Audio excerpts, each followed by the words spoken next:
down, but they didn't even give him a chance to play around the ball or anything, and they're shouting.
has been a juggernaut of a game for more than a decade. Simple on the surface, but deeply complicated mind twister if you get it on a good level. The game never gets old, and always delivers the emotions and challenges for the players. For the most part, because of the young guns like these guys. Creative, deadly skilled, ready to achieve greatness at all costs. Watch out for the 3rd season of the WePlay Academy League in January.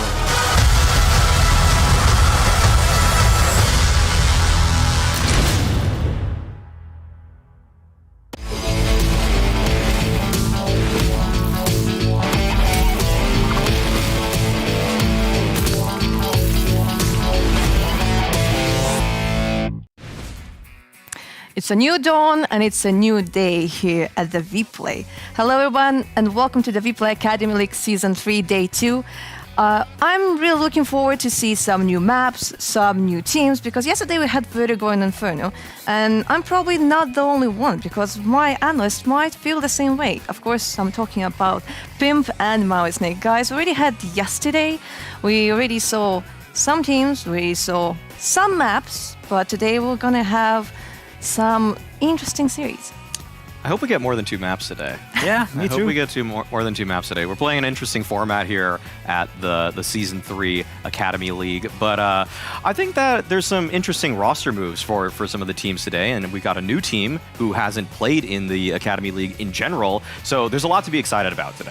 Fully agree. You know, we got a debut coming in from Internal Fire. We have Mouse NXT, you know, the team who's won 2 seasons in a row, who's been dominating this league from start to finish, more or less, coming in with a roster switcher, right? The first guy to be promoted together with Monacy, Torsi now playing for the main squad of Mouse, and that means that MHL, who's just been announced, is coming in from Mouse NXT. So a lot of cool storylines today and a lot to look forward to. Yeah, but before we get to talk more about today's series, let's talk about what actually happened yesterday. Because we had Astralis Talent against Young Ninjas, and Young Ninjas managed to win both of the maps, which were actually Vertigo.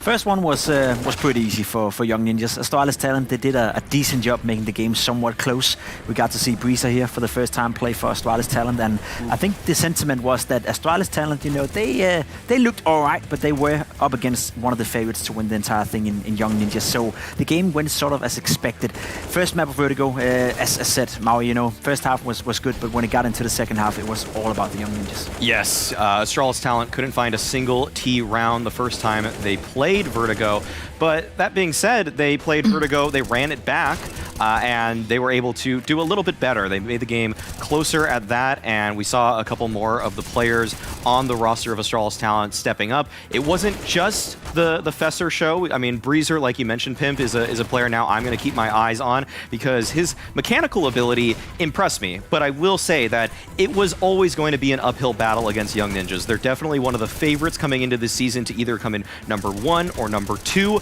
Probably they have a chance. They have a chance to win it all this season. So Astralis Talent, they're going through a trial by fire by playing against a team like Young Ninjas, who have so many weapons. And let's not forget the fact that Young Ninjas in the off season, they took away their worst performing player in Debo, and they've added back Linus.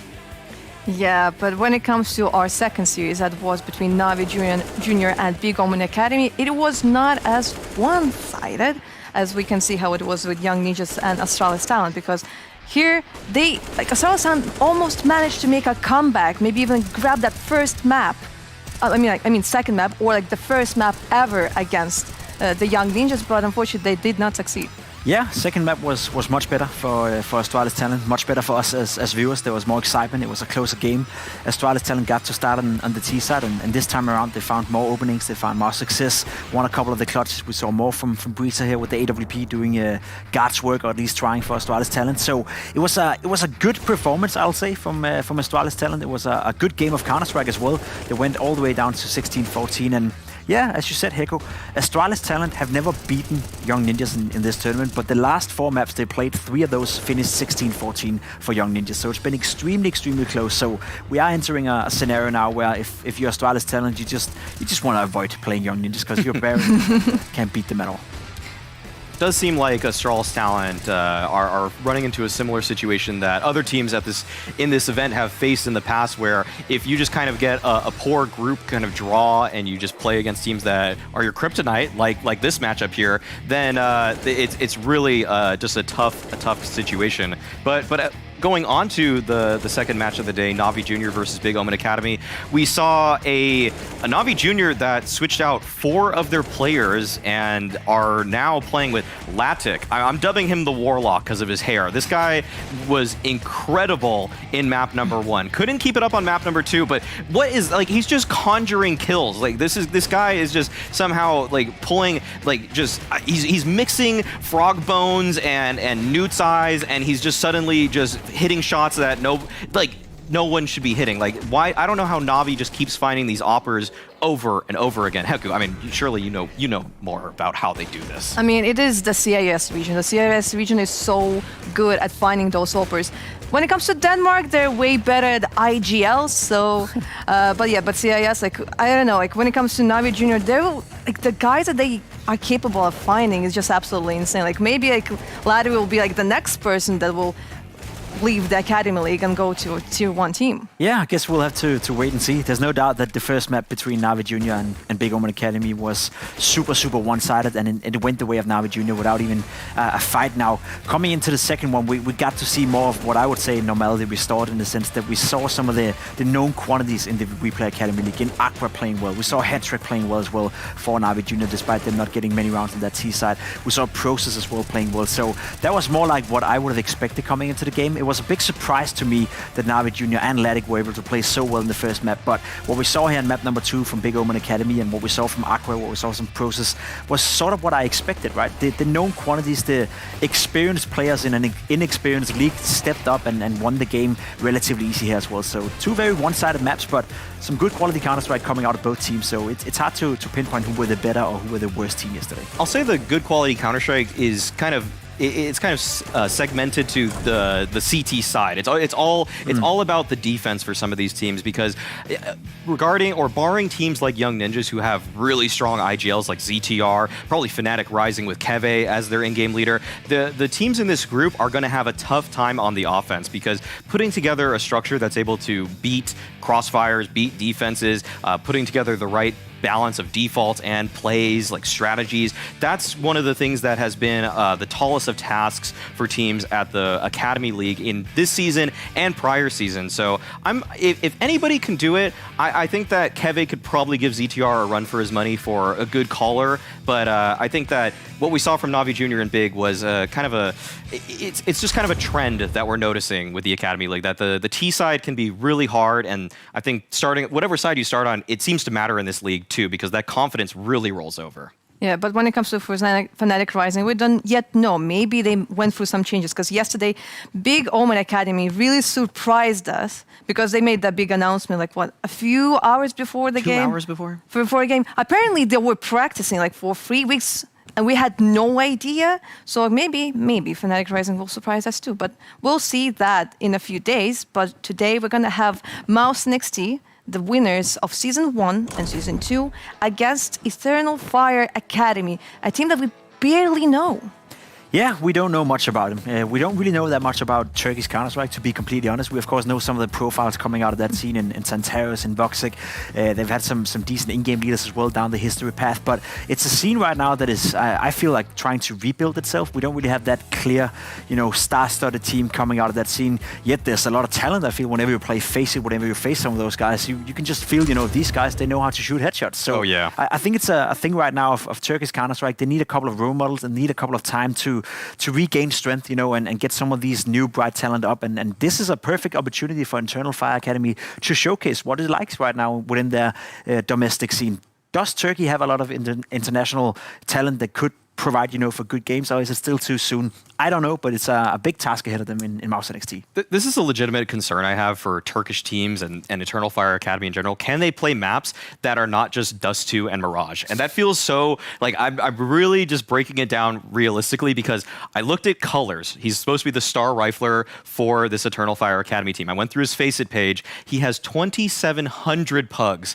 but 2,100 of them are on Dust and Barrage. This guy is a one-trick pony if I've ever seen one. He has more pugs on Cash than he does on Ancient, Nuke, and I think Train combined, like, or even Ancient combined. Like, it's crazy how much they just really focus on that. And Pimp, you were talking about it, like, yeah, their aim is crazy. They're really, really mechanically skilled. But I feel like the Turkish scene right now needs leadership in terms of in-game leading. Like, they all want to be the next Xantarez, but can they actually play in a system that will work for them? And let that be a lesson for everyone watching right now. You know, I know it's nice, you know, to play a lot of Mirage. It's nice to play Dust too. It's nice to go into Face It and force, you know, and just, you know, stuff Mirage down your opponent's throat and play it 9 out of 10 games. But you will not become a good Counter-Strike player by just being able to play Mirage, by just being able to run down and do the same top middle smoke and going out middle and hoping you're headshotting everyone. That's too one-dimensional, right? That's something that you can pull off and Face It. You can easily get to 3K or 4K elo if that's your goal. He's 4K elo. 4K elo. All Mirage and Dust too, there we go. much. But you're never going to become a good, solid Counter-Strike player unless you start to branch out. So at that level, you got to play more. So let that be a lesson to everyone out there. Yeah, having 4K elo is nice, but it's not going to take you anywhere unless you actually use that productively. And that may be a problem. I'm curious to see if that's going to be the case in the video as well here. Yeah, we don't know much about Eternal Fire Academy, but we can speculate. But when it comes to our champions, we actually prepared a special video about Mouse NXT. Let's check it out.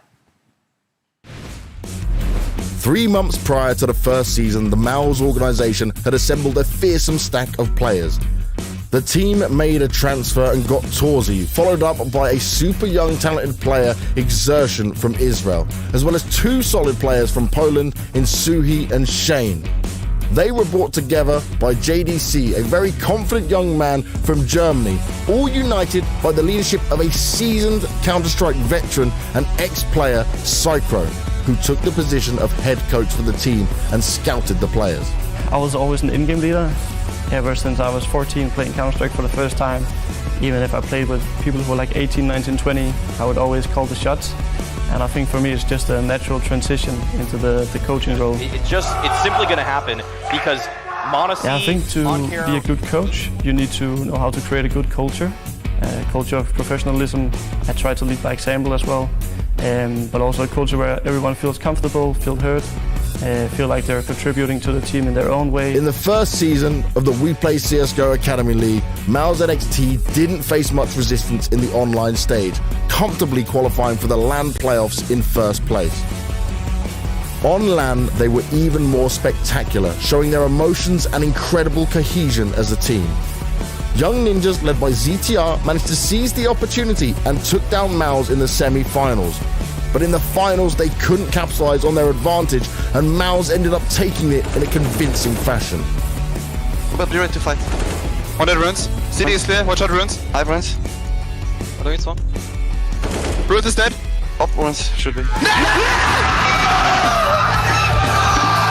And there we are, your winners for the inaugural season here in WePlay Academy. It's MOUZ Sports with an absolutely insane victory coming in at a one-map. Coming into the second season as clear favourites, MOUZ NXT faced an even greater challenge on their quest for defending the title.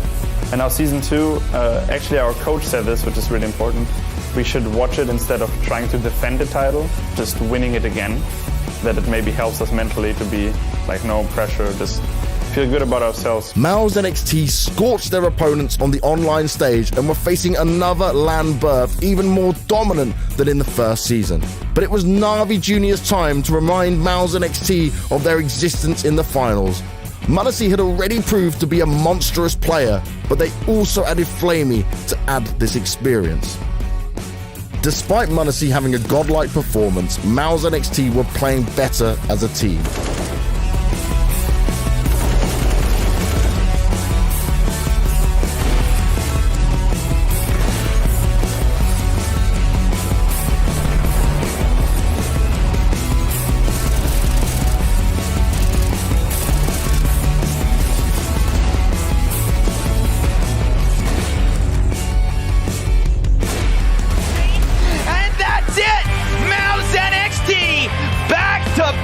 WePlay Let's hear that Exertion roar. got multi-kill after multi-kill, eventually carrying his team for the second title and an MVP award for his incredible performance. Actually, it's a joke within the team that whenever Adam is in like a 1-on-4, we call it 50-50. Yeah, because he's so good at it.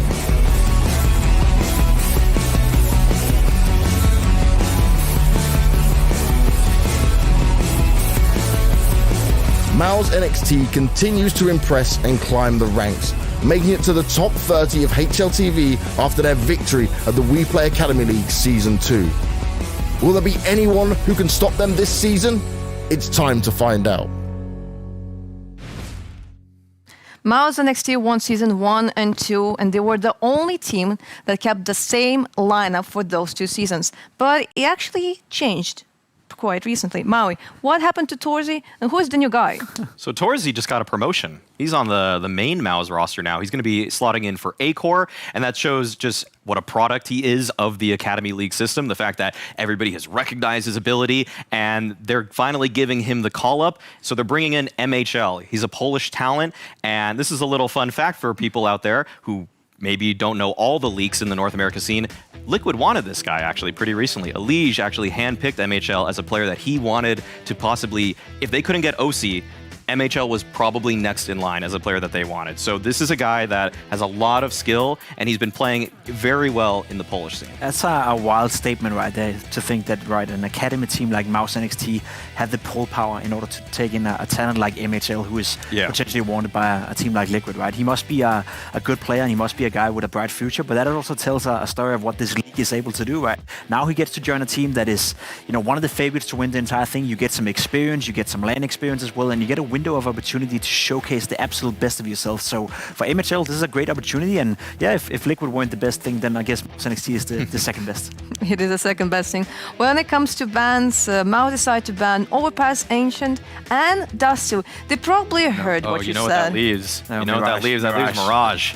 That leaves Mirage for Eternal Fire. They I'm are. willing to bet 5 gifted in the chat that this is gonna be. It's gonna be Mirage. It's almost surely gonna be Mirage. It must be. here. It must be. So I almost just feel like they can just run it right now. Like Eternal Fire want to play Mirage. Oh my God, they banned Mirage. What is going on? I actually don't know what's happening anymore. Wait. What is this? We're getting Vertigo or We're gonna Vertigo or Inferno. Or Inferno. Vertigo or Inferno. Feels like we've seen that before, yeah. Deja Vu. Yeah. Oh, man, it's the 2-map Academy League. All right, we got Inferno for map number 1. So for people that didn't maybe tune into day 1, Eternal Fire had the chance here to put a priority list of all the maps that they wanted, and that means Inferno was higher on their priority list than Mirage. So that means they actually don't just want to play the Mirage, maybe Dust2, but Dust2 got banned out. Maybe he's just only playing Mirage when he's playing Faceit, and That's they're true. just practicing a lot of Inferno or Vertigo for that matter when they're playing as a team. It is good to see. I think Inferno is a very interesting map, but also one of the maps we saw MAU's NXT really take to heart in Season 1 and Season 2, where whenever they played Young Ninjas, whenever they played Fnatic Rising, it was some good close games, but those were the by far 3 best Inferno teams. The Navi Junior came in Season 2, played decent as well, but MAU's NXT, to my understanding at least, when you look over the span of all 3 seasons or all 2 seasons, have been the most consistent and the best team on Inferno out of everyone here. So Agreed. Eternal Fire, they have a big task at their hand. Yeah, this is a surprise, but when it comes to the odds, very much odds. I mean, MAU's NXT 1.1, and then we have Eternal Fire with like 6 and something. Pretty good, It I'd say. it makes a lot of sense because it's like a basically unknown team. We now know the organization at least because of their main roster, but like the team itself, this academy team, we don't know anything. The other team, what, 2 times champion? Yeah, the reigning WePlay champions. They're trying to make the three-peat, the WePlay dynasty, and it's going to start here. I'm going to go with a bold prediction here. I think that MAU's NXT are only going to allow Eternal Fire 12 rounds in 2 maps. I think they're going to just I think they're going to take them out of the server completely. I think that's very ballsy. I would agree if they're going to play Inferno twice, but let's say Mirage comes in for the next map or something along those lines, then God, I'm not sure about that. There's one guy who's going to win a couple of rounds just by rushing out middle and headshotting everyone. I think it's going to be tough for Eternal Fire Academy. I sort of feel like it's the same scenario we had yesterday with Young Ninjas taking on Astralis Talent, right? Astralis Talent coming into the league here, not really that high expectations. They've been poor in Season 1. They weren't good in Season 2 either. So going up against one of the top dogs in Young Ninjas was always a a learning experience for them to figure out, okay, where's our level at? Can we play against these guys? Can we push at them? And I guess we got the answer yesterday that yes, Astralis Talent, when they're playing well, can put on pressure on a team like Young Ninjas. Question is that the same for Eternal Fire? If they play well today, can they maybe push, Mouse NXT? Can they get to double digits? Can we get to a 16-13 scenario where it was a close game and there was some nerve in it? I'm not too sure about it, but I think that's the goal number one for Eternal Fire. Then, of course, can you win a map? That'll be fantastic, but I think that's a little bit, shooting over the target for now. Mm-hmm. Yeah, well, I actually don't mind to see Inferno because it's like two new teams. It's not going to be the scenario where it's the same teams playing the same map. Mm-hmm. We might have an Inferno again. We'll not try to rush with that, but let's see how our casters actually feel about it. Hugo and Harry, what do you feel? Ooh, well, I mainly feel excitement right now. This Mouse NXT squad, they are kind of the reigning kings of the Academy League, right? And you want to know how they're going to do ever since Torshi's departure, right? No longer being in the squad. Right. How's the new AWP that's been brought in going to do in MHL? I think there's been some real promising things about this guy, so I'm excited to see him in the server.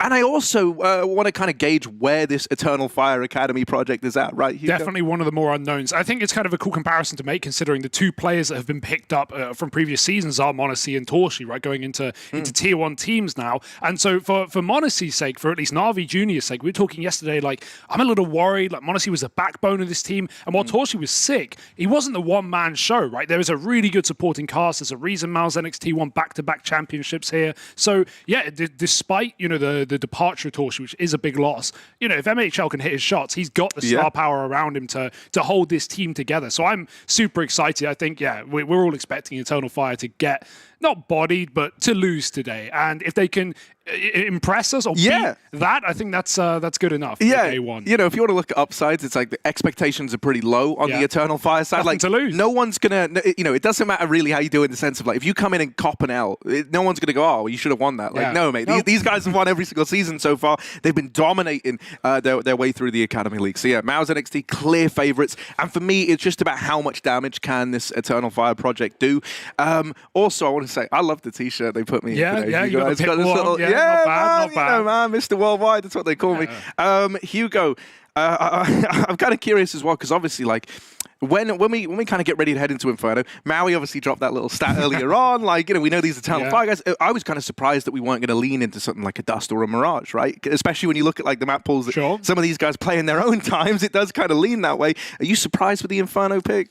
I mean, well, judging by the stat from Maui, but also at the same time, this is a team coming in as the most unknown team of this season, right? We've had the VPs, we've had the Furias, Spirit, again, a new acquisition, but also a team that we've seen do a lot online in recent, as this Academy roster. So for Eternal Fire, I don't know. I'm going in blind, Harry. I'm not going in with any presumptions. I'm not going in thinking either which way. I'm just looking for some good Counter-Strike, and mainly from Mal's NXT. But we got Inferno, and we got Maui shooting chickens like it's just another Tuesday.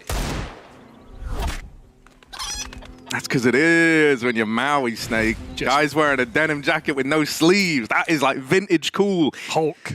Let's get into this one, though. Eternal Fire going to get this little T side beginning here. Mao's NXT with that CT side start. And already, it's a little slow start here from Eternal Fire. They're going to start to worm their way up through Banana. And copping a shot there is MHL. His debut round here for the Mao's NXT squad, and he's the first man to fall. Xerxan trying to pick up the pieces over at top Banana, taps out a second man. You don't want to let Xerxan hit the ground running. Oh no! Doggy versus his own team, for crying out loud.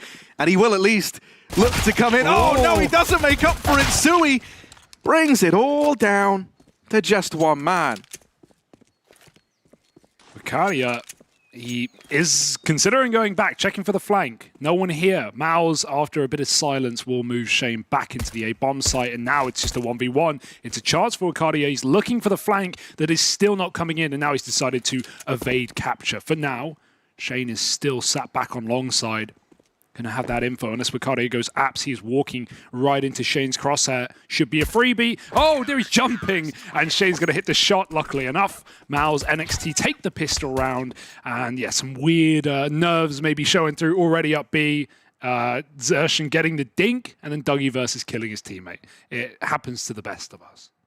One of the things that for me is like so cool about Mao's NXT is it felt like they really they really kind of realized their potential, right? Like when you look at this squad, they came into season 1. They were one of the academy teams that had kind of been around for a while, but before the announcement of the academy league, they'd played in multiple competitions. You can see why like the parry match odds are so one-sided here. It's because there is just this huge wealth of experience on the MOUZ NXT side, as far as these academy teams go, at least, right? And even folks, looking like Torshi might have been the guy that got the promotion, but even looking at guys like JDC, he's someone that's been touted as a real up-and-comer, one of these pug stars, right, that was on the rise. And when we moved into Season 1, their kind of debut in the online bit was a little underwhelming initially, and then they kind of turned it around come that second week, right? They went on that big tear, they make it to playoffs, and since then, they've won every Academy League so far. Exactly, right? But it's like they didn't let any disruptions in the beginning get to them, and this team's only been on an upwards trajectory since then. Yeah, there's also like a good bit of experience in ESEA leagues from this roster, like the 2 Poles as well. Obviously, this is now a Polish powerhouse, Harry. We've got majority Polish team, but even... Hang on a moment, Hugo. Don't get ahead of yourself, Harry. Zershin's got it unlocked. But yeah, the two Poles of Shane and Sui have played like multiple seasons of ESEA together, all the way up to just below Premier. Yeah. And even JDC as well before he qualified to FPL had done the same. So yeah, there's a huge wealth of experience. Compare that with Eternal Fire. Their last HLTV match was 10 weeks ago. You know who that was against? Who? Eternal Fire, the main team. But, of course, it was a different roster. It was a 3-man core. I think it was Fola, Colors, and Kenshin, if I'm correct, in a different team. But I thought that was kind of funny. They lost, obviously, but it's going to happen sometime. Cool to see some more Turkish talent, though. Already the Deegs are out. Colors has been full of opening kills in this game. Finding Shane up top middle, and MHL would love to get that gun, but... leaves out as bait. Smoke goes down, Eternal Fire, they don't want to walk through it, not yet. Still plenty of time in the round, only Deagles to play with, no nades. So just looking for dry gunfights, seeing if MOUZ get ahead of themselves. But so far, it doesn't look to be the case.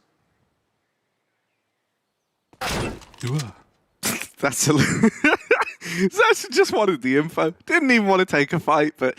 of course, Dink through the wood, and now he gets that info that there are players moving up towards Banana. Calling for a rotation, Sui's going to start to make his way round, and they're going to split this defense 2-2. It's only Deagles, so you shouldn't really let this get out of hand. That said, Dougie Versus is out for blood, mate. He got that team kill in the first round. He's looking to make amends for it. But with Sui watching from CT, this should be a bit of a mop-up. And yeah, now the bomb. Only guy left over towards top Banana. He's waiting for his teammate. They might even go back. Yeah, they're it's kind of a hope and a prayer at this point that you're able to find a way back into this round. Any damage is fine. And yeah, that little M4 in top mid, that's kind of juicy.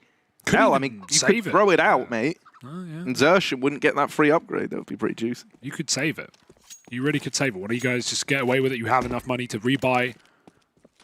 Why not? One is running away with a gun, and Wakadi are trying to just get what he can in this A-bomb site.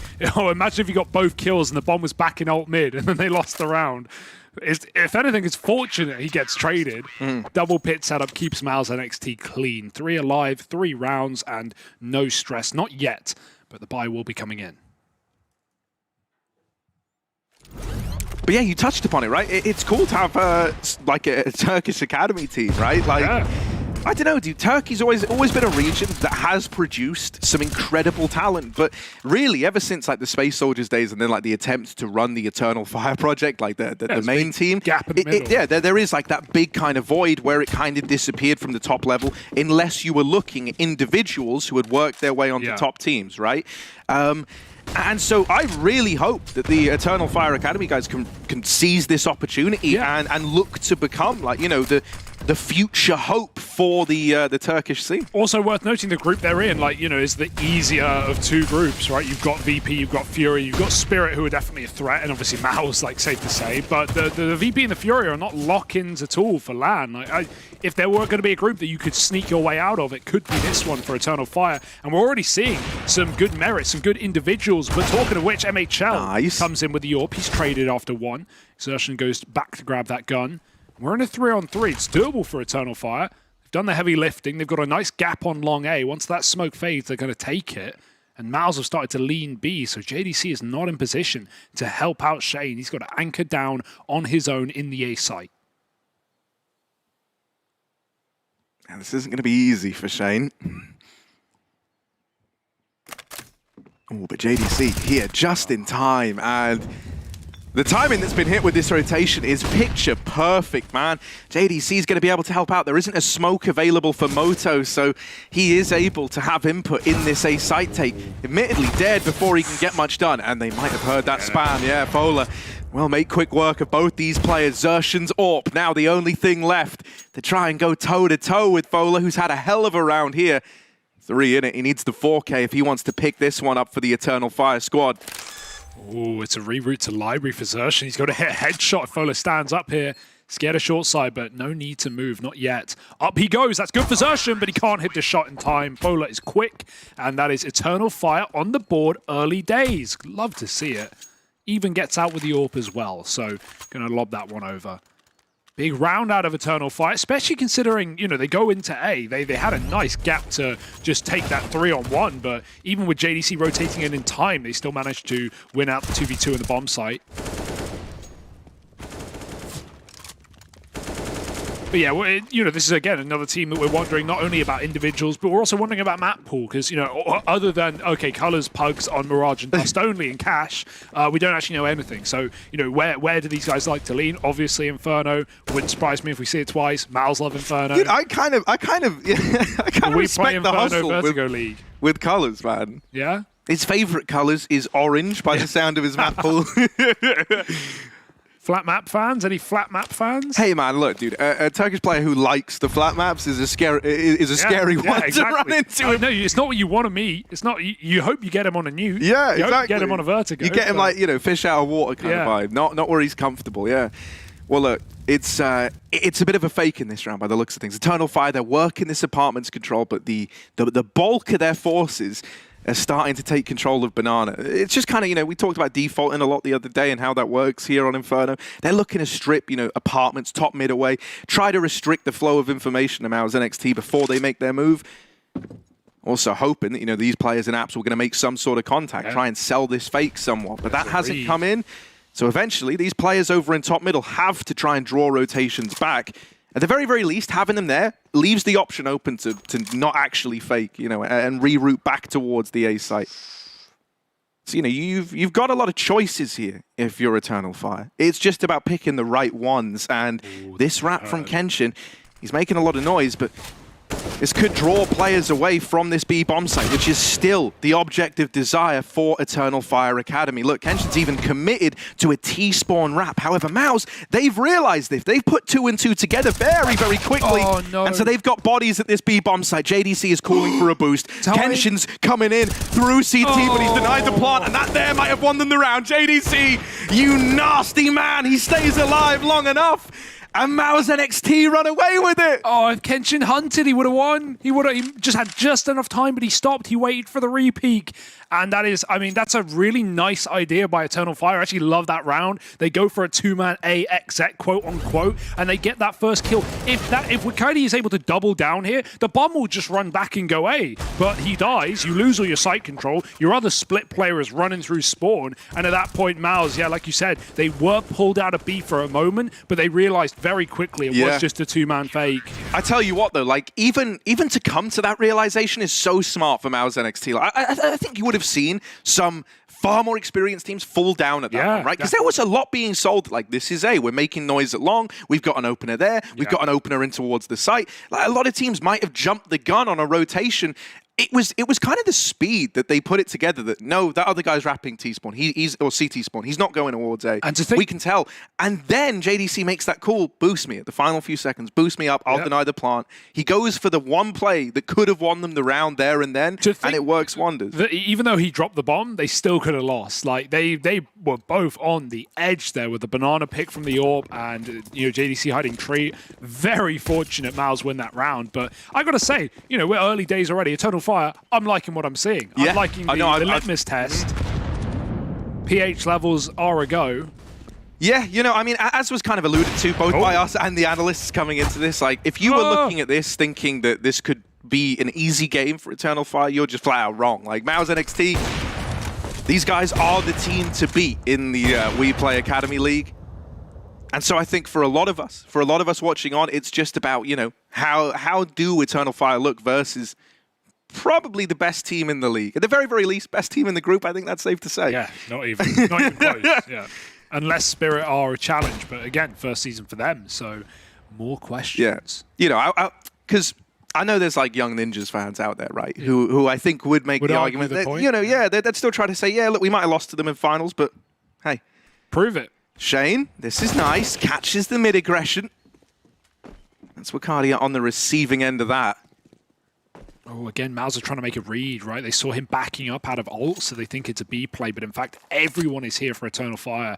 They are just walking around the corner. Shane, he's going to get smoke pushed. Oh, it's very strange, and the timing could not be worse for him. Kenshin with a pick, and now A is free. Many teams would save him. MOUZ are simply just going to poke their head in and see if a kill is given up. If it's not, it's a done deal. Xerxion's already hiding at back B. JDC going to give it a go, but this might just be his death. Oh, whiffed spray from Kenshin, and now we're cooking with gas. Still, time is going to be the biggest problem. No kit, and really, MOUZ are probably thinking about exits already. It's a bit of a shame, mate, because like Xerxion as well is just so far away, and they're waiting for him to get remotely close before they go in, and that's going to entice you. Pre-fire. MHL, that's nice. That's nice. That's the ball rolling. Can you keep it going? That's the big question. There is this nasty crossfire between Pit and Sight. And with Xerxion arriving late, as mentioned earlier, he's not able to play into it. That is a wonderful shot from our boy Colors. The Mirage Dust King, also keen with the Deagle, as it turns out. No surprise. I mean, they go together, you know, 2 and 2. That's insane for Colors, dude. The D King right now, he's full of opening kills, and Xerxion just getting caught crossing out. Eternal Fire, they get that one pick on A, and that's all they needed. I think, you know, I'm gonna throw out a homie test right now. Okay. Torshi, if you're watching your boys right now, let us know. Were you laughing at Torshi, or were you laughing at that spray? No, I was just laughing in general. Okay, like, just a general. Is he letting us, you know? Yeah. I'm sure he is. No, normally they are. I always see folks, you know. That's something that's nice. All the Academy players, they do like to watch these either to learn, you know, learn what they're up against in the future, or just support the guys in similar positions to them. Don't forget where you came from, Harry. Ooh. Wow. Well, taste of your own medicine. Yeah, Collins. How about that? You did that in the last round to him. Xerxion out for revenge, mate. Revenge is sweet. Still defaulting. Double Deegs up and over the porch. Top mid flash, but they know no one's out. Even with that short smoke, you got Shane with so much information here, so doesn't need to get worried. And, you know, again, MOUZ, they've made an unfortunate read, but I imagine MHL will begin to rotate in a few seconds. It's been a bit too quiet for MOUZ's liking. Get that scout back to the B site, and yeah, re-aggression in middle. This is nice for MOUZ. They've hit the perfect timing to do this. They're going to flank the B play. If Eternal Fire don't go soon, MOUZ now know it's coming. There's going to be a backstabbing from Sui. Xerxion just living here is enough, and so he shall. Here's the flank from Sui, and Eternal Fire don't know what's about to hit them. Oh, yeah, Sui's Deagle on this flank. Oh, now on with the AWP. A chance to do something here. Xerxion's trying to steal glory, and oh my, in the blink of an eye, that round is over. Oh man, that's brutal. The full 5-man rotation towards B. They flood through the smokes at the exact time that pincer comes in from Sui. And, you know, the timing on those peaks was great, mate, because as the alarm bells are going off for Eternal Fire Academy that, like, we need to turn around right now and deal with this guy, that is when everyone else barrels through. Look at this. Almost everyone's just looking back at Banana as they fall here. And so, yeah, MOUZ NXT used the chaos of that whole situation to their advantage. That's what you want to do in those kind of force buy rounds there. This is a pretty exciting game, pretty brawly game already, and I'm glad that Eternal Fire are bringing some competition. Unfortunate read against them that round, though. Can't hesitate too long. MOUZ will be proactive. MOUZ will make those moves, and we've already seen how many 4 stacks, or yeah, 4 stacks really they've been going for in this game. Moving Xerxion back towards the A site. Shane's going to have the early warning system if he stays in apps, but there They're only just entering it now. Pistols in hand. Moto smoke over. And Dougie going to flash them out into the pit. Here they come. Shane blinded off immediately. He's got help from the pit. And, well, that will be enough. JDC dead immediately with only damage, no kills.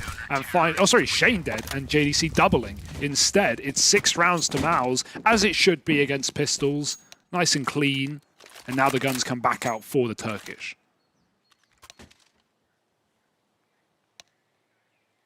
Yeah, those parry matches, I didn't think they could get more one-sided, but they've managed to get more one-sided. See, something that is kind of cool with this Mouse NXT squad is like with Torshi having moved up so recently, it gives that vision that, like, yeah, this actually can be a path to the main team, to the tier 1 of Counter-Strike, right? Yeah.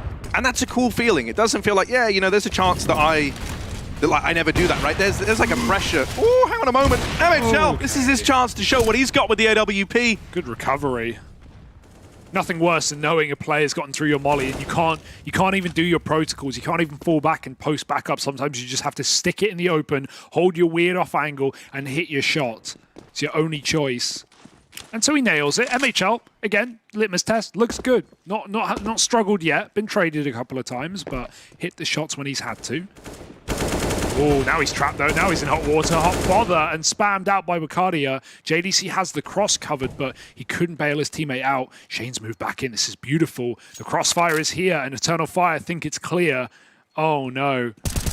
Dead man walking. What was the bombs out in the open, and Fola was clearing apartments. There's some miscoms there for Eternal Fire. With the bomb loose, pushing through the smoke under the barrel is Zershan, and taking down Colors as now JDC falls. It's only Sui in the site. They don't clear it, they just stick, but Kenshin provides cover, and now Zershan, who they know pushed down on B, has a 1v2 to do alone. It was never meant to be an easy round for Zershan. Going to try and move in through the short side, but look at how Eternal Fire are playing this one, right? Doubled up in the site, 2 angles, offset slightly. Yeah. There should be no way that you get back into this one with how they're playing it. Something would have to go really wrong for Eternal Fire, or really miraculous for Zershan, and he knows that, mate. He's out of there with that AWP. Eternal Fire Academy, they get onto that 3rd round. Some real key impact there from Kenshin, man. Can't be understated enough. Sui had that round in the palm of his hands. Bora wasn't even considering the possibility that there could have been another man in the site, so he really does have Kenshin to thank for that. Yeah, well, again, well recovered, despite that looking a little wacky at times with Wakadia swinging mid with the bomb, and his teammate was not ready to help him there. Thought that could have been the undoing of the round, but Mouse can't hold on to the package, and Eternal Fire field another gun round. More AWPs for MHL. The run boost, oh, they had it. It was looking good, but it won't go down.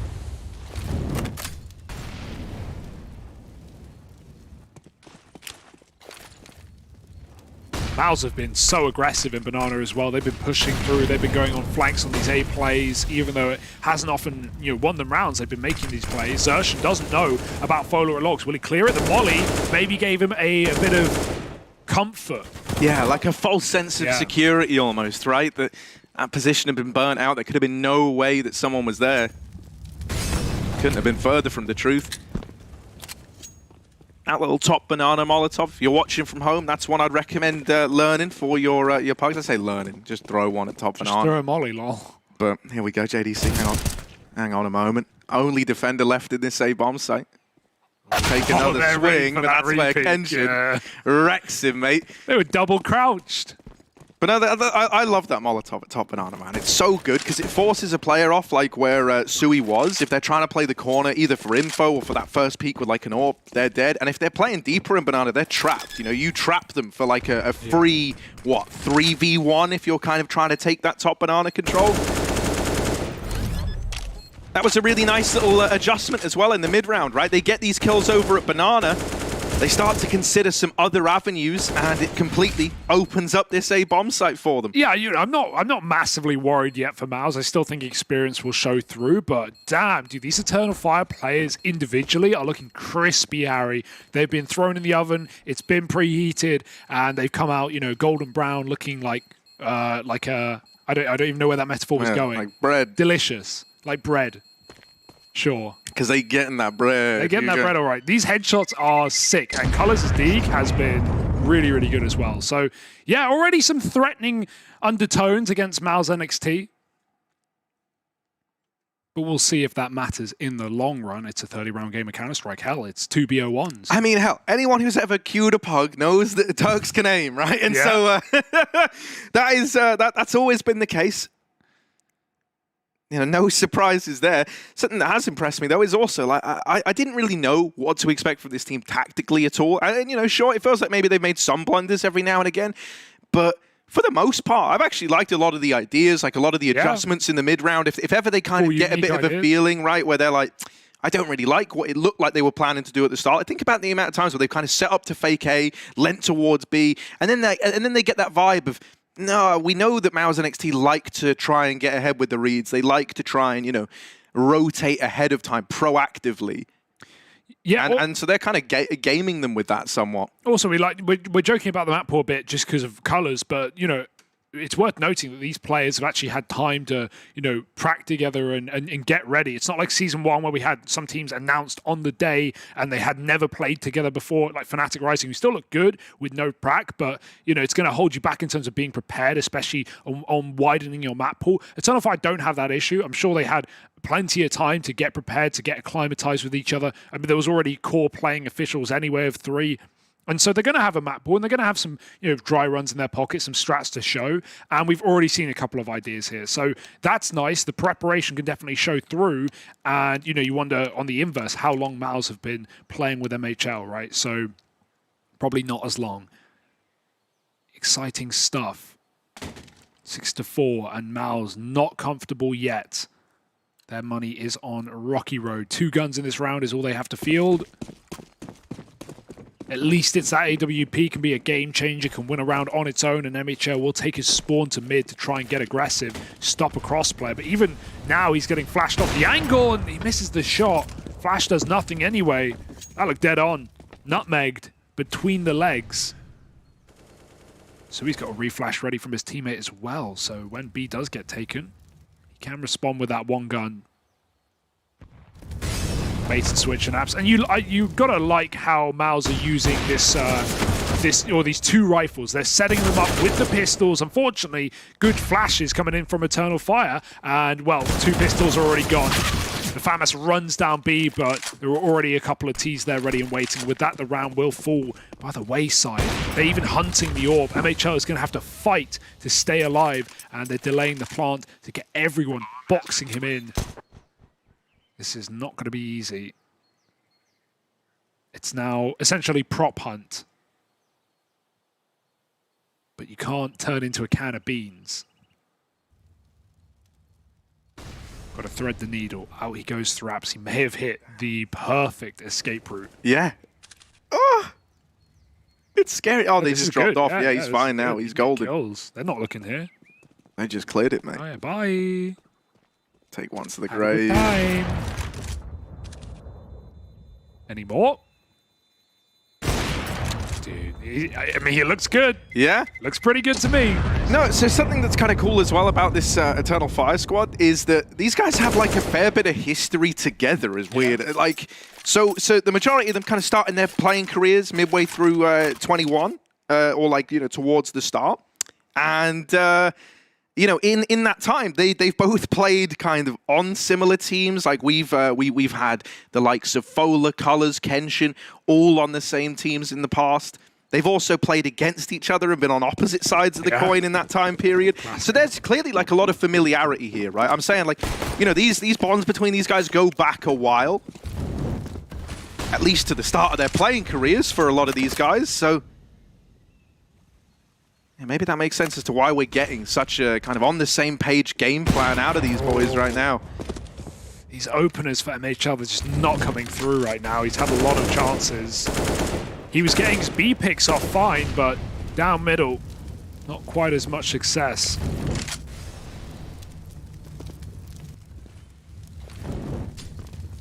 Banana getting taken, and it's that constant retake utility, that battle for B. Molly's getting traded. I like this. It's like chess, or something like that, man. Someone's through. Sui is committed. Last time when they mollied the corner, he ran back through it. So this time he's doing the opposite. He's trying to fight for Banana. Does he have a flash? Sershin could bait for him, but he's only got a smoke. Can he get that retake? Smoke back in quick to keep Sui alive. Otherwise, he's going to have to fight for his life. Shane winning an Apps fight, and back the bomb goes. It was never going to be B, and look at Sui reacting. He's realized this one. I don't know if he heard them run away, but he is going to be right ahead of the rotate. 4 players now on that A side of the map, and MHL a smoke at 38. That's a big problem for the Turks. Yeah, beautiful that he's held on to it this late in the round. It has caused a wealth of problems for Eternal Fire Academy. Like, they've got 25 seconds as they're now wrapping long. These entries need to be clean. Double pit set up to get past. It's not going to be easy. With JDC dropping the bomb at long, that's the round. There just isn't time for Wicardia to navigate this one. Now ZXT, they come in with a response in a flawless fashion. 5 alive.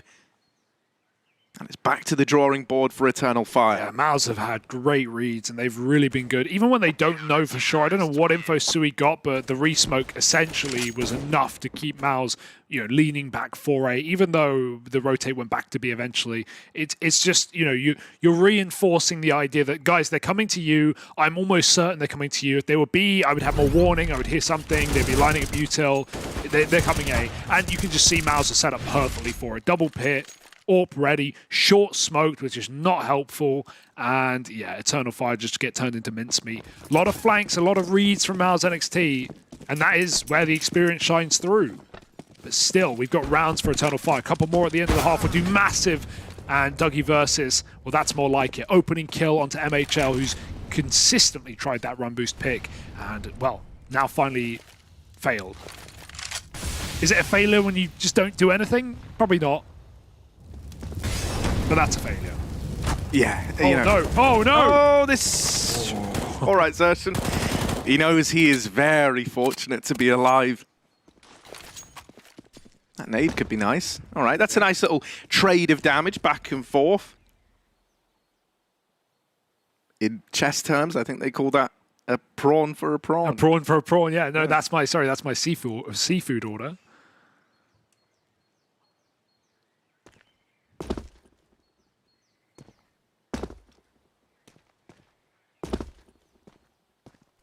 Jump peeking when you're low is terrifying, and yeah, Zershin has to be pretty measured as a result. Flashed off the angle. That's going to send him back. It looked like they were about to call for a rotation. Sui started to begin one, and he's going to embark upon it now. But these few seconds of hesitation, going to be interesting to see if this is the right decision or not, because that bomb is drifting back down towards the bottom of Banana. That kill is probably going to tempt you back into B, and so suddenly this rotate out of Sui means he's in the right place at the right time. And they walk. Look at this little off angle. This is so dirty. He can see their heads and they cannot react. They cannot do a thing about it. Up they jump into his crosshair, and through the smoke goes Sui. He will die, as will his teammate at the back of the bomb site. And suddenly, Eternal Fire in control. JDC, oh, it looked like he had an idea, but looks away, and Kenshin comes to him. Doesn't wait to be cleared. Shane now in a 1v3. And when he started off strong, Eternal Fire are not offering up kills. And double ruins, that's the last place you expect. Or is it? Yeah, this shouldn't be possible, man, even with the kit. Like, you're going to need a huge blunder from your opponent. Tap on the bomb, swing from CT. There's still one man left to find, and you are just not ready for another CT peek. You're not anticipating it. Polar is making noise and fighting, and that was a risky fight to take. There was still time. He thought he was on it. There was blood on the wall. It looked like a person. That's why you got to be pressing that clear decals button, Harry. You got to have it bound. The manual mode, you got to know. So that doesn't happen. But hey, it works out. He shoots, and he gets peeked, and then he shoots again. And that's all it takes sometimes, Harry. Click him. And Eternal Fire, they certainly seem good at clicking. 7-6, and right now, par for the course, maybe going even ahead of Maui's prediction of 12 rounds in 2 maps. Can't get any more now.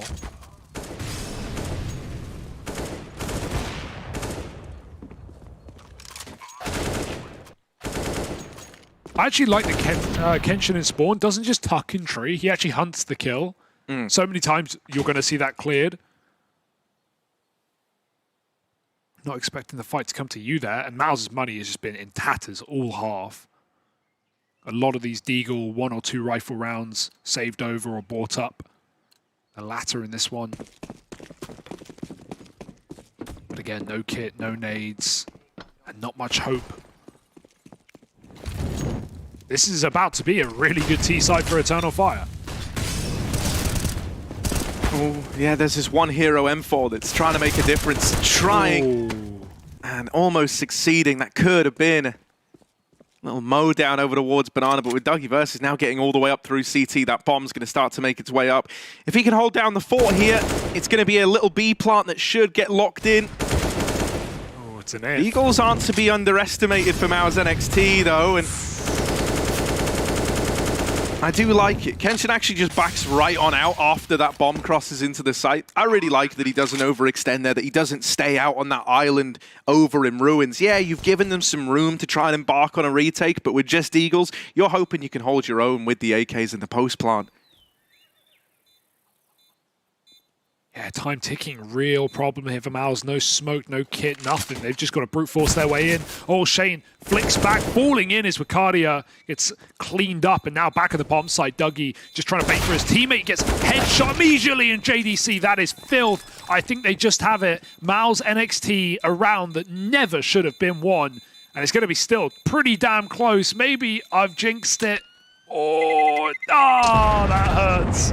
That really hurts. You had to try. You had to stick. Yeah. And at least MHL got out with a gun. No faith. It's a damn good effort, isn't it, right? Yeah. All 5 kills, and, you know, just a second earlier would have made all the difference.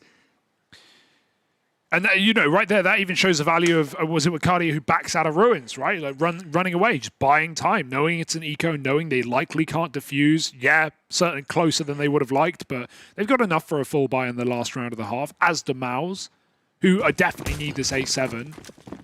Need everything they can get. Don't want to start fielding L's in the first half. And dude, this spices the group right up. If Eternal Fire are a real contender, damn. Yeah, you know, and while Miles NXT are definitely the team to beat, and this is like a very, very convincing showing, I will ask you to cast your mind back to, like, for example, the debut of a team like FURIA in Season 1, right? Where they looked good out of the gate and they made us excited, but then it grinded to a bit of a halt. They couldn't keep that momentum up throughout the entire league. I really hope that's not the state of Eternal Fire. This is certainly a great case for their debut. I just can't wait to see like their second matchup, for example, right? How they fare there. Well, let's get through there first. Yeah, fair enough. Luckily, Harry, their second matchup coming up right after this. Yeah, you know what I meant. It's against this plucky, up-and-coming Polish team. You might have heard of them. It is odd to think that. Like, I think Mao's Twitter even tweeted, like, this is weird, but it's cool. Those weren't their exact words. No, paraphrased, of course. Have we got a flash here for JDC? He's re-aggroing short. There it is. Pop up, and everyone's here, but Wicardia swings in to save his teammates. Eternal Fire now just going to go off that pick, right? You don't often get gifted kills like that. Bomb goes tumbling, Jenga style. MHL with a cross shot, 2. No motor smoke, and look at the problem that's causing. 3, maybe another, but he will finally give it up. Let his teammates swing out. Right now they're getting flanked through the B-bomb site, so as long as Dougie can stay alive, they can still be a way in. But no, denied. 4th headshot from MHL through the wall, and the backstab, it's got a timer on it, 15 seconds, he's got to go. I don't think it's possible. Down with the first, but dinked. It could be the ace, and there it is. MHL, all 5 with the AWP.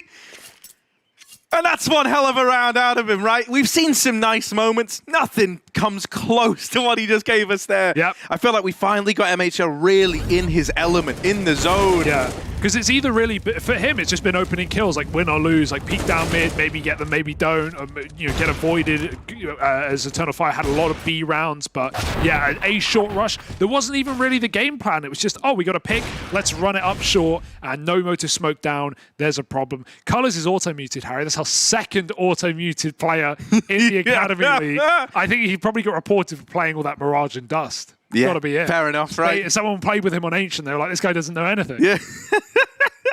Report him. This guy doesn't even... Go back to Dust. I'm telling him to go mid, and he's saying, where's that? Like, and you're telling me this guy's, what, 4K elo? Nah. Damn, dude, damn. Yeah, that's pretty funny. So, yeah, I'm keeping my check mark. I'm keeping my naughty list of the Academy League. Who is auto-muted? Nipple and colours Nipple so and colours, far. Yeah. What colour's your nipple? Like a... Don't check. like pink? Yeah, that's pretty normal. Like a dirty pink? Oh, maybe get that checked out.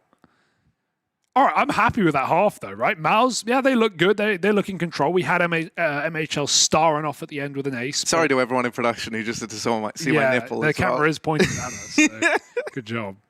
I'm sure they'll replay that back later. I really hope they don't. Well, you shouldn't have checked it. And for Eternal Fire, already looking better than many of us expected. But it's early days, Harry.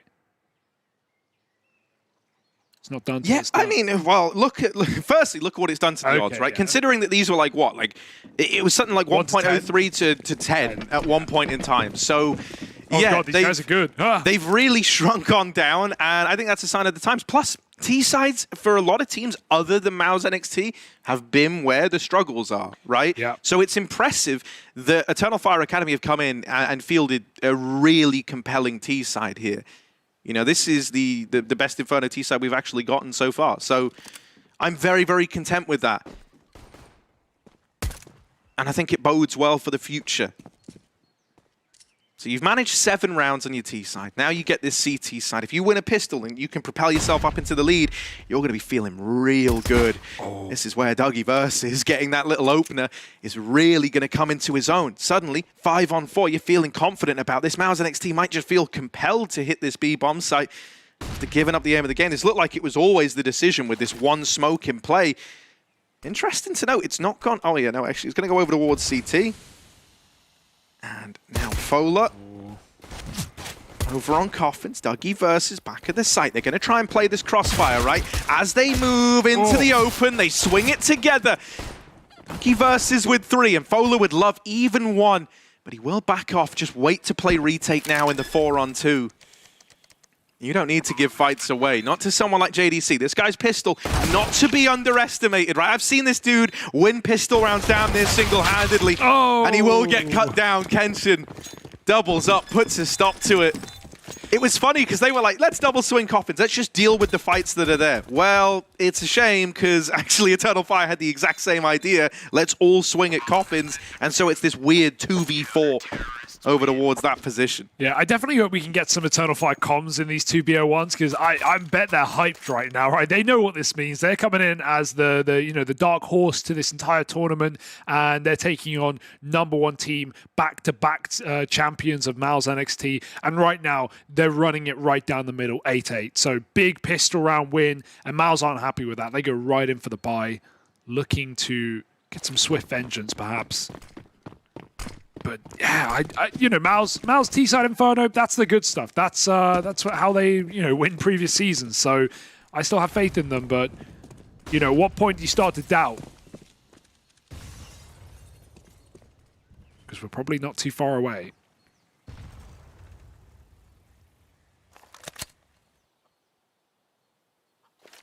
Well, they forced up in this one. They're keen to try and come in with an immediate response. I like Eternal Fire Academy. They haven't really, well, they haven't lent into SMGs at all, right? They have gone full try hard with the rifles, man. They don't want to let a force buy disrupt them if it were to come through, which, always, as we alluded to, it has. Double pit setup moved in too late, and at the perfect timing as well. This is right as Shane was trying to take some real estate over at the apartments. Yeah, real passive setup. And it's nice because the pistols might often be first in a round like this with rifles looking to trade. So having range advantage, like you said, already chock full of rifles are Eternal Fire. MOUZ is just going to storm up short. The bait and switch and pit is kind of nice, but colors might get cleared if an Apps player drops. Well, now he can't. Shane has been dropped. Kenshin pushing up on alongside, going to get some info. And at this point, it's confirmed. Bomb gets lobbed on in, and Sui clears with Cardia. But do they know about the man at the back of the pit? Yes, now they do. JDC trades. And even though Zertion's low, you're a man up, and you're locked into a post plant. MOUZ are looking good, and they might have forced the save. Yeah, that's a bit of a shame for colors there, man. Like you put so much stake in that setup in the pit working.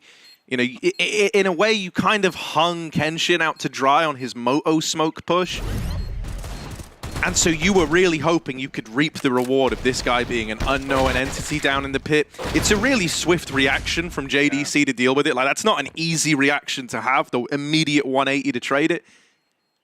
So I think it's more credit to Mao's NXT to flushing that out quickly. For sure. That was just, you know, the 3 entries of that was pistols. Just running it, D, Tech 9 openers. So, yeah, really swift stuff for Mao's. Definitely not a round that they should be getting so clean, but, well, they're going to force some saves, and we might have some reinvestments here for Eternal Fire. Money's pretty busted right now. Winning pistol and losing second round, worst case Ontario on that CT side, always a problem.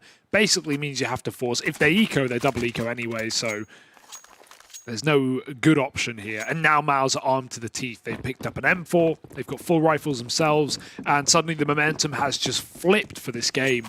It's Mao's chance to really build into the T side before Eternal Fire even have guns back.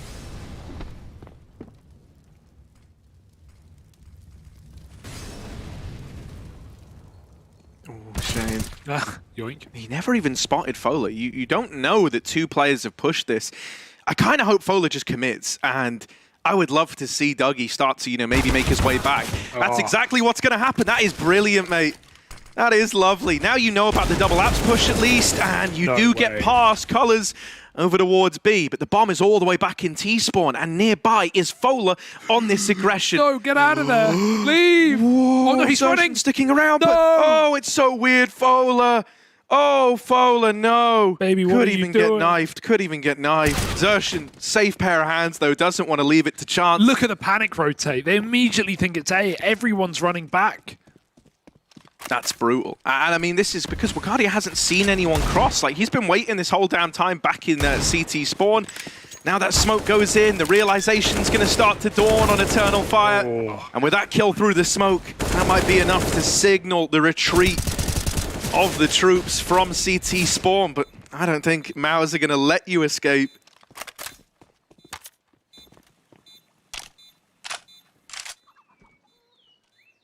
Kenshin will have to move, but so are Mao's, and they don't think he's here. So exit they shall, and he should be able to run away at the last second. Unless Sui has a bad feeling about things. And there we go. Mao's get 10 rounds. That's a real painful one for Eternal Fire, having complete control of T-spawn and then getting shot in the back of the head. Very safe assertion. I would have gone for the knife. I know you would have. But with a lot on the line here in this game, already damn too close for comfort, at least from Mauser's perspective. Sometimes it's best to play it safe. Yeah, the last thing you want to be is the guy who right-clicks someone that's just a little too much in the side, and then you get 180'd and lose the bomb at bottom ramp. No, knifing someone in a pro game has never caused problems, has it?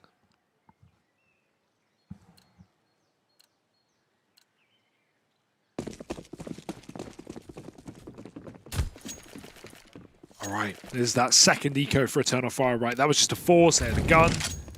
They had a nice idea with the double apps push and got a 5-on-3, but could not convert. I mean, even down to like the micro details of, you know, the player who gets the kill being the one to fall back, the other guy, Fola, being the one to aggress. Little details like that are really, you know, they're kind of getting into like the minutiae of Counter-Strike, like the really small details, but they're things that make such a huge difference in pro play.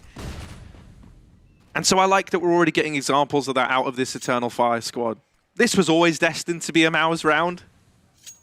No doubt about it, really. Especially with a 5-man A setup. Well, not really. I mean, 2 instant picks up B. Yeah, so not really. Yeah, 5, so no, I just 3, actually. I just saw they planted within like 10 seconds. So no, it's just, you know, USB's challenging top banana Hugo. It's not really not going to happen. Not really the weapon of choice. Just double save that M4 and get out with what you can.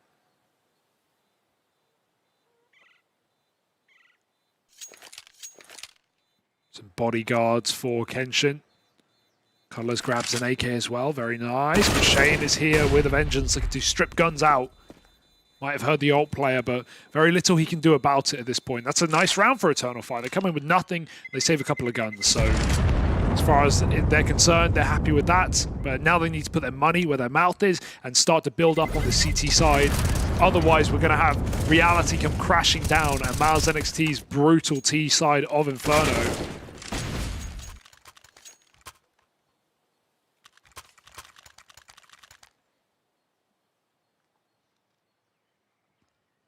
I mean, this is the point where like the game can really start to tumble in favor of MOUZ NXT if you're not careful.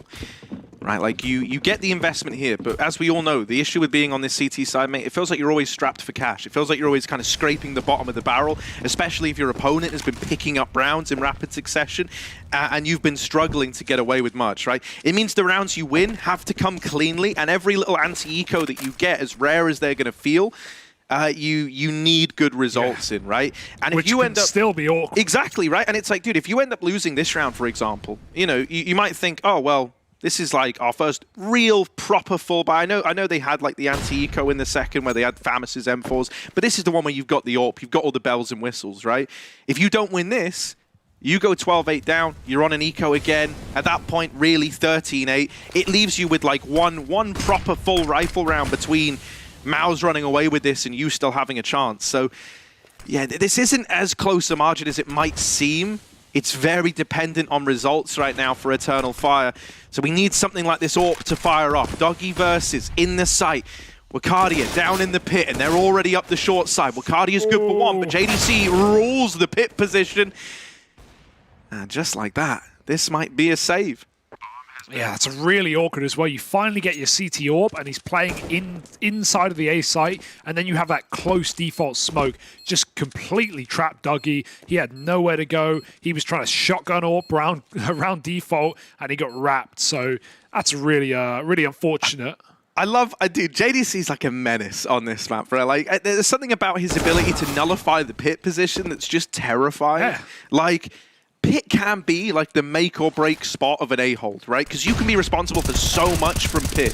You can play to delay. Right. You can try to stop bomb plants. You know, you're responsible for both the apartment, short, long. You can peek all these positions and isolate the engagements. It can be a very finicky spot to deal with as a T-side player. JDC, he doesn't need util, doesn't need anything.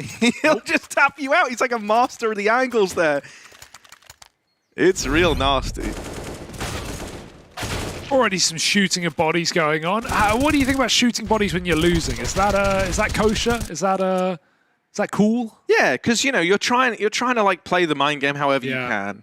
I feel like it, you know, obviously depends who you're against, but especially really at any level, like where players are good, you know, from here, all I think that does is just pump people up. You see when Simple gets his body shot, man, that just really riles him up, and he gets even better. Yeah, but that's kind of the risk of, you know, trying to dance with the beast in this essence. You know, like what's the reward? You're making a deal. Shot my body. You're making a deal with the devil. It's like, no, but you know, there's no worse feeling than going, oh, that's it, I'm getting revenge, and then you get wrecked again, right? Yeah, and then it's like, that's where you get in your head. Yeah, okay. Here's a little opener from MHL. This AWP, it's impressive that he's been able to find openers with it over on the T side. We saw, you know, how the ebbs and flows of T side Inferno AWPing can just make you fall off a cliff. Na'Vi Jr. showcased that brilliantly just yesterday. Now this B play coming in, rotation has been called for. Kenshin back in CT is smoked off, and so for the time being, Dougie Versus needs to have a big round at the back of the site. Even one would be enough to keep Eternal Fire in this. Kenshin can still be the man to provide it, but JDC's knocked him out. And so this will be another save out of the Eternal Fire squad. Back to the drawing board once again. Yeah, I mean, MOUZ's util is just perfect, right? They've done this so many times, running full executes into B with double mollies, double smokes. It just doesn't give you many spots to play there. Not even to think about the flashes that were a real problem for the players back in the bomb site. And now 13-8, this game is starting to slip by the wayside for Eternal Fire. A really good T-half, or CT half, but once they've... Sorry, T-half. Once they've hit CT side, they've just been at the beck and call of MOUZ Sports executes. And even in that first half, like, MOUZ just were, you know, sometimes they were getting out-aimed or out-peaked, but they always knew what was going on. They always had the reads. The stacks were perfect. The pushes through smokes were well-timed on flanks. So I'm not shocked to see this, but I'm hoping we can get a little more life out of Eternal Fire. A couple more rounds. Let these individuals shine. Colors has been quiet. We hyped him up a lot in the early game, but he's not really been able to come through with that same impact in the last few rounds. No, for me, the one I kind of liked watching the most so far, I'd say would be Kenshin. I like a lot of the ideas that he's been able to employ. It feels like he's got like a good understanding of the, as Maui would say, the macro. You know, I feel like you very rarely see him kind of overextending and getting caught out. Very safe pair of hands. Ooh. Shane's been wrecking today, though. All over the entries. Catching Fola peeking deep in apps, and MHL falls off the boost as Dougie gets into position. Yeah, you just have so many players that can be oppressive on MOUZ NXT. There's so many guys that are good at creating space and these opportunities. Even MHL's AWP has been able to do that on this T side, and this round, not going to be the case.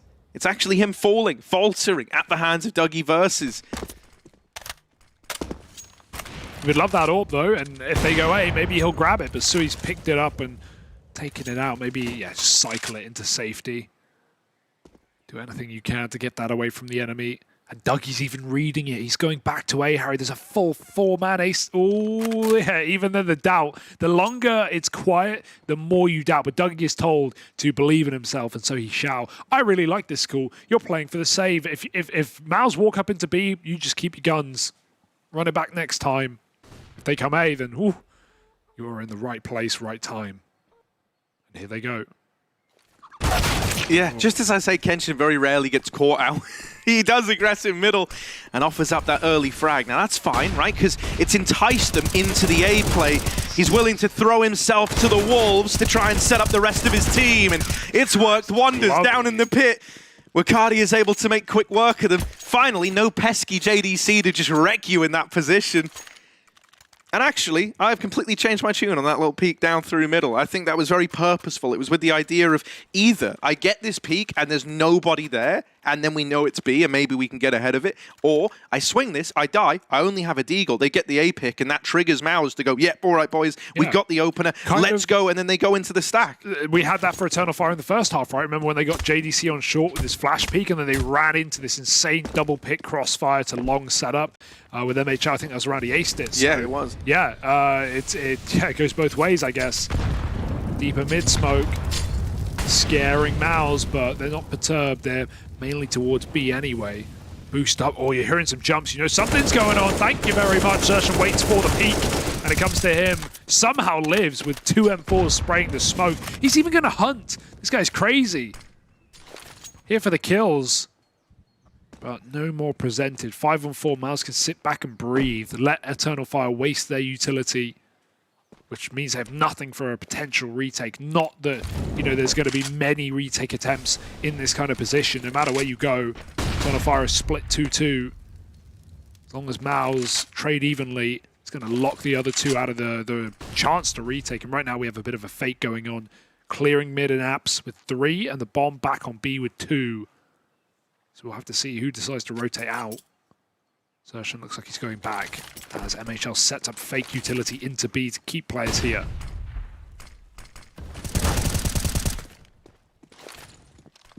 Yeah, and it has kept that double stack inside of the B site.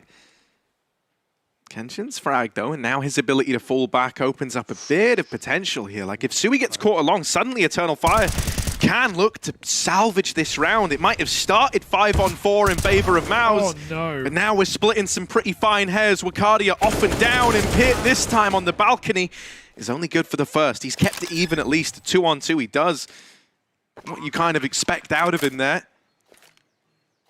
Now we just need these B rotators to come in with the retake. But retakes are something Eternal Fire haven't really attempted so far. You're kind of entering some unknown territory here. Lots of nades though, flashes, mollies, you name it, they got it, but MHL just swings with the orb like a madman. It works wonders, and that's just forced the hand of colors back to the bomb site with you, and MOUZ already know, knife out, hunting this last gun, and 14 rounds on the T side confirmed. Really nice stuff out of MOUZ yet again, just showing this experience on the T half, and MHL seems to be fitting in pretty damn nicely. There it is to close, no save today, and you know, it's add to that, it's even nicer that he's had an ace in his inaugural game for MOUZ NXT here in WePlay Season 3. That's got to feel good. I just really, really love the way that, like, when he's on the entries, right, you'll notice him be a lot more patient, even though he's keen to kind of, he plays like it's weird to say, like passive aggressive. It's like he'll go fast to get to an angle, right? Yeah. But then when he's there, he will just hold it for a while. But the moment that bomb's down, it's like he goes back to being a CT player, where like he's keen on challenging you every step of the way as you're moving in. Like when it's Eternal Fire on the clock, like just there, for example, he's not hanging about like waiting for them to set up for the retake and having to play very reactively. He's like, nah, as they're running us down, as they're throwing utility, as they're moving in, I'm going to take these fights at range before they can close that gap, before they can make us feel any pressure. Yeah, I mean, you can't always have a Zywarp running up Banana getting 4 kills in 4 seconds. But yeah, when you want to use that AWP for entries, your team definitely has to give you space. And luckily, Maus are no strangers to that, having Torshi in the lineup previously. So they've got all the protocols in place for an AWP. And actually, for MHL, it must be really nice joining this team right now at their peak, just slotting in. They go, dude, just stare down the barrel, you'll be fine. But right now, Eternal Fire are coming right to your doorstep, running down with a flash and ult mid. There's still a player tucked under. Shane's going to manage to hold on, keeping this round intact, but only for so long. MHL blind shot. Kenshin eats a grenade, and Maus NXT don't hit the go button. They don't rush it into B, not yet. Still kills to be had in middle. Dougie grabs another, and MHL just trying to smoke his path back to B. Oh, this is weird. What? How did Zershin get through? MHL, run! Everyone's so low on Maus. Like this Famous. Oh! They never knew about Zershin, of course. They didn't know he made it across. Weird. That is brutal. Yeah. That is brutal. That one little detail, that sneaking through a smoke, they crossed paths in the smoke, and it ends up coming back to hurt Eternal Fire in a huge way. Oh. Dead to the AWP. Look at the health. That's 47 HP on all, combined for the 3 remaining players on Maus. I'm an MHL fan. Safe to say, yeah, let's lock it in. 15-9. And while it looked good for a moment, for a half at least for Eternal Fire, it has been all Maus NXT in this T side. And now I'm already starting to think about, I wonder what next map is. Do you think it could be Inferno? I don't know. I'm not too sure. Yeah, it's hard to know. I don't think we're going to have too many repeats today. I don't know. I have a feeling. I have a feeling, Hugo. Okay. We'll have to wait and see. Maybe a Vertigo. I wonder if it was just like a day one blessing that we got to see all the repeats.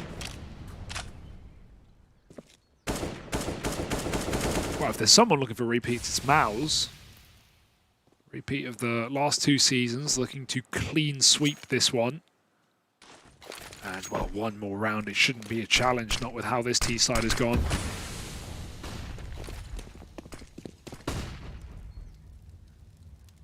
Pop up middle. Long smoke, cut off Kenshin for now. We've even got Eternal Fire starting to realize and move rotates over. This seems to be a commitment, and Maus, one final hurrah. Yeah, out they spill. They're already past the apartments player, Arcadia. However... Oh, got Colors. Oh, no, they are all around him. And he doesn't know where to look. That gets so awkward so quickly. Poor Colors. It's grayscale for him now, beyond the grave. Kenshin onto the AWP. Can't save now.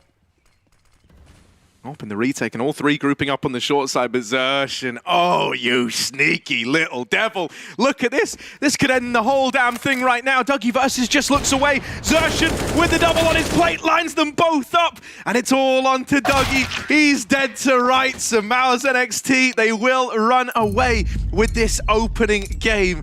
16-9. It might have been a competitive T-side out of the Eternal Fire squad, which I'm not really used to saying here. Sure. You know, that boded well for them, but it was when we got into that second half, their CT side kind of falls apart, and also Maus, they came alive. Some of those executes were real swift, real nice out of them. Maybe just slow to start, right? And we have said throughout this tournament, a lot of teams have had trouble with T-side, exceptions really being Young Ninjas and Maus NXT, more of the experienced rosters, especially the Young Ninja side of things. But yeah, it's not a surprise to see Eternal Fire lose. If anything, I'm impressed that they were able to put up such a fight. So yeah, I'm holding some positivity for this team, for this group as well. And hopefully we get a different map so we get more of an idea of what Eternal Fire are here to show us in this season. Yeah, I mean, you know, we could have just come out of this and been like, yeah, mate, Maus NXT blew them out the water. So the fact that we're even talking about Eternal Fire positively, I think is a good sign for them here. And I'm excited to see what more they can do. We'll be back with that after a short break there, so don't go anywhere.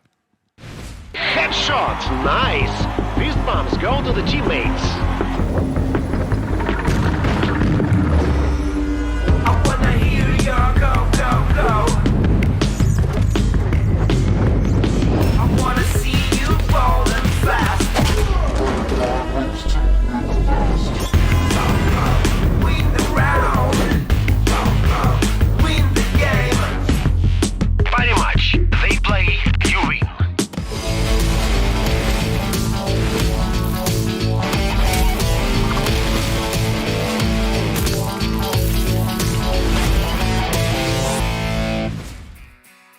16-9 is the result that we see here on Inferno between MOUZ NXT and Eternal Fire Academy. The Turkish lineup was pretty successful and they did a pretty good job in the first half. It looked pretty competitive, but when it comes to the second, they got the pistol run, but afterwards they just really struggled to stop the aggression that MOUZ NXT was showing. You, MOUZ NXT, are probably pretty surprised by what we saw in the first half. I want to know, is it Eternal Fire are pretty good, or was maybe MOUZ NXT a little bit like disrespecting their opponents? I wouldn't say they were disrespecting, but what I was talking to Pimp about, actually, this kind of idea is that sometimes for these pro teams, because I would say MOUZ NXT is a pro team for sure at this point, sometimes less is more. And by that, I mean that MOUZ NXT gave up a lot of openings in this game because they wanted to run their opener plays, like the run boost mid for MHL, fighting aggressively towards Banana. All of these plays work against competition that's at your level, but to me, when Eternal Fire didn't find an opening and they had to just play 5-on-5 CS, they had a pretty tough time converting those kinds of rounds. But when MOUZ just fought them, gave a fight to them, then they had something to work with at that point, because then they could maybe find the opening kill, because their players weren't bad. I will say that. Eternal Fire, they showed that they had skill on this roster, and for MOUZ NXT, maybe next time around, they probably just simplify things a little bit. I fully agree. I think, sitting back on a bomb side and just playing the default scenario and making sure you have your basic protocols in place. MOUZ NXT is a team that is so much better than Eternal Fire that should be enough. Sometimes, of course, you do want to be a little bit proactive. You do want to be aggressive. You do want to, stick it to Eternal Fire, and that's why I think we saw Eternal Fire do well. They punished MOUZ NXT for some of these. I wouldn't call them mistakes, because it's not a mistake to play aggressive, or it's not a mistake to be proactive. But when you're playing against an underdog team and against a team like Eternal Fire, where I fully agree with you, Maui, thinking to myself, right, whenever they had a 5v5 scenario and they were forced to execute or create the round themselves without getting anything gifted, it felt like they were falling a little bit flat, So for MOUZ NXT, I think it's more so a thing of them changing their mindset next time they are to face them, or in map 2 if we get to see Inferno again. God forbid that happens. But I will say, overall, it's sort of like the same scenario we saw yesterday with Young Ninjas and Astralis. A good first half, then it's just ebbing out. It didn't really get to be more than just that. But pleasantly surprised with Eternal Fire and MOUZ NXT, MHL as well, a decent debut. Yeah, in the beginning, before the series started, we actually talked about Torzi, who now got promoted to the main roster. But I think we really need to talk about someone who you picked for your lineups, and actually he got also picked by Brocky as like the player that you need to follow. Yeah. Of course, I'm talking about the Israeli player, Exertion.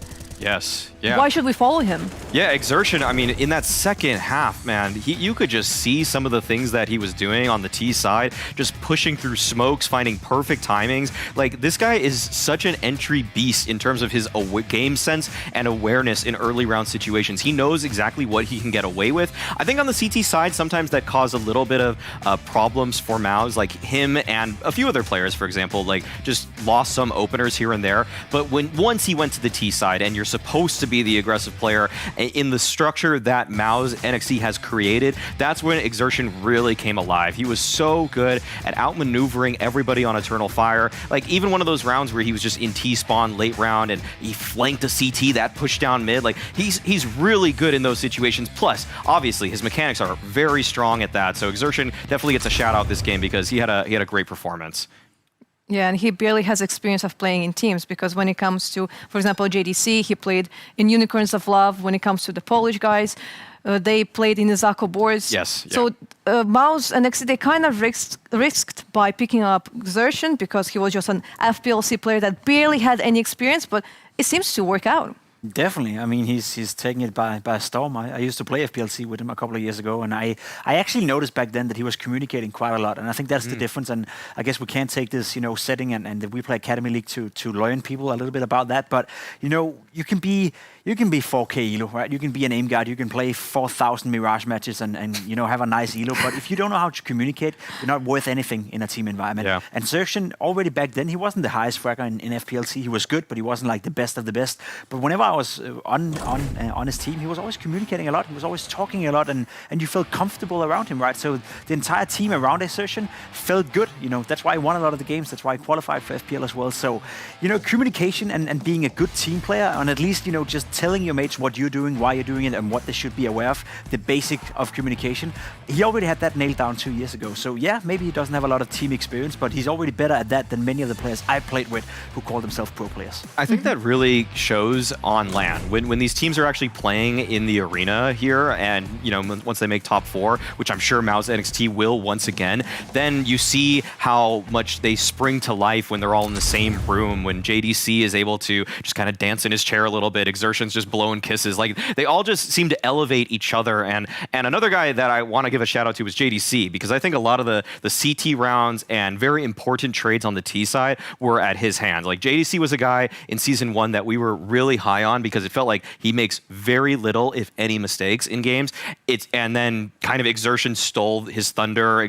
Torzy kind of like, they both kind of rose above JDC. But now it seems like JDC, he gets to do a little bit more because MHL is a more passive opper than Torzy. So JDC has to actually take some fights here and there. Like, he has more work to do. And you see that when he's pressured to do a little bit more, like, he's always good for those multi-frags. I agree. It's just great to see JDC play well again. He was fantastic in Season 1. He was good in Season 2, but as you said, there was not a... There's only so much you can do. Yeah, when Torzy is dropping 30 kills in a session, there's a limited amount of kills you can get. So it's good to see him start off well here as well. And as we discussed, Torzy is the guy being promoted to the main mouse roster right now, but that's because of a role. I feel like they needed an AWP player who could elevate that lineup. If you look at Exertion, if you look at JDC, right, they're competing against Frozen, Bimash, those are also very good players. So it's more like a role thing right now that is keeping Exertion away from the next level. It's only a question of time if they continue to perform like that right now. And also probably GDC is like the chill guy on their team, because we saw the heartbeats during the LAN. And while, for example, Monazy and Fear in their first game, they had like 150, close to 160, almost as they're like running a marathon. This guy was sitting with 80, 90, like max. He was like so chill, as if like he's not playing an incredibly important tournament.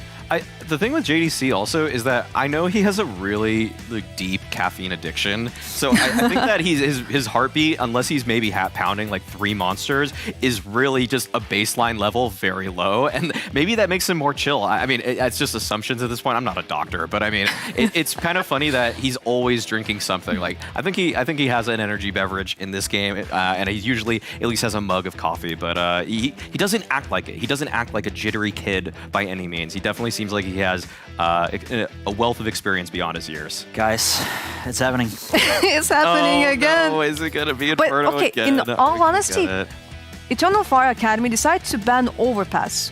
They could actually leave it, because we know that Mouse and NXT, there's no way they are going to Overpass. So maybe they could have added a little bit more control to the vetoes, because they have only 3 bans. Perhaps, I mean, technically it's been a while since we've seen them play, right? So maybe they integrated that into the map pool, but you're right, it probably wasn't necessary. It's coming, Pam. The thing is, Mouse are the ones to pick the map, and I can imagine Inferno is high up on their priority list. It's coming. So it's there. Yes. Wait, what Vertigo? We might still get Vertigo. We might see Vertigo, but at least it's not an Inferno back-to-back. Mirage would be interesting. I would like to see Mirage. Yeah. I think Mao's probably too smart for that. They probably like their Vertigo a little more. But they also like their own Mirage, right? They think that we're the favorite, we're good on Mirage, so they want to play their own strength. I'm not sure. Vertigo is a bit of not a gamble, but it's one of those maps that if you get stuck on the T side, it can be tough. Ooh, it's Mirage. So we do get Mirage. Wow, against Eternal Fire? I want to see Colors play now, because I didn't make that point because I didn't want it to be rude on him, right? But he was the bottom fragger. He was the lowest guy in terms of ADR on the server as well in the first map, and that's understandable. If you never play Inferno, right? If you're always talking Mirage or Dust 2, you don't feel comfortable on a map like Inferno. Now we get on his playfield, we'll get to his home ground, so I want to see more from Colors now. I want to see more from Eternal Fire. I mean, it also means he has no excuses now. It's not like, it's not bad that I don't play. Run out middle, and just headshot people, because that's what all these boys do in Face It. They don't give a damn. Yeah, I mean, I am still kind of surprised that we didn't see Mirage as our first map. Same, yeah. But still, we get Inferno, we get Mirage, we get 2 different maps, so I'm really looking forward. The question is, when it comes to the odds, Mouse and NXT, again, they're sitting at 1.1 and 6.25. I mean, this became a little bit more even in terms of the odds from the first game. I think it was a little more lopsided. And I mean, if I knew it were a Mirage and I were, looking to it would sway me a little bit, because it just does feel like anything can kind of happen here a little bit more, because Eternal Fire, like, they made that game closer than I expected them to, and now that it's on Mirage, where I think every Turkish player probably feels like they were born on that map, then I really think that this is a chance for them to show a little bit more individual ability, especially like you were saying, Pim. Colors, to me, needs to step up, because this dude has over 1,000 Mirage pugs. Like, he has so many games on it. Like, if there were ever a time for him to take over, now is it. That's a ridiculous amount of games played on one It's so map. unreasonable. I mean, we all love a bit of Mirage in pugs. We all love a bit of... But a little bit. You know, but a little bit. Yeah, I mean, like, when it comes like to the Turkish lineup, I don't know, like, Mirage, yes, they can technically get like a nice amount of rounds. Sure. But Maui, you said that they're going to get 12 rounds in total.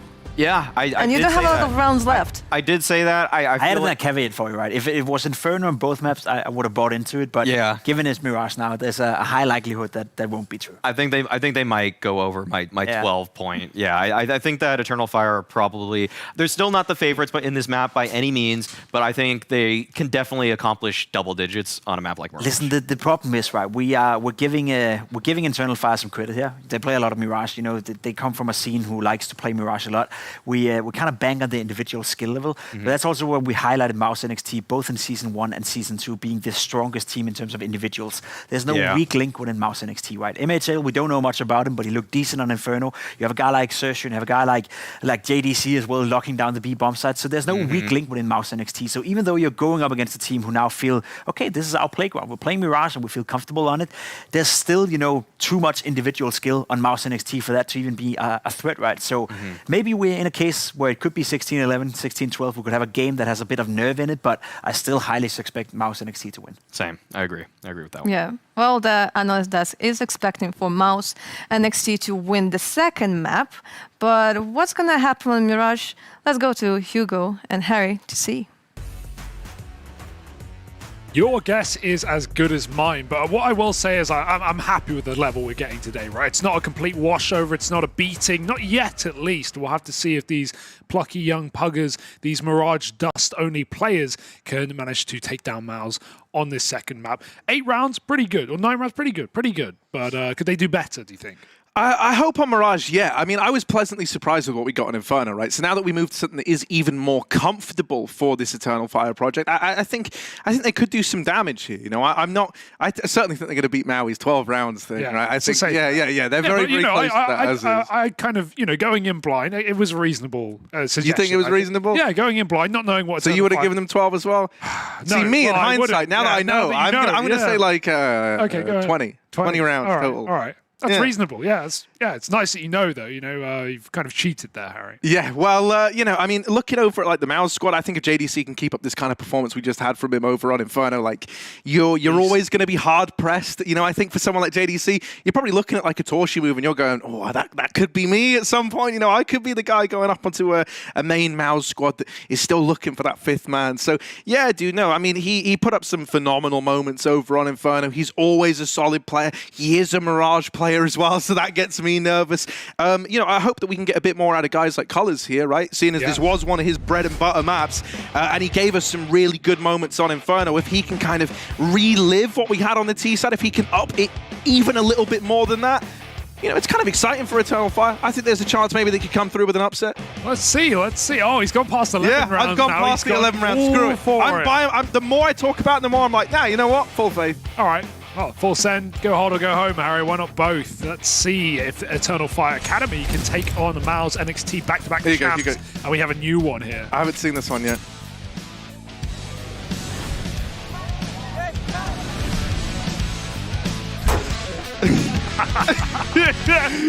What's in that van, Pimp? That's about right. Pimp's always making bank, bro. Pimp's always making money. He's probably going to go streaming between the games now. That's what they call him, Big Money Vinike. Get them subs rolling in. Thanks for the 5 gifted, by the way. Yeah, don't forget to use your Prime Subby Wobbies, guys. Become a Pimpy today. He just walked out of the room. He's not happy with that. Yeah, he's done. We'll get him back later.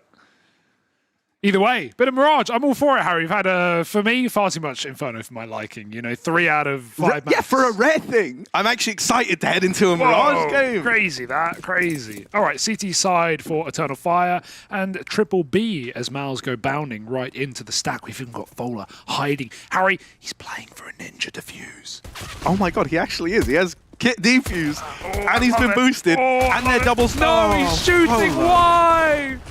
Why? You had so Fola. much going for your entire team decimated. You may as well commit. Yeah, like at that point, once you've got, once everyone else is dead with no resistance. He didn't let anyone past him.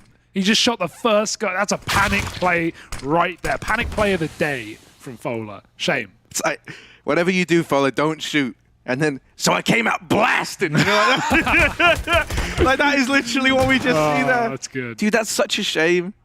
Like that legitimately was the buy to Ninja Defuse and the position to Ninja Defuse. Yeah.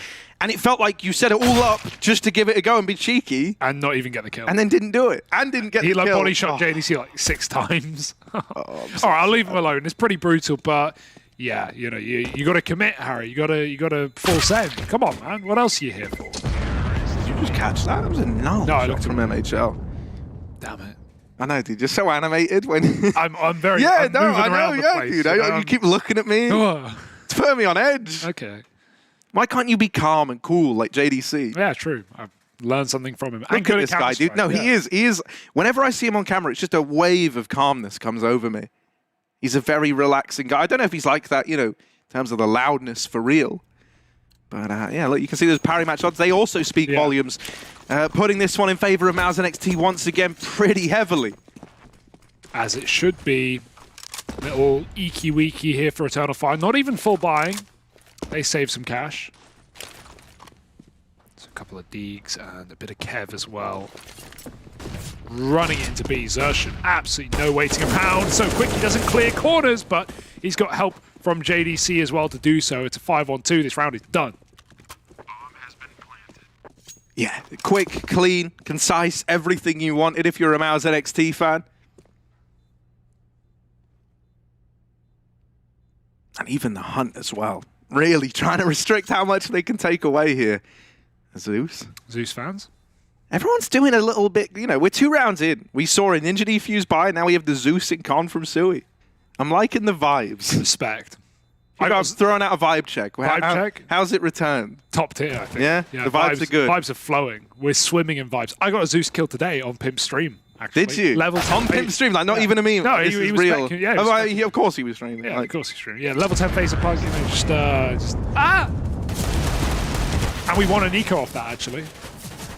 One of the things I miss most about being a high elo player is the because I've fallen off of a cliff lately, bro. Yeah, I am washed as hell. I don't know what's happened. But I used to occasionally bump into some of the academy guys when I queue. It was quite nice. That was how I met Fessa. My little face it. But yeah. Well, Silver 1 now. Yeah, Silver 1 now, of course. But let's listen into a bunch of not Silvers, Mals. Hello. No, I will just walk. Yeah. We don't do Megas. We just got stuff shown. Watch out on everyone. Wait. They smoke con, maybe it's full buy. It's full buy probably. Yeah, they might be us. Yeah. Tell us when you're ready. They heard us burn, so. Yeah, but only me. So. Watch out deep net. I'm waiting for it. Okay, nobody's next, Sonny. Nobody's next. Let's start working. I'll peek. Yeah. Flash. You ready to pop, guys? Yeah. Oh, Molly Van on the pop. Ready? 3, 2, 1, go. Flashing. Edward dead. Lekko smoke. Flashing cap up again. Maybe forest on the smoke. I'm Molly Kara again. I don't see him. In the smoke! They cannot be short. Can we help? Can we kill him? Yeah. They will run out kitchen, be aware. First, dead. Nice. Watch out kitchen rotation. Yeah. Kitchen. What? Last flash on city. Last flash on city. 3. 1 on 4. I need sound. Any plant? Up is kitchen, yeah. Planting in the corner.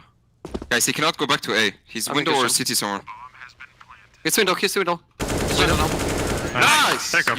Well done. Yeah, take off. Nice round, guys. That was like the perfect round to listen into. Yeah, right? What a methodical B take. All the nades communicated when we're throwing them, where they're popping. Xerxon jumping out of apps and hard clearing Edward. That was a really lovely round out of Mals. Yeah, no, really, really nice. I mean, Mao's NXT comms are always a treat to listen into for a number of reasons. Mainly because they speak our language. That's what I was about to say, right? Considering that, like, this is they might have 3 Polish players, but this is an international squad, right? They are comming in English. It's always a treat to see that it still sounds so clean, right? Like, these aren't 5 dudes all speaking their mother tongue to one another and, you know, able to relay stuff across real quick. This is you communicating in your second language for the most part, and yeah, I know it's shocking, especially to us who are, you know, one language. No, that's chunks. true. That's true. And like for anyone else who's actually from like a good country, they they would say like, well, of course I know English. You know, English people don't ever speak my language. It's so annoying because whenever I go to someone who can speak fluent English as a second language, I go, oh, I'm so jealous you can speak 2 languages. They go, oh, but I'm jealous of you. It's easy. You're English. It's like, no. But see, I'm the ignorant one. You know, I want to speak more than one. I've learned saying like, "Oh, I'm jealous." You know, don't say, "I'm jealous." You can speak 2 languages because Hugo, you could speak. I 2 could. languages. Yeah, no. But it's more about you don't like growing up and learning the language. You know, I didn't. They don't teach us. No, that's fair. So they don't. No one cares when they're 12. No, that's true. When I was 12, I didn't even really think about the world outside of my own little bubble. Exactly. Yeah, nothing's changed. Because I was 12. Like, and now look at this Zertian. With the opener, these are just It was meant to be nice and clean. Color's the one guy who could cause some chaos, and he is a Mirage player. He's the Mirage man. There he goes, dead after 1. Jane's dealt with him. Something I was going to say about that round when we got to listen to the comms, as well as them being really clean, I think it was like JDC. He's so good because he's someone who...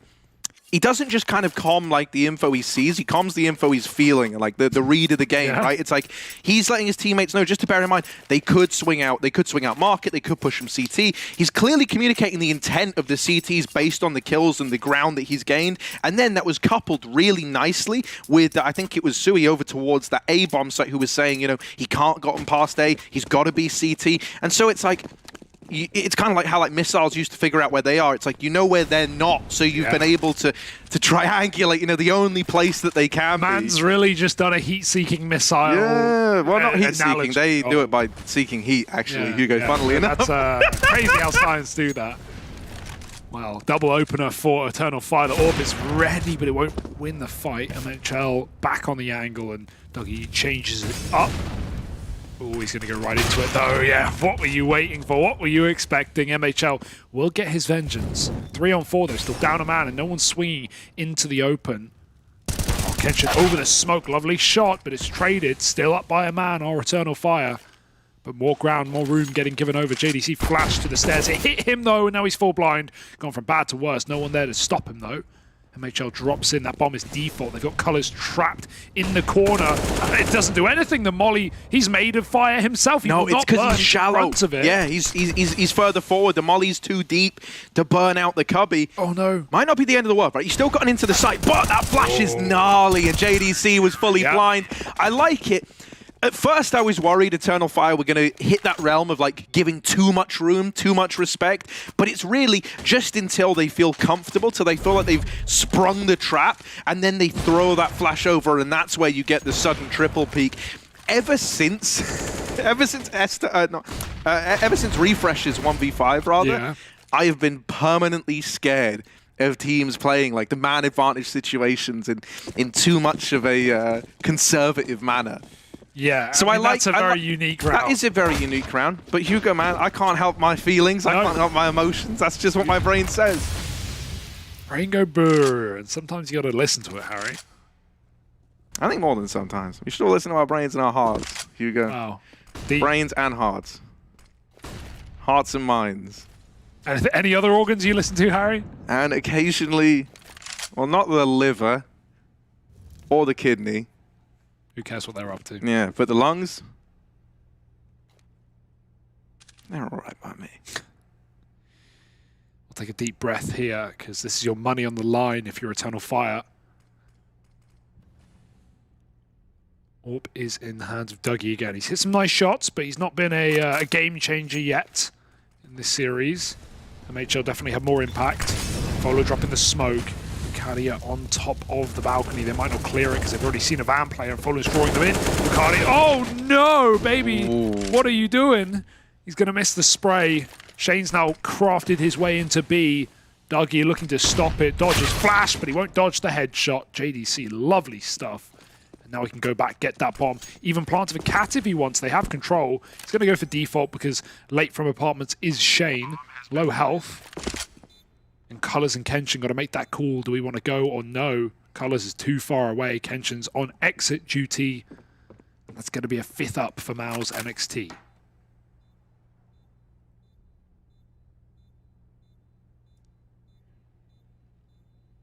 That is really brutal. Like, it's just such a feels bad man moment for Wakadia. Like, I physically don't know how he didn't get away with that. Because, you know, if he did, and like this was a 2-on-2, even with guys like Colors being so far away, you might have felt a reason. You know, you might have felt compelled to go for it. And really, with like the positioning Kenshin had on this apps wrap, it might not have been a bad move. With that kill never arriving. Ooh, clean JDC. Ouch. Yeah, with that kill never arriving, it was pretty doomed from the offset. You know, you had 3 in B, with those guys not trading evenly. You never really had a route to a retake open. And so now it's a little timeout for the Turkish squad as they try to plug some of these holes. Oh, yeah, man. He maybe made a step there. It looked like he was potentially moving. They think you got the kill already, and it's already too late. But very cerebral. I mean, Mao's, you know, individually, like we were seeing a lot of good signs for Eternal Fire in that first half, especially in Inferno. But, you know, there's no one sitting here doubting Mao's as individuals and saying, yeah, these guys aren't fraggers or whatever. These are some of the most talented players in the entire league, if not the most. So Eternal Fire are now up against a warmed up and ready to go Mao's NXT. Fresh off a previous map win and now looking to be even more dominant. Eternal Fire using tactical timeouts, trying to get ahead of things. Their money isn't pretty. Yeah, I'm pretty sure that was a back-to-back tactical timeout, right? A back-to-back-tical. Correct. As they're known. More the merrier. Dude, that's a full minute to talk this through.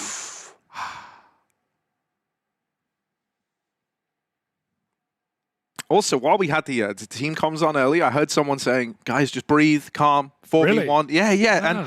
And that was, I think, just because up until then, you know, the comms kind of got a bit chaotic, like right as they're taking the site, obviously, in like the mid-round, it is always going to be chaotic. But I like that you do have that like soothing voice just to let you know that, like, guys, we've kind of won the round. As long as we just play the 4v1, we don't need to be overcomplicating this, overcommon anything. Having a voice like that is so important, though, because when things start to spiral, when things get chaotic, you can sometimes get caught in that energy. And so it's nice. Dear. Kenshin, yeah, you're pretty screwed here, bud. There is this hero M4 pushed all the way through Palace, and I don't know if Mao's are going to be ready for that. Still, Colors has to get away with a hell of a lot from this position. Ooh, my. Lucky Versus through the smoke, over the top of it, in fact. Comes in with 1. All of this is drawing more attention away from Colors, but as he strikes, is he ready for the second man? Xerxan trades that out. Still a 2-on-3 and still a lot of damage done. You know, reason to give this a look in, reason to give it a bit of a push and a prod and see what else you can get away with. But it is looking pinned to be a Mao's NXT round all day long. Really hurts for Colors, man. Again, like, just dink Xerxan on the second. If he gets 2, he doesn't even need to go in. He can then, you know, start to breathe, start to take a moment, and let his team move in to help, rather. All smoked off in con, stuck with Deagles. So, yeah, it was only an eco, and Mal's really caught them off guard with a little pop through ramp. But we do have some comms from Eternal Fire coming up in this next round. So let's have a listen and see what they got to say. I'm actually kind of excited to see what the vibes are like here on Mirage.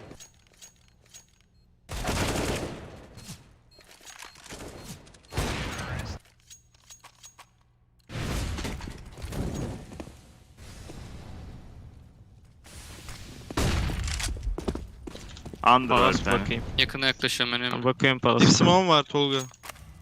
Tane Palas'a under var. çıkacağım ben. Palas'ın Tamam. üstüne. Kon flash pick geldi. Okey. Catwalk bende şu an. Palas'ın üstündeyim Emre. Tamam. Rampaya dikkat et. Rampaya gözükmüyorum. Kon smoke bitti. Taziyeceğim ben onu. Rampa smoke da bitti. Palas var. Palas'a bakıyorum hala. Polo smoke'unu versene. Ya da bir Rampa Palas'ı. bakıyorum. Jungle. Çıktı mı lan? Öldü jungle öldü. Aynen, Palas rampa var. bakıyorum. Under Rampa var bir bakıyorum. tane. Under var. Palas Kon var. var. bir Kona tane. flash var. Var Var atayım. flash. Attım ben. Attım bir tane bir de doğru flash. Kötü Dave flash sana olabilir. pikler. B var. Dave Onun yakın. için. B dönüyorum. B atladı. Nice oğlum. Atladı. Mid boş, Backside. mid boş. 2B, B2. Kaldım Edward. Short'tayım ben. Nice. Helal. Alabiliriz. Ben hiç vurmadım. Short'tayım ben. Tutsana Short beni ya. flash'im var. Enes. Gel boostayım. Yakın biri Modi galiba. Yakın sağda adam. Tamam bak. Edward Edward da olabilir, galiba. sağda olabilir. Ben flash attım. Edward bakın. Bana flash çıkacak o adam. Bak sen. Shoulder'lı. B Ev AP. AP. Sola geçti. Sol bende. Tamam bak sen. Atladı araba atladı adam. Yakıyorum arabayı. Yakamadım. Bakıyorum. Pikledi adam. Pikliyor Bir daha elde. piklemez ki o ya. Kitiniz yok, save'leyebilirsiniz. Evet save. Modi olabilir adam. Yani pikini tuttum. Bıraktım da pikedi ya.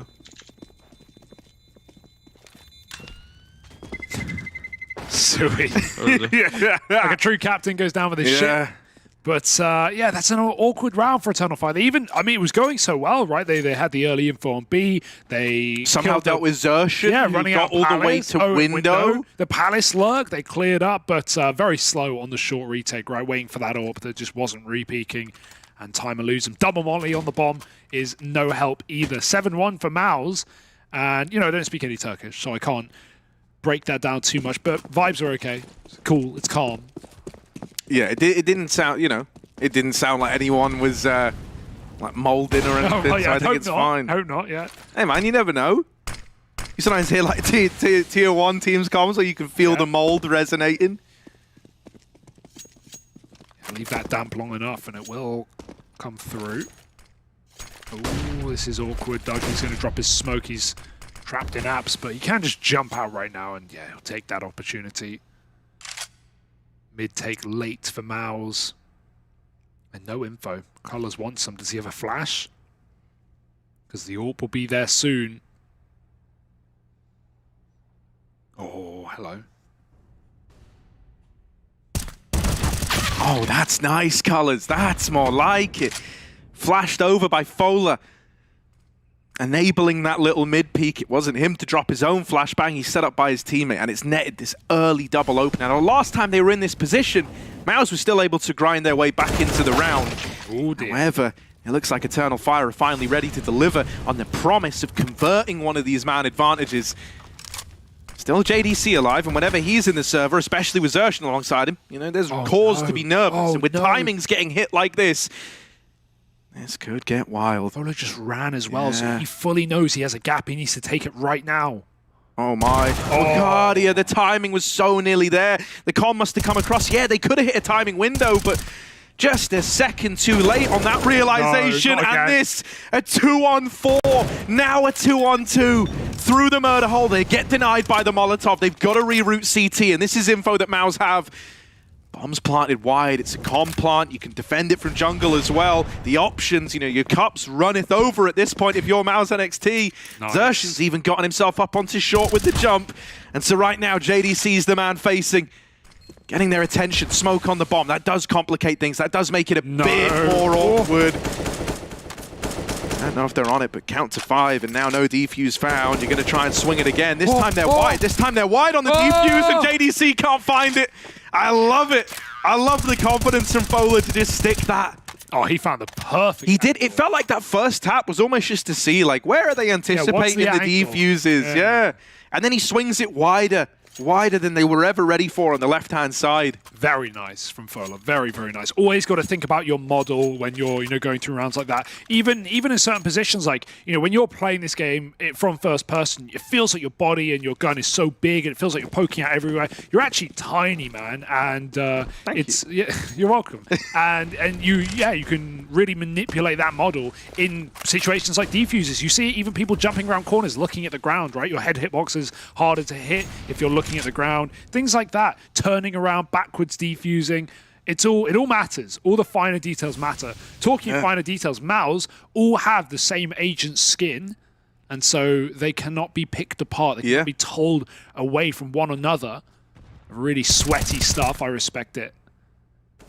Colors. He has been good in middle, though. Yet again, an opener. Just gets out, but he might be dead. He's not ready for JDC. Instant trading. Dougie drops off Catwalk. You madman. Absolute psychopath to take down JDC, and this is looking good for Eternal Fire out of nowhere. Yeah. Suddenly, you know, you're given chances, you're given opportunities. Hello. He went through. Shane through that smoke and into jungle. Now can he get away with anything from it? See, when they did this last time, this misinformation came to punish Eternal Fire far later in the round than when it looked like it was going to. As this smoke fades, you will never consider that a player could be here. And so Dougie versus shot in the side of the head. Wakadia might have come in on this rotation, but he saw a leg. No, he I'm didn't. convinced he must have seen a little snippet of him. But is it enough? Yeah, Fola locks in that round, and it's 3 for Eternal Fire. This is the Mirage I wanted. This is sweaty. We're getting smoke pushes. We're getting quick con splits. Mals are popping B a lot. This is a good game right now. And Eternal Fire just trying to hang on, trying to survive in the madness. Easier said than done. Yeah, I mean, you know, there is kind of the caveat on this that, like, their CT side was where they fell short back on Inferno. I kind of can't wait to see if that, like, T-side trend of it actually being a preferred side of the Eternal Fire is something that keeps up, or if that was, like, a one-time thing. Because as mentioned, you know, that's where a lot of these Academy teams have kind of had maybe more troublesome times, really with the exception of Mao's NXT and Young Ninjas. I think they're the two that have kind of been exceptions to that rule. I mean, hell, think back to Big Na'Vi the other day. Nothing showcases it more. We replayed the same map, and the CT side won both times. Glock kill to open up. It's Glocks, baby. Dougie will at least refrag, so the numbers aren't a problem yet, and the weapons shouldn't be, as long as you can avoid Zersh. And they're hunting him down, though. Kenshin does drop that gun and the bomb, so thrown into disarray here. Mals don't have any weapons to retrieve, and yeah, more kills coming in. Nice shot onto the AWP, but they're going to find him. He won't have long left to live in middle.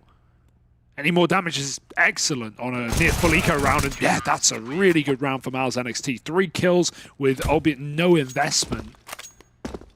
And so Eternal Fire, their money is getting chipped away at. It's the long game for Mals, looking to put that bank in the ground. Oh dear, wasn't ready for a round that quick, huh? Can't say you blame them either. It's not really been something, you know, that's a bit of a pace change on the flat eco. They know they've been being given a lot of respect, so they just run it down mid.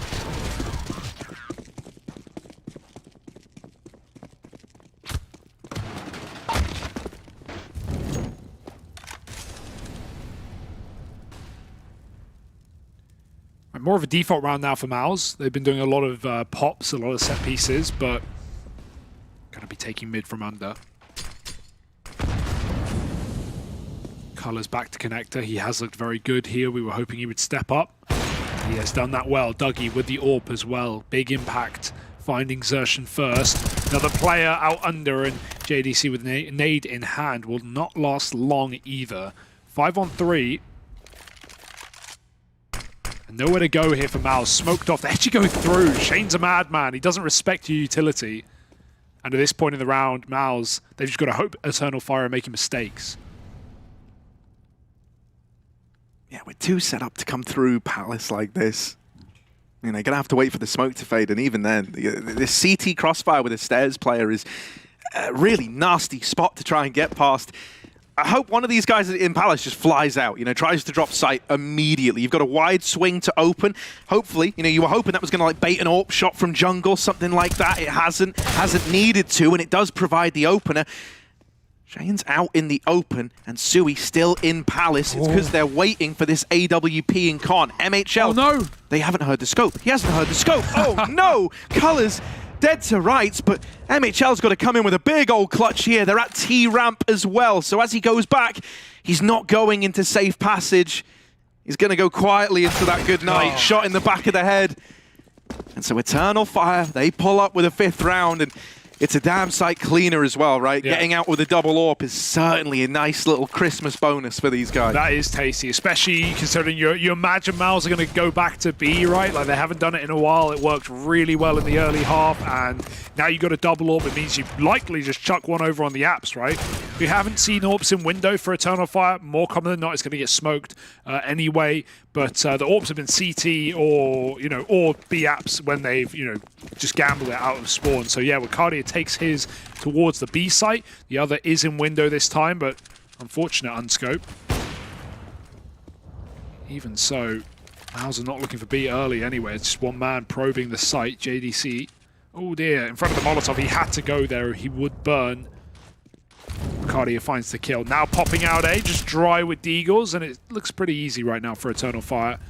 These rounds need to be the cleanest of all. And so they shall be. 2 on 5. Colors, oh no, timed again. They heard him. Bowler, though, moves in and keeps the round flawless for Eternal Fire Academy. They're holding on, Harry. They're doing more than holding on. They're in a spot where like they could look to win out the half here, Hugo. If they pick this one up, you know, Sui is a welcomed little bit of, you know, like, oh, actually, he didn't even bought you. Never mind. Forget I said anything. Yeah, you know, I mean, even with lost bonus stacking up, you're still kind of reliant on getting a bomb plant here if you want to have, you know, a proper buy in round 15 if this one doesn't go your way. And really, in rounds that they haven't won, bomb plants haven't been the forte of MOUZ NXT. You know, a lot of the victories have come pretty dominantly to the Turkish squad whenever they've found them. Are they going to walk in A-smoke again? It's been a pretty consistent game plan. Yeah, I get a bit nervous with these smoke walks because like early on it was ballsy, it was cool, it was working out, they were hitting a lot of good timings. It feels like the winds have changed on that a little bit. They don't care, they did it already. They spill out through ramp, they're already past it. This time no one watching for it.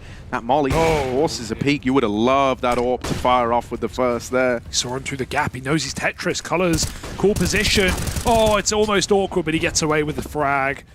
5 on 3 and a really heavy A setup in this final round, or second final round for Eternal Fire. They've made the read, and right now it's working wonders. Back to B. Yeah, I've got to say, you know, we were kind of talking about like the potential map pull for this Eternal Fire squad. With how much more put together this CT side looks compared to Inferno, it feels like they're a lot more comfortable here, right? You can see why they lent into this one. Fola with the opener and even goes on to drop the bomb. It goes tumbling out the window. You might just save the AWP. I mean, 1v5, 30 seconds, man. I would just be running for the hills at this point. As good as MHL's been. Expecting another ace, this time in the 1v5. Nah, not today. A little harder, I think. Yeah, the only way you're also going to have this AWP is if you save it now. Nice, yeah. I mean, you've got to get some extras. You've got to get some HLTV rating. Come on, what else are we here for? Saving's no fun. Saving with 3 kills in your pocket, that's a lot of fun. Oh, it's AWP v AWP. Oh, it's beautiful. MHL. No time to win the round, but style points approved. Box ticked and gun kept. Eternal Fire could hunt, but they want their 3 AKs, and I cannot blame them. AWP is not a problem to rebuy. And here we go, last round of the half. Again, though, Harry, we had a pretty split down the middle affair over on Inferno. Yes, it was, you know, different T and CT start and a very different map, but similar beginning to this one. And Eternal Fire definitely do look more comfortable on this map. I can't wait to see what maybe strategies they have in their pocket with some of the ideas that were shown on the T side of Inferno, some of those fake plays towards A. So yeah, let's see if they can round out the half. Well, even looking back to when these guys used to play together, something that we mentioned earlier on, this was one of their go-tos. MHL. Jeez. Oh, double lower setup. Don't know how he gets away with that. Yeah, he even got the leg onto Kenshin, so it's 190 damage out of that AWP to start the round. Ola negates it as best he can, and JDC is certainly a big scalp to have taken, but can you get any more? They've checked it a little too shallow, and Fola isn't letting them into B. That is a lovely... Oh. Not again. Not again. No, yeah, don't kill him. Get more than one. Sui! There's the Mac 10. Oh, and if only he knew that this was the low player, he'd have so much more confidence. Jump it, clear it. Yes, there it is. Sui with a double. The Mac 10 delivers, and now he's onto an AK. That bomb still dropped out here towards the B side of the map, though, so eventually Sui's got to start to come back round. Everyone here. Oh dear, don't jump up, Fola, don't do it. He's had some great B anchor rounds in the CT side, though. He is not giving away kills. He knows the bomb is still under his possession, waiting for Sui on the big wrap. MHL, 1 HP, but not even a flashbang to hit him. Nothing to stop him but bullets, and Sui is coming in to deliver some of his own. He's been spotted, and he won't get away with Color's kill. It's MHL in the 1v2 for the half, and they're not giving him an inch. Colors assassinates from behind, and that's a beautiful B-hole from him and Fola for the last round of the half. Yet again, Eternal Fire 8-7 right down the middle, making Mouse work for it once more. And look at that streak of 7 rounds in a row for Eternal Fire at the end of the half. Yeah, and I mean, you know, this is where, like, you're riding on that high, right? This is where, you know, you'd like to think the guys on the Eternal Fire side of things are kind of saying, look, this is our map now. This is the one that we're used to. We've been able to salvage, not even salvage, really put together an incredible first half considering we were 7-1 down at one point in time. You know, now we've gone on to close that out. We move on to a T side. Mate, if we can keep this up, we can go 1-1 with Mao's NXT. Massive. Like, that is monumental. Because out of all the teams in the group, there's not many teams that are going to be able to get away with 1-1s against Mao's NXT. Like, these are the big boys in the group. These are the ones that can come down, like, when you get to the tiebreakers, when you get to situations like that, like, these are the matchups that start to matter a hell of a lot when you're splitting those hairs towards at the end of the group stage, right? So, yeah, this is such a key moment now for this Eternal Fire squad if they did want to make a deep run in their debut season at the WePlay Academy League. Yeah, of course, to remember how these formats work as well. We have 2 5-team groups here. First team of each group goes straight to LAN finals. Next 4 teams in the group go through to the gauntlet to play, where placing does matter. You want to get a good seed, right? So it's all important. It's safe to say we expect Mouse to be that #1 team in the group, but anything can happen, Harry, especially online. We've seen not necessarily the winners of the online league are the winners of the LAN. And Paramatch odds slightly closer, but still realistic. The Maus are favourites, and that's a safe bet. So let's hear if Maus feel the same. I think I like Forest, but they never can be when I play Forest. No, it's good then. I'm playing Go to stop. Ticket. Okay, I'll play Forest anti-flash against the first flash. I get the first contact only. Molly window. And smoke top con. Nice house. They smoke deep jungle. One shot con. One shot con. And jungle, and they can go jungle. Up con, 1, 2, 1. They will push through the jungle smoke. They will push through the jungle smoke. One window. One con, one window. Bench. Jungle. Window. Out jungle. Out Apex. Oh, no Kevlar. Nice. Bench. Window. You crouch. Window 1. Window. 2v1. Window. Ja rampa så. Down sandwich. Det är deep jungla. Default på plats. Jungla. Ta det teraz. Reloada. Schody. Mam 2 flesze jeszcze. Po schodami teraz. Jest bench teraz. Przed. Schody. Ja teraz. Schody. Po schodami znowu. Ławka. Przebieg. Polance. Lubię trafić mnie. Jeszcze lewo standard. Fireboxa.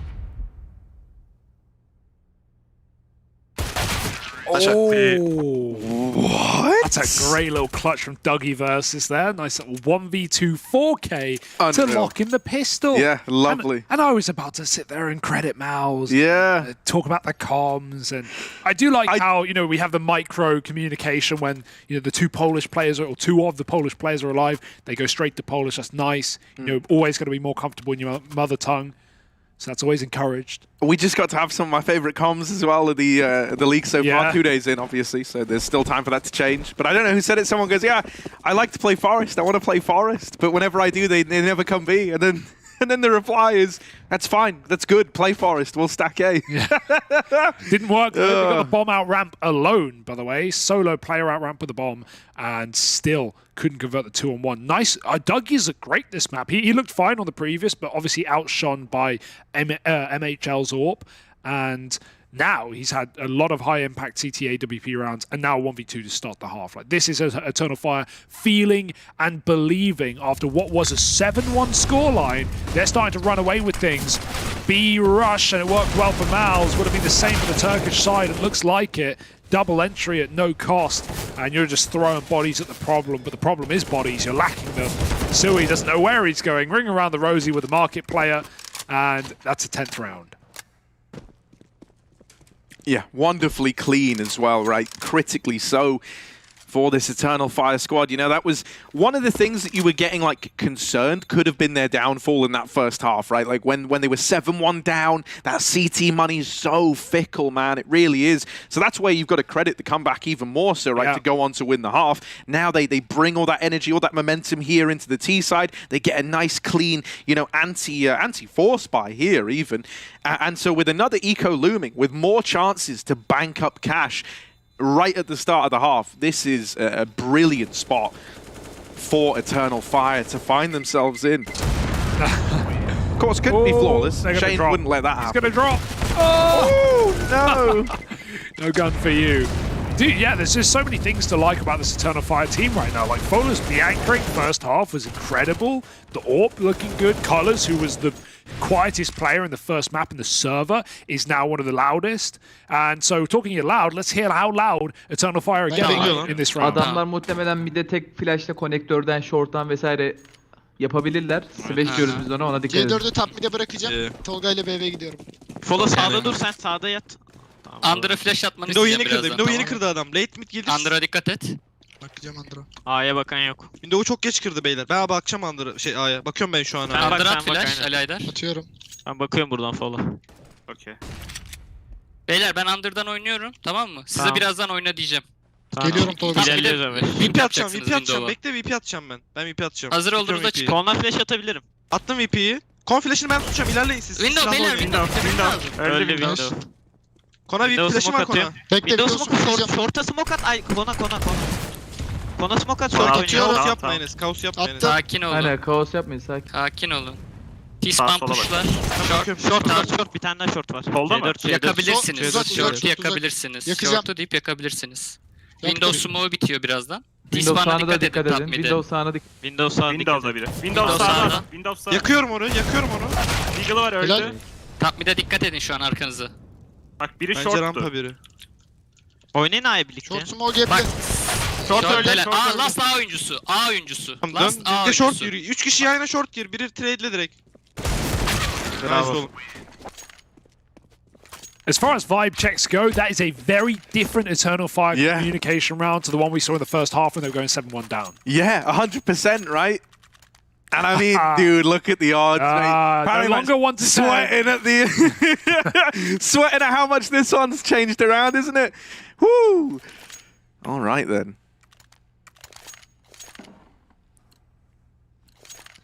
Yeah, it's great. Obviously, the mental has changed a lot when you go on a streak like that and you start believing, you start realizing that, wait, this game is actually easy, guys. This game is ours, and it might still be. I mean, this is 10 in a row now. Yeah. Right? And if you win this rifle, it is really about to get sweeter. It should be 12 in a row if you win this one round here. Legged. And at which point, 13-7 up, you would be in just in pole position through and through. What's the plan? You can't get ahead of yourself. You've certainly not won yet. They tried to finish the job that the AWP started, but Colors got out from top mid. We need to regress now. They hear the scope and window. They know MHL is near about. But not for long. I'm really curious what they're going to do with Dougie Versus here, right? Holding on to Palace, but the rest of the team kind of set over towards the apartments. Is it going to be one of these late backstabs, or is he looking to make a move early? It actually looks like that bomb's going to move around and join him, so he's maintained this position, maybe destined for this A play after all.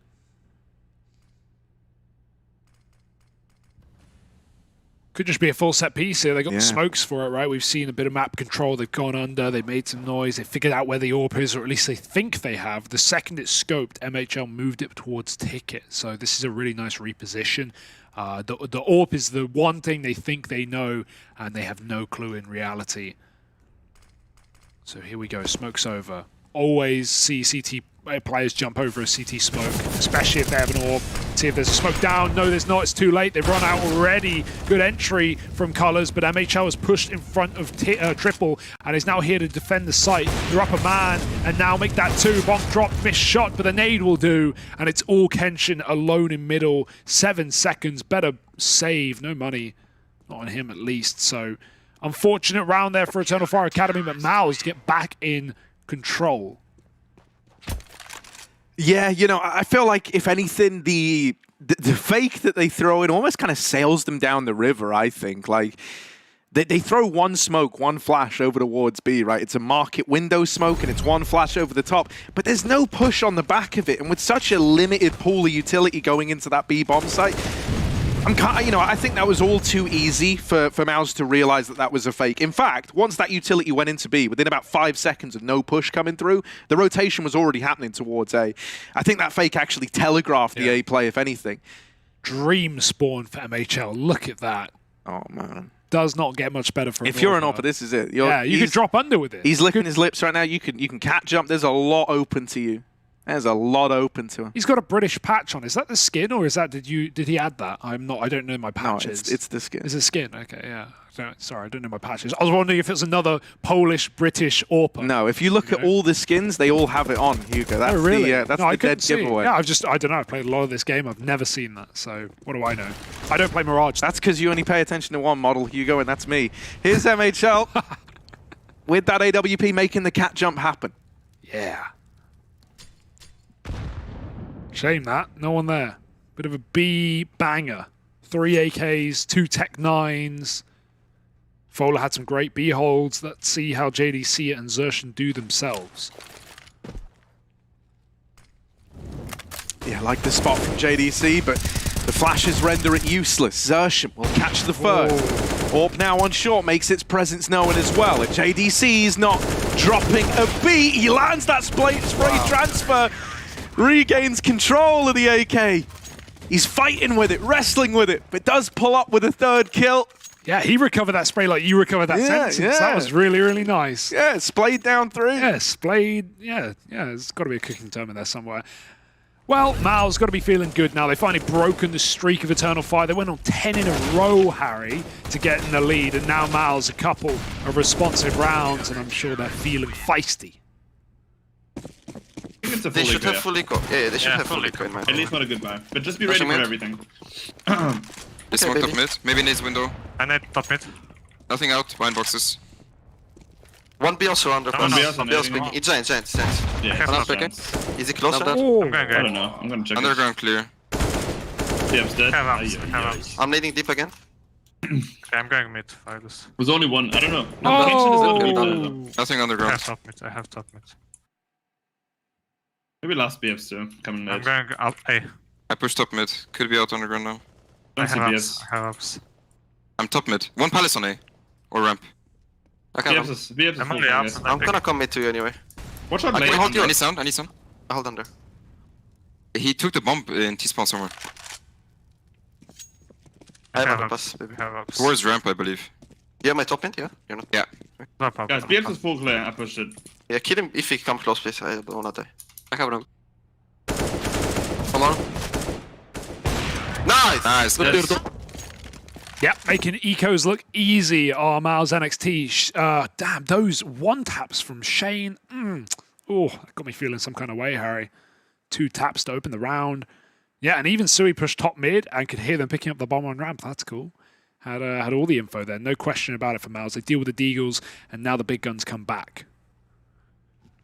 All right, Paramatch, I've seen this happen They can't before, make up their right? mind. Yeah, They're going back, they're going forward. I've seen this one before, right? But yeah, the next thing you know, Eternal Fire go ahead and get a bunch in a row, and suddenly they flop right back round. Uggy versus, that could have been the opener. Oh, that also could have been the opener, and it was, but sadly the other way round. MHL's taking it one step further. And look at this. I mean, this guy looks like he fits into this team. He does not give a what, Harry. He is all for aggression, rather. Throwing the AWP up top mid like a madman. He is right at home here in Miles NXT. Dude, so many good AWPers. What are you supposed to do? Such an easy gun. You just click them. Yeah, man. That's true, right? Like 1 bullet, I think. Well, every gun's 1 bullet if you're good, or not. That's not true. Most guns, the good guns. Yeah, AK Eagle AWP. If you're using anything, you've had to backpedal a lot. Yeah, there, okay, not every gun. A lot of guns. The only guns I use, a few. AK like Eagle AWP. That's all I use.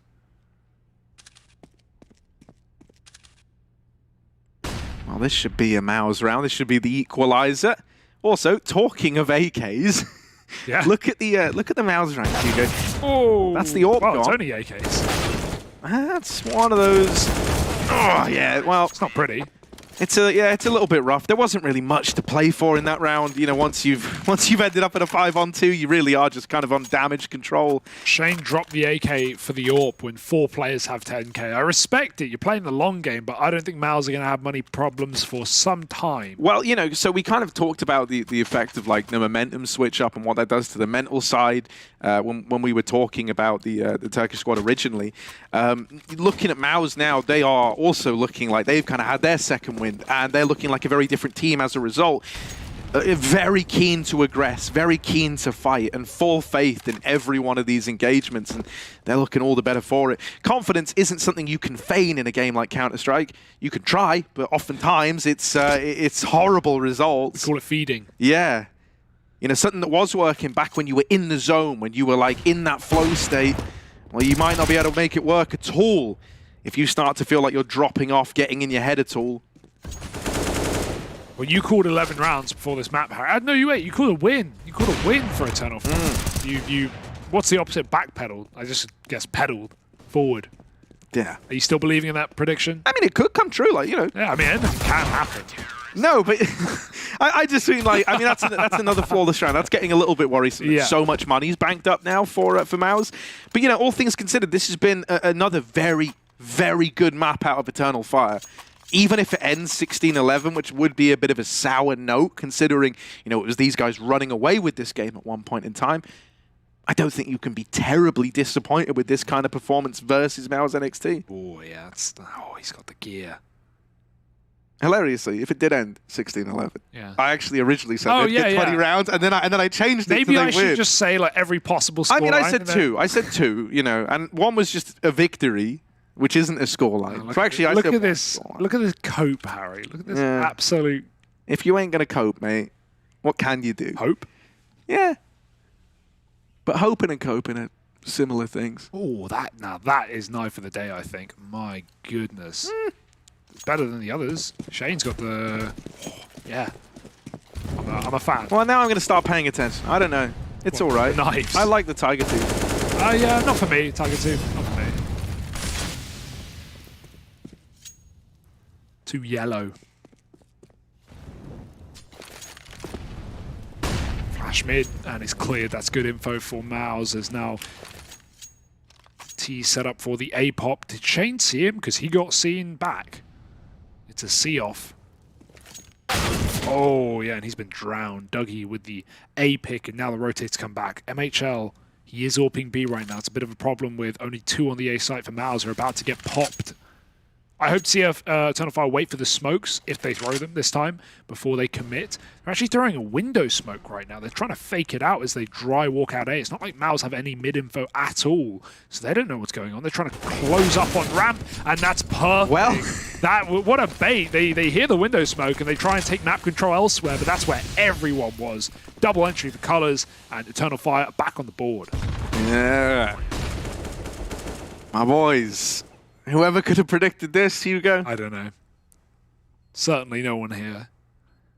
I hate you. 16-12? I hate doing predictions with you, man. Yeah, it's almost like they because it's like I just can't win either way. You're if right. I predict right, you tell me you can win because you just predict like, you know, oh, I think they could win, but they also could lose. No, I didn't say that. I said I think Eternal Fire are gonna win. Well, let's see, Harry. They still good. 12-12, Hugo.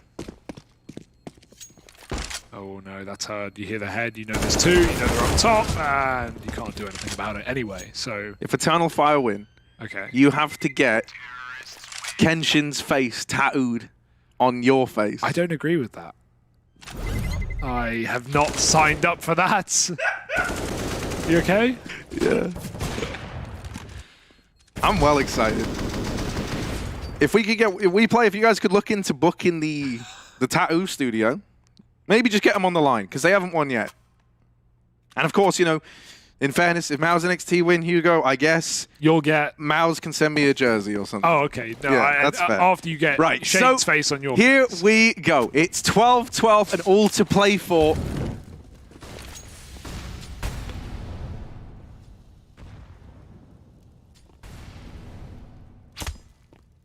It's a face-off.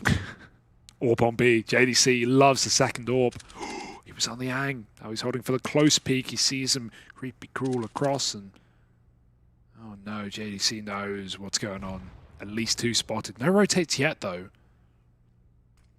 Flashes are good. JDC is in hot water, drops a molly. There's another one that's going to cause problems, but for who is the question? He has to eat that fire before the smoke comes in, down to 20. 3 CTs on B, and this is a really rough round for Eternal Fire, who are just locked out of this B execute. If they go, they will be executed, so they have to hold off and wait out this util. Try and hope that Mals rotate out. And they have a little bit.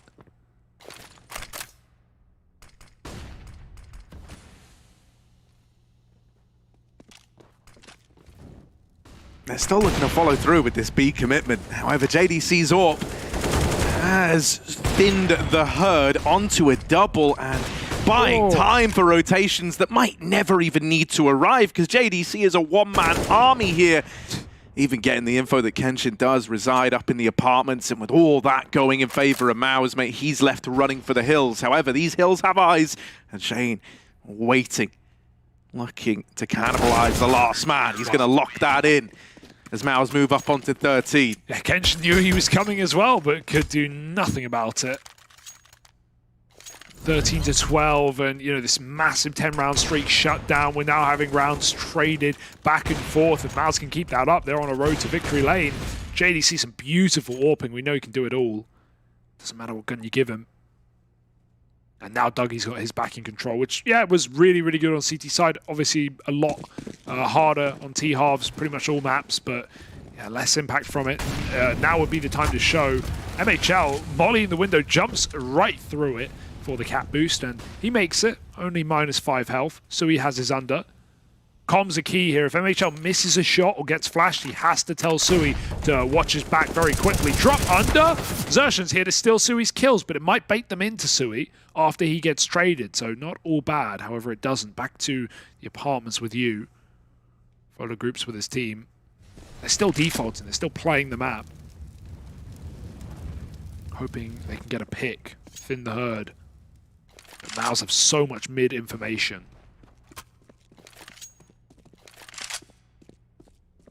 Yeah, that bomb. No, it looked like it wanted to go and rejoin Kenshin. It still might now that you've lost Dougie Versus in the apartments. This is kind of brutal. You're really just getting funneled around the map like you're in a bit of a maze here. And if you try to go middle, well, this is where Mouse was set up early in the half. That little push out of Sui has given over that 3-on-3 again. And now MHL never gets anything, but if he was a bit more patient, Sui being, MHL gets a kill, then Sui can swing, and that's probably the round. Like, if Eternal Fire just get torn up in middle, they try and flash JDC, that gives away the play, but he's back in market, and he's ready for this cross shot. They jump it, another AWP does help though. JDC grabs a leg, and the bomb dropped as everyone falls for Eternal Fire. The double AWP is in the right place at the right time, and it hits every shot. 14-12, and opportunities are running thin for Eternal Fire.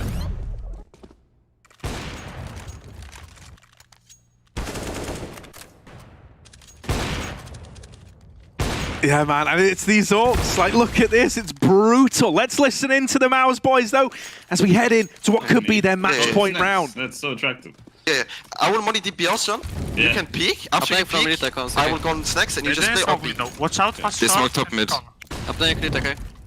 I'm smoking palace early. I have shot. I didn't win this, but it's okay. Fine, it's fine. They can be under con. Just op them every angle you want. I don't see undercon. On B. I'm going B. B. A lot, guys, a lot, out. Flashing window. More. Right, side and balcony. I'm flashing out and balcony. Oh my god. Right side. Man. Default.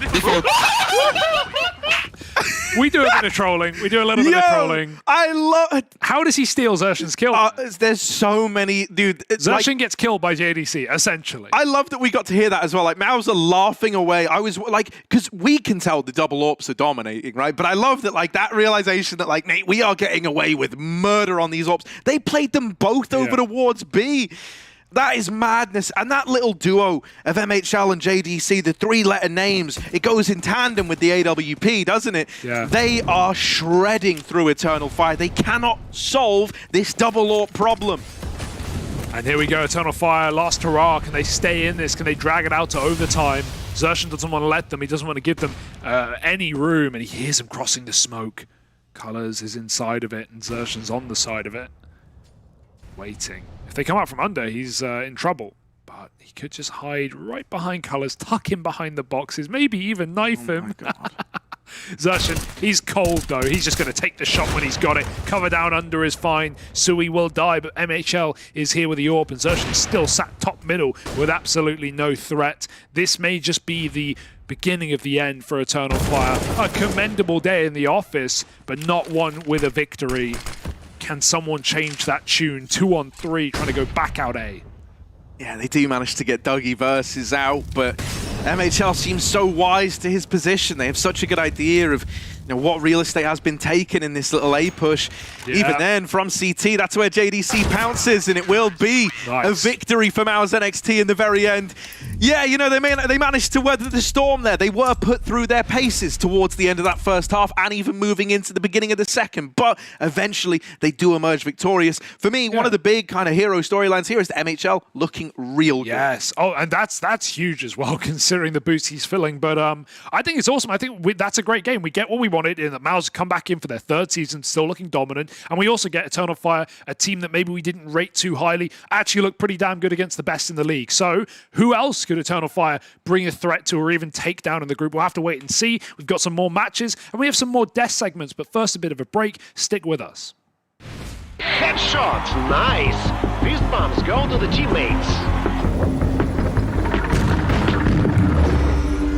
I wanna hear your go, go, go. I wanna see you ballin' fast. Win the round. Win the game. Pretty much. They play, you win.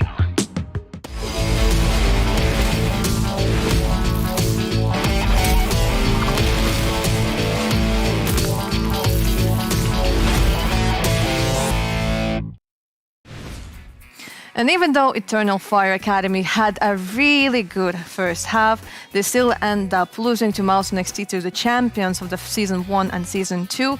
This time it was 16-12, and one of my analysts actually predicted that in total they'll have 12 rounds, but when it comes to Mirage, they managed to get all of those rounds just in one map. Maui? Pimp, why would you? No, I'm just kidding. Yeah, no, they impressed me there. That was not bad from Eternal Fire. I thought that Maus were gonna, step it into another gear. They were gonna just coast with this one. But Eternal Fire, they showed a level of comfort on this map. I think that was something that was obvious, that when they found themselves in 3v3s, 4v4s, they were able to put a couple more of those. They even sometimes lost the first pick and were able to still win the round outright. That's something that I don't think I was able to really say on Inferno. So that was a good showing. Yeah. To me, clear, that they felt more comfortable playing Mirage. It felt like they had more individual skill, as you said, even in rounds where they're down 4v5, they have individual players who could step up and win duels, and you could just see the way they maneuver the map, that it was very reliant on the individual skill and the aim power, sort of speaking, or like the firepower, in terms of, like, I think you said in the green room, like, it feels like JDC haven't been flashed a single time throughout this entire second half, right? So it wasn't a game of utility, it wasn't a game of trying to drag rotations and trying to play the high ball game, the really smart Counter-Strike. It was more so like back to the basic, where we rely on individual firepower, we rely on the wolf pack mentality, where you stay together, you stay close, and you can always trade you out of your problems. And at that point, I thought at one point in the game that this was going the distance. This could have gone out to you. This could have gone the way of Eternal Fire. Then again, you look towards Mouse NXT and you think to yourself, this is the reason why they won Season 1, it's the season they won Season 2. They sometimes do seem to struggle a little bit against teams that are not on their own level, but whenever they play a high tier opposition, they always step it up. So more so a case, I think, of Mouse playing to the level of their opposition than Eternal Fire really, making a statement in terms of they could potentially go a long way in this tournament. I think there was positives on both sides, but to be expected. Yeah, I mean, Eternal Fire Academy, they managed to show like a pretty good performance in the first half, and especially considering that this is like Mouse NXT, and this is like probably like the strongest team in their group. I think they kind of have pretty good perspectives like for like the remaining of the season. Yeah, I think Mao's NXT at this point, I mean, MHL, I'd say his Inferno was okay, it was solid, but then this is where he really did some great work. I mean, on T side, he was able to get his op involved a handful of rounds, and on CT side, him and JDC, once they both picked up that double op, they were just lighting the server up. So this is a great sign for Mouse NXT. They're definitely not playing with the same sort of weapon in Torzy when they're using MHL, but it seems like MHL is understanding what his position is in this system. I mean, it's still early days for them, but at the same time, I think that right now Mouse NXT should still be considered the favorites. I don't know. I think it's a bit of a coin flip for me, though, if I think Young Ninjas or Mouse are going to take it this season. It's a close one, right? I think we will know more when we get to the LAN finals, and that must be step number one, obviously, for Mouse and Young Ninjas, just to qualify for the LAN portion. I think both those lineups will be fairly disappointed if they don't win out their groups. I think they're in prime position to do so, but I'm all for it, you know, if we can have more team contest for that first spot and we can have more teams make the games competitive, that'd be great. But in a scenario here where Internal Fire, they got to play Mirage, they got to play Inferno, which was high on their priority list, and they still lost both games relatively convincingly. Let's be honest, Mouse NXT were also up 7-1 on the T side, so it was not like Internal threw away this game. They had an opportunity, they didn't grasp it, but they showed a promising sign, and if you're VP.Prodigy and if you're Fnatic Rising and the rest of these teams in Group B, then you gotta be ready for these guys. They can play Counter-Strike. Yeah, and Mouse NXT, they went through a change, but they changed their opera, which means that this person went in the same positions where Torzy was playing. It's not a situation where they changed their rifle and then there was like an overlap of roles, or maybe they changed their IGL and now they need to get used to the new ways of calling, or maybe it's to some new strats. So like, I think right now MHL is fitting pretty nicely, and I'm expecting that that's how it will keep on going through the season. I hope so. One little shout out I gotta throw out there is that it's Shane's birthday, so happy birthday to him, and glad to see that he got the 2-0 to kick off the season. So other than that, though, yeah, like you said, I think MHL is he's slotting in well, and I want to actually throw it to Eternal Fire just really quick. That Color is the guy that has over 1,000 Mirage pugs. Finally, he performed much better than he did on Inferno. I think that's safe to say. He did a good job, you know, had the highest ADR as well, and especially in the first half, I think he finished with 116 ADR on the CT side, so he was involved in a lot of stuff. So clear to see that that's a guy with experience when it comes to play Mirage. Connector players just always get it in. They always get their damage in, yeah. Yeah, but after listening to our broadcast, maybe the next teams that they're going to play against, they'll be like, okay, let's just ban us to Mirage. We don't even need a third ban. Like it's all good and fine. But our next series is going to be between VP.Prodigy and FURIA Academy. Those are the two teams that we already had during Season 1 and Season 2.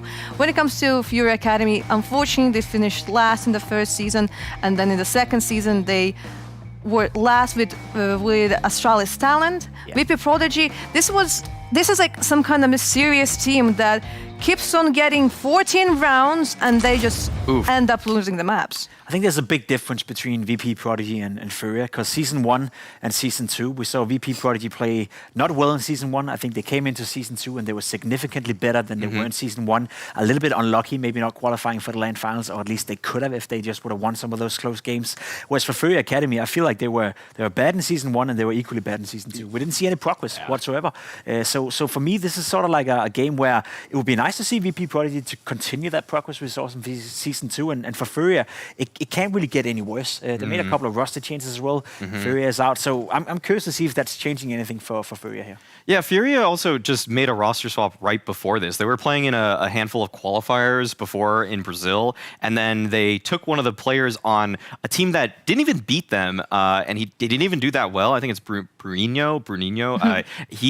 And they just took him for one of the players that they already had. So we're seeing a FURIA Academy roster that is not even that hasn't even played an official. So like Pimp was saying, it's been really tough for FURIA every time they come over here to Europe to find any footing in this league, and I don't think it's going to get any easier, because swapping out a player right before, you would hope that you would at least be able to take some of your style or structure over, but now you're playing with a completely new guy who really doesn't know what it's like to play with this team, and VP.Prodigy, sure, they don't have the greatest of win rates, but they were, by the eye test, a lot better. They played some very close series and maps versus some of the best teams at the Academy League. The VPlay Academy League is all about building those young talents, and I find kind of ironic that the player that improved the most between season 1 and season 2 is actually the IGL of VP.Prodigy, who is like Rufar. He's like one of the oldest guys that is playing here, because each team can have like one guy who is older than 21. The rest like need to be. Still compete then. We can. You can still yes. They you should can get us in. They should get us in on at least one of these teams. Yeah. I mean, Team Pimp, Team Maui Tank. We'll see how it goes. I mean, I'm looking forward to seeing that, but I think we'll outfrag Rufire. I think we can do it. No, I'm just kidding. Well, he's improved a lot. He did really good in the second second season. He's he actually did really he's better with the Mag 7. I'll give him that. Okay, you wanna very good with the shotgun. You wanna IGL in Russian? No. Of course not. Of course not. Rufire is doing a great job. I mean, I think he really has gotten this team from season 1 to season 2 into a better position.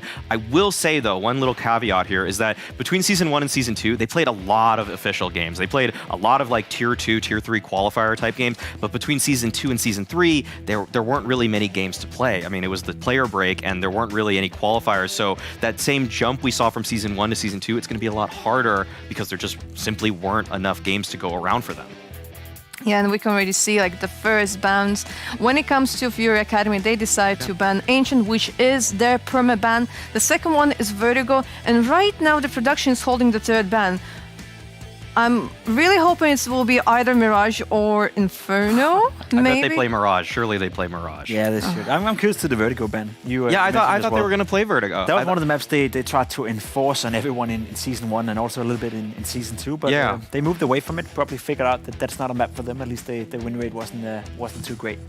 Yeah, that is surprising because they've actually been playing it pretty recently in the qualifier games before leading up to this season. So I'm kind of shocked that they don't want to play it, especially because the guy that they picked up, the Bruinho guy, is actually pretty good on Vertigo too. So that's a super curious ban for me. As for VP.Prodigy, we've seen that they also actually have kind of wanted to play Ancient and Vertigo. So these bans, maybe FURIA is kind of going for some target bans in a sense here. I think that maybe I think VP.Prodigy though will probably lean into Overpass. That's a map that they wanted to pick a handful of times throughout season 1 and season 2. Didn't always go their way, but I think they did have that one comeback against Fnatic Rising where it was like 15-8, and then they won in OT, if I remember that correctly. So I would love to see an Overpass coming out from them because I think that they have made some progression on the map. I would agree.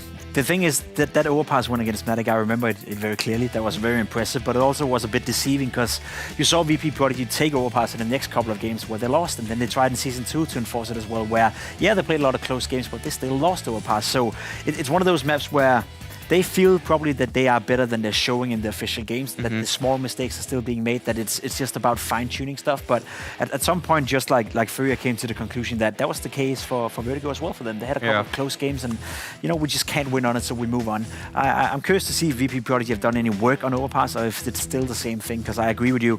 It's very likely to be Overpass that the map is going to be played here. Yeah, so it's either Overpass or Inferno. Yeah. I'm thinking let's see some Overpass. We haven't seen it yet this season. I think we all want something different here. There it is. Let's go. There you go. Nice. What a good day we're having today. It's also a map FURIA like to play. Right? We saw CB do well with the AWP. Watch out for him on the CT side, especially around the toilet area. One of the few players I felt from FURIA who could make a difference and who also dared to be aggressive, especially when we talk mid-round aggression. Some odd players, they like to be aggressive from the beginning of the round. They put everything in one basket basically. Either they get a kill or they die, and that could be the round for the team. And some old players, they do it in a smart way where they can be a bit aggressive, they can poke a little bit, then fall back to the bomb side, and then when there's 40 seconds left or 45 seconds left, that's when they start to re-aggress. So either they get a lot of information or they catch off guard a team trying to execute. That was all from ZMB, and I think that's something worth highlighting here because that's one of the few things that worked for FURIA in season 1 and season 2. There's not a lot of highlights, but that was one of them. Yeah, and when it comes to our pairing match odds, we have 195 for VP.Prodigy and 1.8. Wow. Okay. This is surprising. And it's so close. I'm surprised too because this FURIA team has not played an official together yet. I think they probably think they made an upgrade in terms of their roster, but I'm surprised that Perry match thinks that too. I would have gone with VP.Prodigy as the favorites personally. What about you, Pim? Me too, especially considering they are the ones to pick Overpass in this instance. Yeah, right? They're the ones forcing it. It's their first priority or their highest priority on the list. So I think we're looking at probably on paper at least, the closest game we've had so far in the league. There's been a lot of favorites meeting some of the bottom teams, so to speak. But this one is up for the grabs. More so 50-50, but if I have to lean towards one of the teams, I'd go for VP.Prodigy as well. At least we know what they stand for. It's a known quantity. Lumik, one of my players to watch for the entire season. I'm curious to see if he can continue his progress from season 1 to season 2, where he was doing fantastically well. Yeah, even though VP.Prodigy kept on not qualifying for the LAN, they just kept on keeping the 4 players and just trying to find that like one player, their 5th player, like if just like to try to qualify. Like when it comes to FURIA Academy, they just keep on changing. If we even had Honda in the previous season playing, like, who was previously playing in the main roster. And actually, like one of the players that FURIA Academy had in season 1 got moved to the main roster, and he already played at the major. Yeah, Drop. Drop actually has a sticker also now, right? Yeah, I mean, exactly. We got 2 people that are WePlay Academy alums or even in it right now that have stickers. Actually, no, we have Flamey also. There's kind of a lot of people here that have played at majors. Wow, even Pimp. Even Pimp right next to me. This guy's got a sticker too. It's crazy, man. So famous. So many famous people. Wow. We're jealous. We're just jealous. I wish I had a sticker. It's nice to have a sticker. You know? I bet it's nice. I wish you could feel it too. I know. I wish I could just touch that sticker. Yeah. I'm gonna scratch it off. You can always buy it. I could just get it. Yeah, that's true. That's true.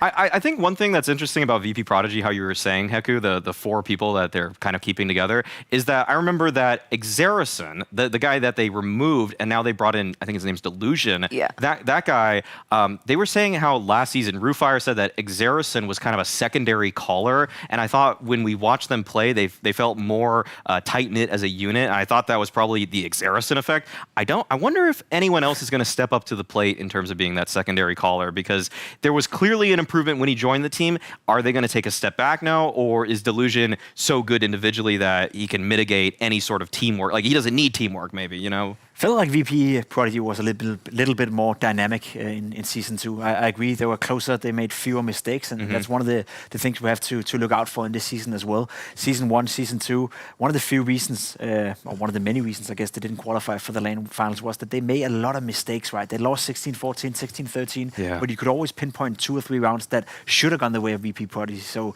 it's one of those teams that probably play better than they deliver result-wise, and if they can fix those minor things and just fine-tune that, I see VP.Prodigy as a team, and with all due respect to Group B, I think that's the weaker group of the 2. There's a chance they could clinch a 2nd or 3rd spot here in Group B. Yeah, well, we were pleasantly surprised during the first series, because like, at least like the first half were really, really competitive. When it comes to this series, we actually expect them to be really, really close.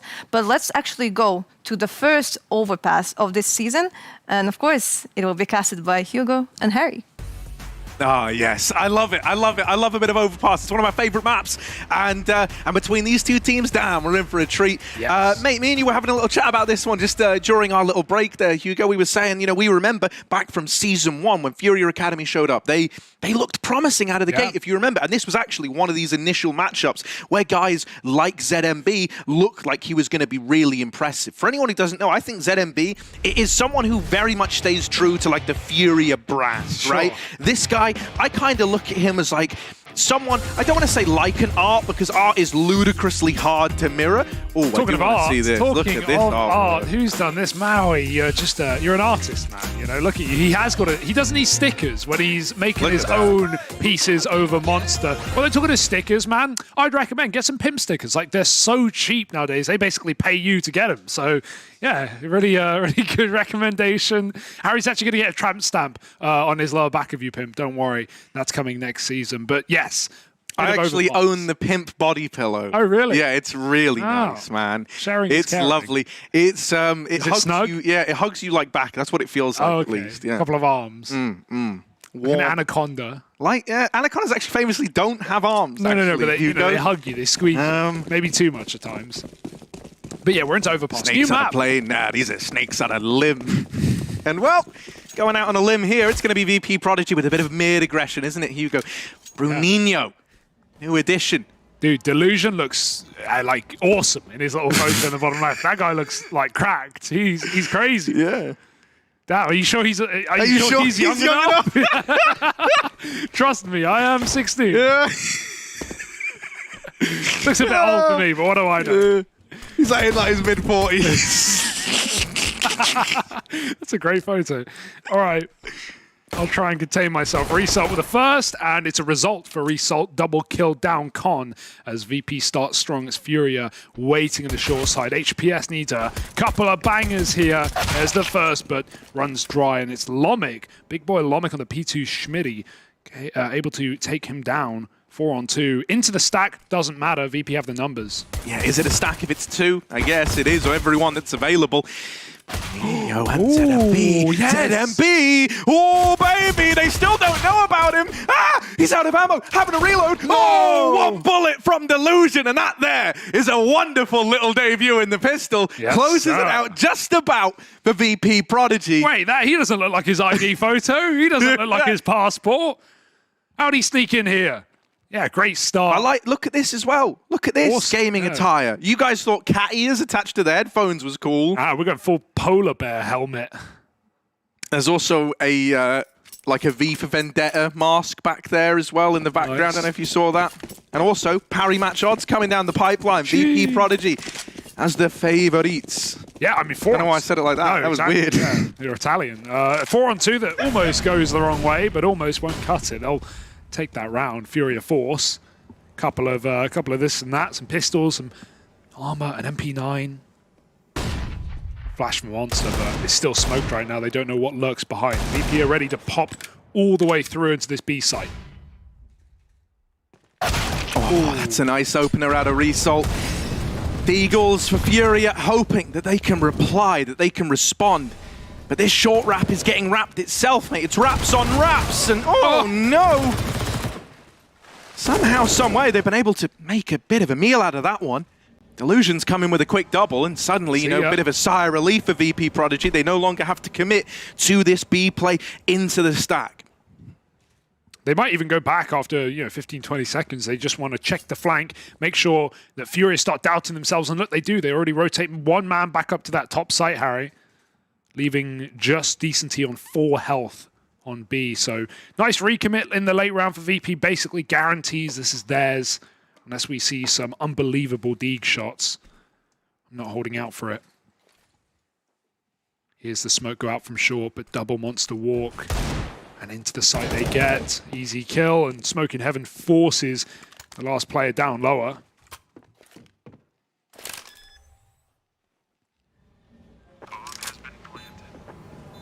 They don't know he's out yet. Oh, there's the spot. Cow has probably not got long left. Hugo, I just realized you called that a polar bear. It has a horn. Yeah, no, I didn't. I just saw it as like white. It has a big it's horn. like a unicorn. It is a unicorn, yeah. Oh, damn. One of the only horned land animals. Rhinos? There's actually quite a few. I realized as I said it, like, that's what not else? True. Do antlers count? Antlers and horns. Pretty close. Depends how sharp the antler is, maybe. I don't know. We'll get to this in the break. Let's see what VP are up to. We're going to throw to their team comms. And I wonder if they're talking about that. И у меня уже активация. Ну, когда орём, громко, поэтому слышно.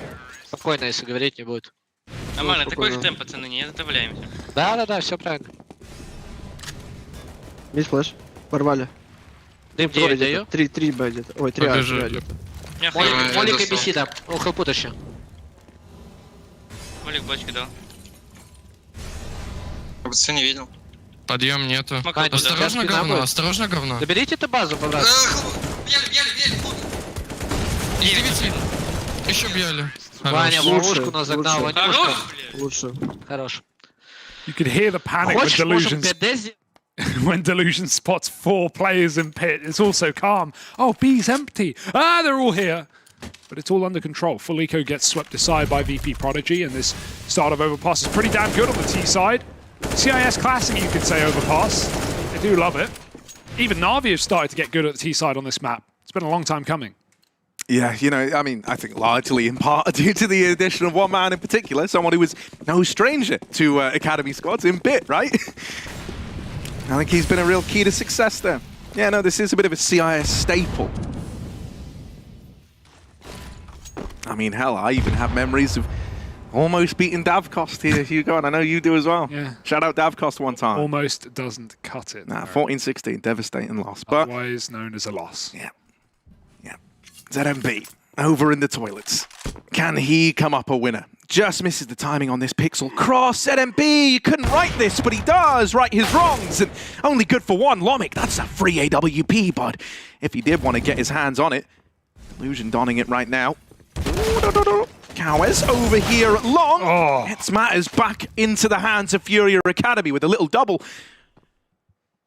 Now taking it one step further as well. Even goes on to a third despite being brought down so low. Now Lomic has hit a golden run here up through long, slipping the net of these A players. Cowes has no idea. He is, I'm just going to say he's dead for sure, but he's a smarter man than I. Oh, no, you've turn really back round, turn back round. Not again. No. Yeah, he wanted to hold that, but then he got shot from sight. And, well, he took someone with him at least. That orb will not get grabbed in time. Not even close. 3-1, though. FURIA on the board. Nice start from Cowes. Really locks that down. And look, hey, Harry, we have some more photos on the FURIA side as well.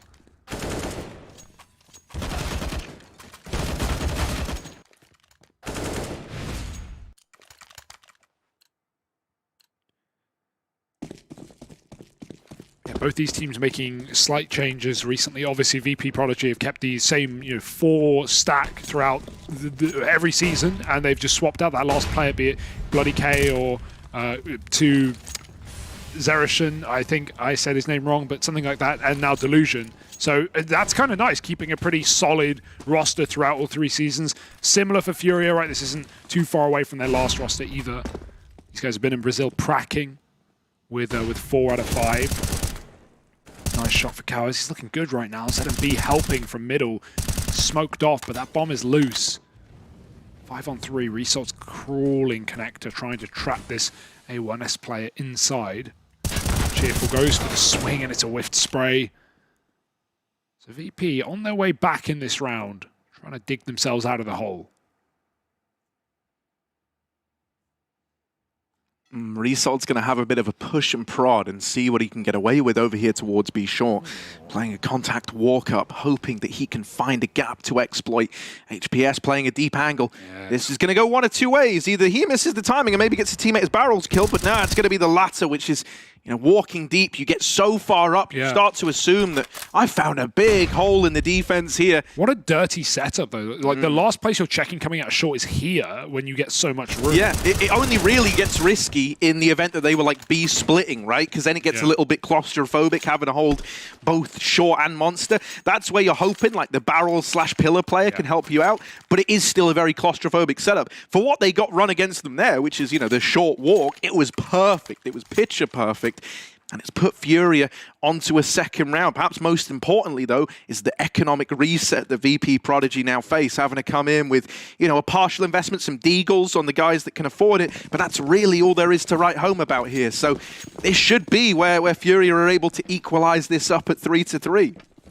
Yeah, and this is a game that we got a good one out of Total Fire against Mouse, but this is one where it's far more level, right? We do expect a competitive one. We do expect, a close game on either map.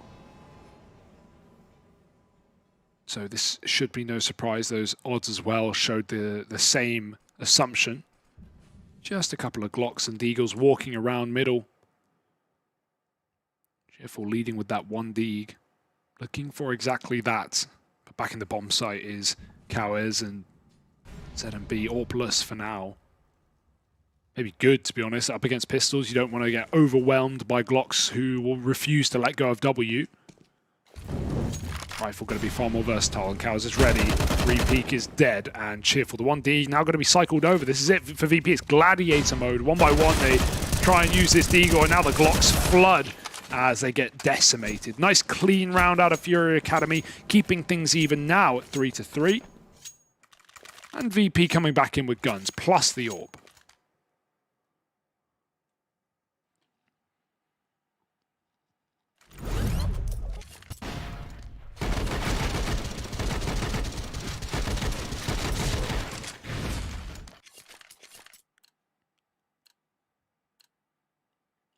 you haven't had too many of these like early skirmishes in mid, right? For the most part, haven't had too many peaks. Oh, 5-man boost. Let's get it.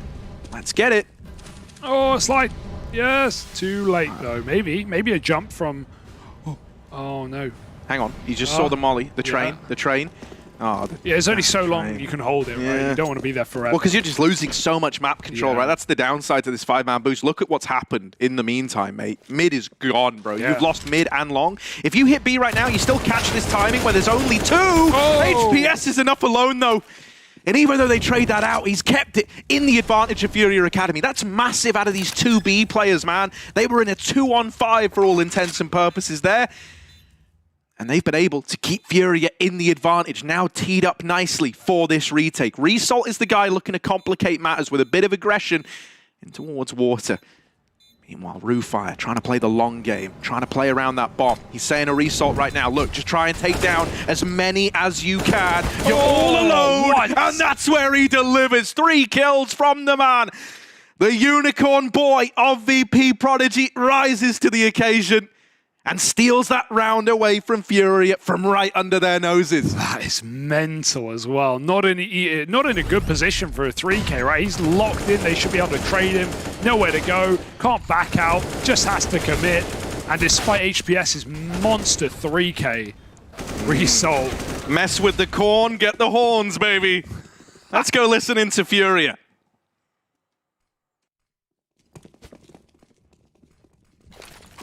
Passou parquinho. Fica. Todo piche, não. Nada liga. Cuidado do esgoto, frente por lá. Tô de mira. Pra esquerda. Bangar esgoto, né? Bangar. O esgoto é meu, relaxa. Se meter. Você liga? Pode ter liga,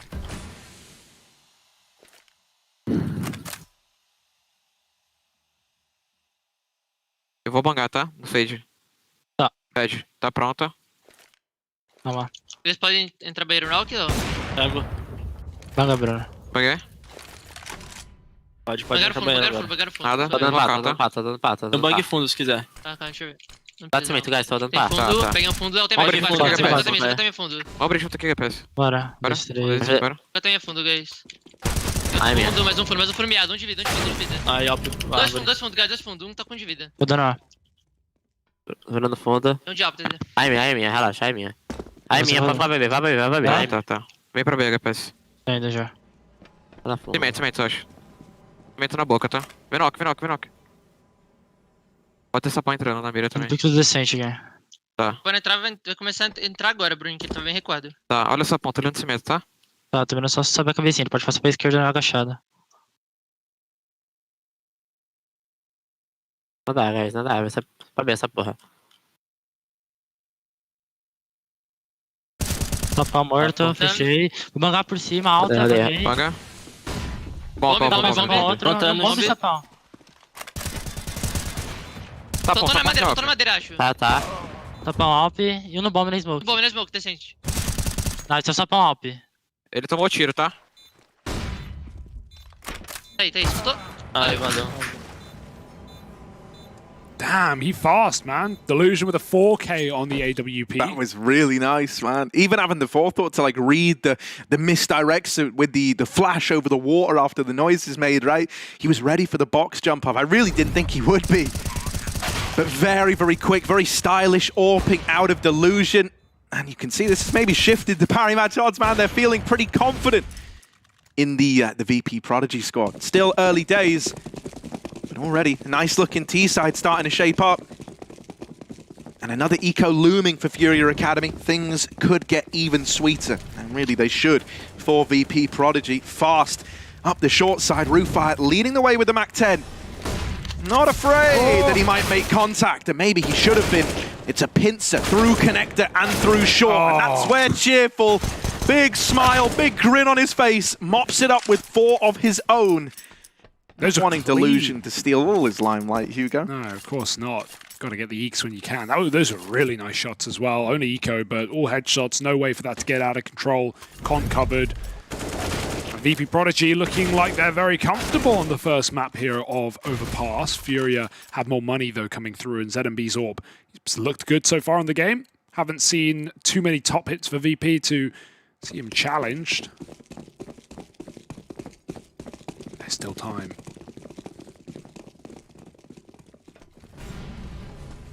You know, to see Delusion on the AWP over Lomic, like, initially, I was like, wow, so shocked at that. You know, Lomic looked really, really good in Season 1 on that AWP at times, and bit of an all-rounder player. Like most AWPers, sick on pistols. We saw him on PT50 in this one. Always the case in VP.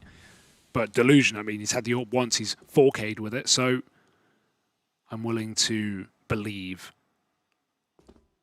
Cower's inside of toilets, behind the smoke. They're walking out mid. He doesn't know how many numbers there are. And Cheerful looks like he wants to clear it. Smoke fading, and oh, the flash saves Cowers' life for only a moment. Then the AWP picks him up. Now it's up to ZMB. We need him to step up tall here. One shot, seemed to jump. Oh! Lovely flick from ZMB, and the AWP's coming in to try and answer the problem. Yeah, ZMB versus Delusion. That's one hell of a head-to-head, but he's actually rooted in through the toilets instead. It's root fire with the AWP. He's been legged, so he's taken it. Oh, yeah. Delusion's going to reroute. That bomb still back at long. Once again, Result going to try and make a play in towards the short area, see if he can get away with anything here. Silent on the drop down. 30 seconds. That bomb is coming back, looking like it wants to rejoin up with Result here. Rufire going to try and sell a bit of an A-fake with the shavings of utility he has left over. Molly, Flash. It's kept 2 players there. However, now that you've made contact on B, it might feel all too obvious what the game plan was. And VP.Prodigy, they decide after losing that first man in Result, they're just going to run for the hills. They're going to give this one over. And so FURIA don't have to wait long to arrive back on the board. That's a very concise round, considering how it started with Cowers getting isolated over in the toilets. All thanks to ZMB's AWP, right? Popping off over here on the long side. Lovely little double. This one. Whoa. Very clean. Yeah, it's actually a good save for VP there to play with 27, so perfect to drop over an AK. You can get 4 by here, it seems, or at least 4 rifles, if not 5. There it is. And so VP, actually no problem with that save. This is a map that is very common for Tees to save. You know, it's extremely hard to get map control when there's an AWP on the top site. B executes are often met with 3 CTs on defense. So never too surprised to see teams give it up in 2v4s. Very hard rounds to turn around. Delusion trying to put his AWP to good use, trying to find more openers. He's had a great game so far in the early days. 11-4.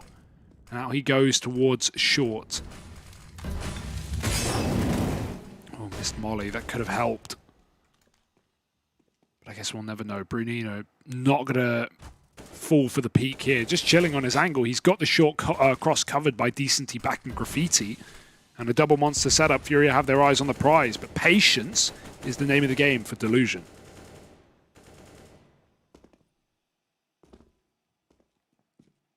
Patience either which way. There's ZMB. He'll wait here all damn day for mid peaks.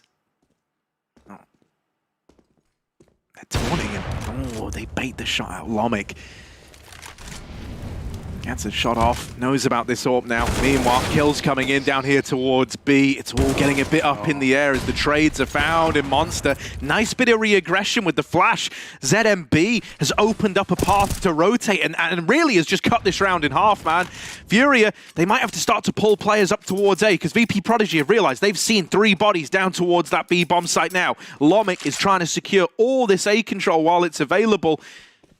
And this is suddenly a nice spot for VP.Prodigy. It's been a very dynamic round as far as they come, right? A lot of moving parts in this one. CT plant as well, that's so huge because look at the rotate from FURIA. Everyone came through connector. I actually love they're going long. This is like the most mental thing. The issue is, while it would catch VP off guard if they're in sight, they're not in sight, Harry. They're playing for the bomb. They're tucked in CT spawn. They know the FURIA have to be coming from short along, so they're just waiting for that tab. Kit's available. Double up for Cheerful out of nowhere, and suddenly this round falls apart for FURIA. They looked so good. They looked in control, and now they just have to save the AWP on ZMB. Nothing he can do. That really hurts. Cheerful just lines up a double, and FURIA cut off at long. Falls short yet again. 7 rounds on this T side, and that's already an excellent half, and we are nowhere near done.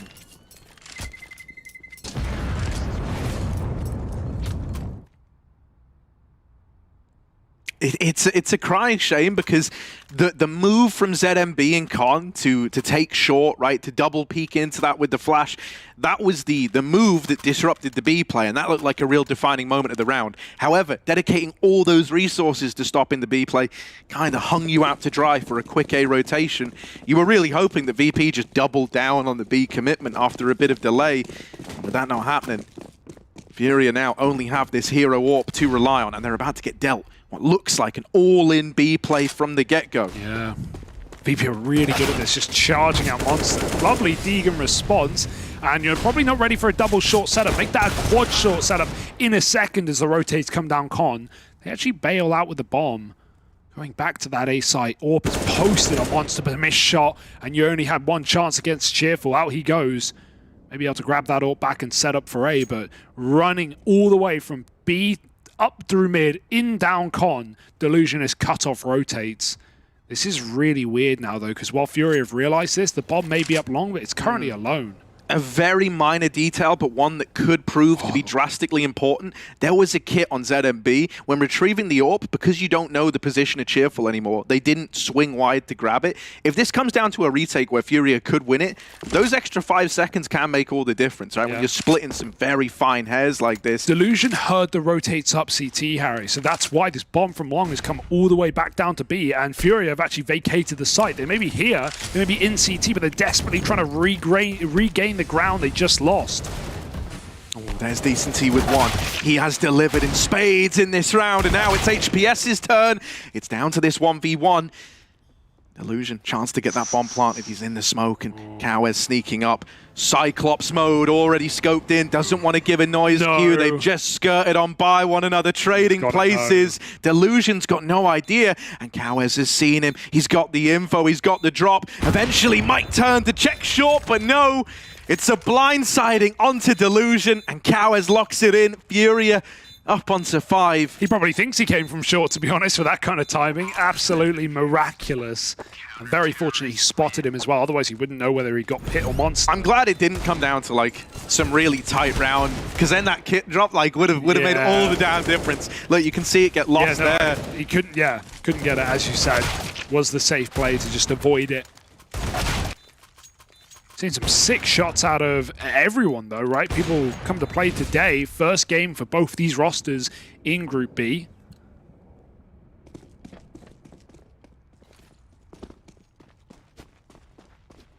Center B still AWPing.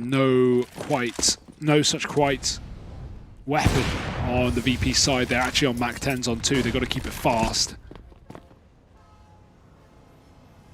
Crawling through Con, door smoke in. Just in case it gets naded, so often to see from CT sides to get more info when they have short water, even just to spam more damage from B safely.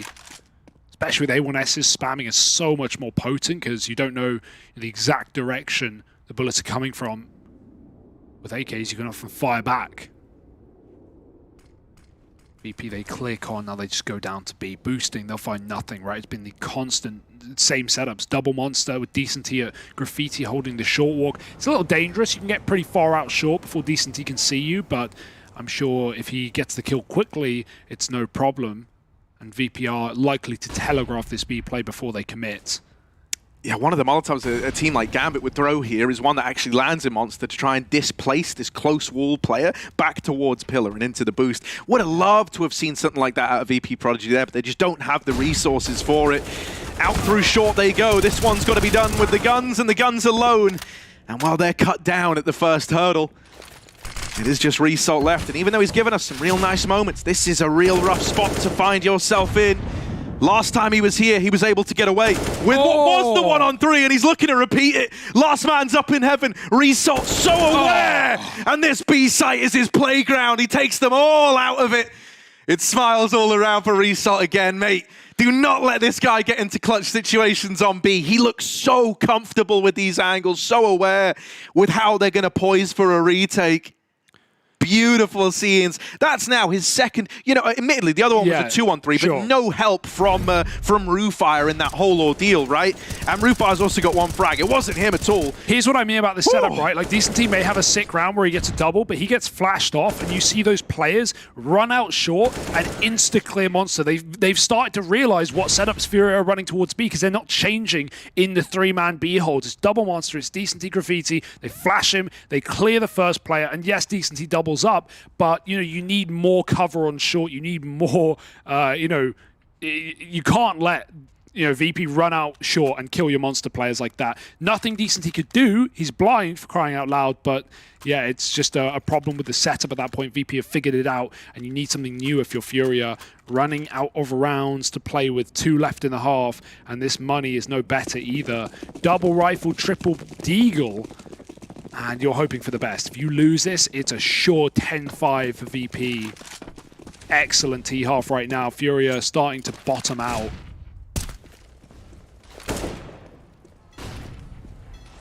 Uh-oh. Uh-oh. Wow. Result. Stay away from his B site. Yeah. I'll tell you that much. Yeah, it's so scary, isn't it? Also, like, pushing that monster smoke. Oh, hang on a moment. Bruninho's giving it a go as well. Okay, I like this. He's hit a good timing, though, yeah. Yeah. They are aware of this possibility. How? Look They at just it, bro. cleared it. Oh. Does take one with him, right? And it's a big kill. It's Result. Someone who's been a real key component of the success of VP.Prodigy so far has been snuffed out. But leaving yourselves in a 2-on-4, not really a lot of room.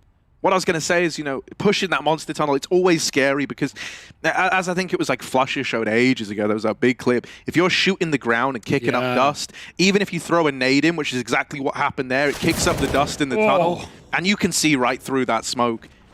Have not had to say Lomic's name much, but that's a very nice shot onto the A site.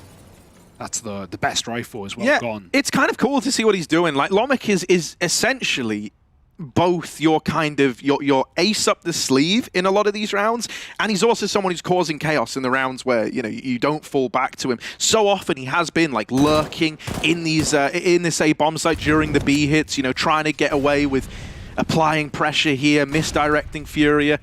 And as mentioned, it leaves that backup plan of, you know, Lomic, he says, boys, I'm in A, right? They've fully rotated down towards B, but you can always react to that later in the round as a result. Nice to see he's like very dynamic as well, right? Because you touched upon it earlier. He used to be like the guy donning that AWP, but we've seen that switch on up. I'm not arguing against that either with what we've gotten out of Delusion in just a few rounds so far. He's had some big ones, had a 4K in there as well. Very fast.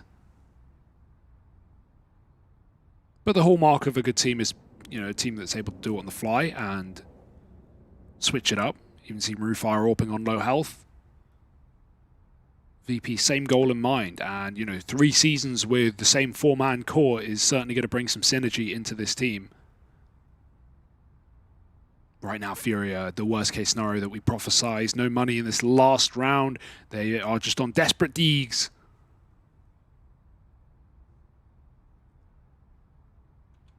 Man, one of the other things as well, like, for anyone who isn't familiar with VP.Prodigy, obviously Rufire comes in as, he was the oldest guy in the league. I think he was 26, if I'm not mistaken, but Sotfik did actually take that title away from him now at 27. However, you know, second oldest player here. He's the dude who's going to be like, you know, your experienced voice. He doesn't really put up incredible numbers, but that's not why he's here. He's the guy calling the shots. He's the one making sure everyone's on the same page. And it kind of makes me feel like I'm in a bit of a time capsule, because this VP.Prodigy squad can sometimes feel like, you know, the old style of Counter-Strike where your IGL was this low-impact, low-fragging player whose main responsibility was just directing the flow of the game.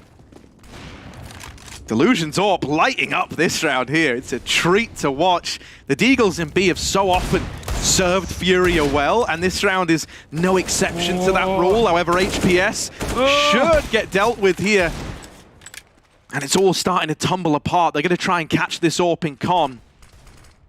Bruninho's hit a good timing as well. Oh, did they see him? They saw him on the jump up. That's brutal. Ouch. And so just decency left. 1v3. Doesn't know where the AWP's got to. Doesn't know where these players in the site are. Seems aware. Seems cognizant of that AWP's reposition. So he will catch Delusion. But the information goes both ways. VP.Prodigy now, eyes on 2 Monster, and they swing it together. Play that perfectly. Double digits to close out that first half of play. Crikey, it's a 4-man auto. Is that real? Are we real right now, Harry? HBS, Cowers, Decency, and Delusion all auto-muted. What? So add them to the list with Nipple and Colors. How do you have 3 auto-mutes on one team? We need to really do some background checks. We need to be contacting their parents. This is crazy. 3 auto. What have they done? I guess they're just sick and they're getting reported for being nuts, right? You hope. Yeah, you hope. Yeah, you hope. Is, right? I'm gonna err to the side of caution. But that's crazy. 3 in one team is mad. That's like you load into a pug, you see 3 of your teammates ultimately, you go, well, what am I going to do here? Either they're sick or I'm in trouble. But yeah, I mean, VP right now, they're the ones who are sick. Toilet break. That's someone who had to go pee right there, isn't Run! it? I got the We've all been Go! there. Sprinting off. It's pretty chill Actually, right now. there is the belief Yeah. that needing to urinate improves your gameplay. I don't think so. Maybe it's like, you know, drinking and like playing. Like maybe there's like a certain limit and then there's a cutoff where it's just distracting, you know? No. Because the way that it works, right, is to try and focus on not urinating, you become like hyper-fixated. And also you're hyper-fixated on the idea of like, let's win, because when we win, I relieve this feeling. I don't co-sign this this theory. This is just a working theory right now. It's our working theory. No, it's your working theory. It's not mine. I don't co-sign. But let's see what VP think. Let's see if they are all ready to go in the second half. Давай. Ебашим. Может что-то поменяться. Сильно не агритесь, окей? Вань, бьешь их сразу? Послушай, что. Я послушаю, я тоже не хочу бить. Не слышь. Выше, мидл, Нихуя. Люркер Б есть при флешмейн. Останется кто-то, Жень? Ну ладно, я останусь. Я дал? Да, в ухо убьешь. Банан на хп. Идем. Я на руфе встану. Я за двойными. Остановись. Да, могут регруп сделать. Можно их Жеки уйду? В туалете, один в туалете. Много. 2 дел. И 2 Я банана. смотрю туалеты. Бегут уже по левой стенке один. Может не 2, Жень, может не 2. Дел не смотрю, хуёво. Он прям шел, он уже близко, Дэл. Это А должно быть. Дел вышел, помоги. Помоги. Можешь не пикать. Банан. Банан, нет? Красавцы. Нет, не банан. Был Дэл давно. Дел нет. Походу банан. I love the cut off. Yeah, no, that was like a perfectly cut screen moment. Yeah. What? Yeah, I'll do a proper version. No, it's fine. That was pretty good. Yeah, nice shots though. Just classic USPs back at the bomb site. It seemed like FURIA didn't really have much to show there. Just running it dry into A, and well, everyone was there. What more can you do? USP theory. Right there. Nice, yeah. 11-5 and a little tack timeout. Actually, for VP.Prodigy. Oh, sweaty. I like it. Maybe it's a toilet break. Who knows? He did like the infamous get half of it out, come back, play the pistol, sprint back. You seem to be an expert on bladders. I don't want to know anymore. Yeah, let's... Well, Hugo, mate, you can't relate because you only have a ghoul bladder. Because you're a ghoul, get it? A ghoul, yeah. Yeah, like ghoul. Ghoul, nice. Ooh. That looks like a real... very draining. I find a real very 2D drain. I find you very grating. Shut up. I don't give a truck, mate. I was waiting for it. Oh, someone mute this guy. Oh wait, I can.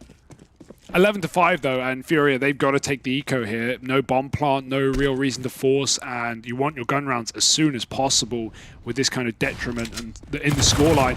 Lovely grenade. Slam dunk, team kill, my frag, says Rooffire. He's got only 5 kills, so he wants a couple more. Everyone's after it right now. They're so bloodthirsty. Yeah. They didn't care who they were killing in that, man. That's great. Good old Rooffire.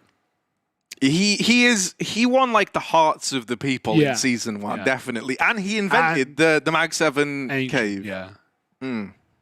No one's quite done it like him. No one's done it like, to be fair, like... Yeah, no, that's not even a troll. No, right? It's not a troll. It's not like, he's pretty good at it and he was like the first guy to kind of do it all the time. No, he is absolutely cracked. So let's go listen into Fury, because they're pretty cracked too. Apaguei. Mandei balão. Manda pra B, não tem balão, não tem balão. Tá. Só pra um. Vamos. Smoke molou B. Play piche. Vai no walk, vai no walk. Vai clear piche e depois abre pra liga. Quebrar a porta da liga, mano. Tô indo pra A já, tá? Vai clear piche aqui. Tá. Piche colada. Piche, sanduíche. Mais um piche.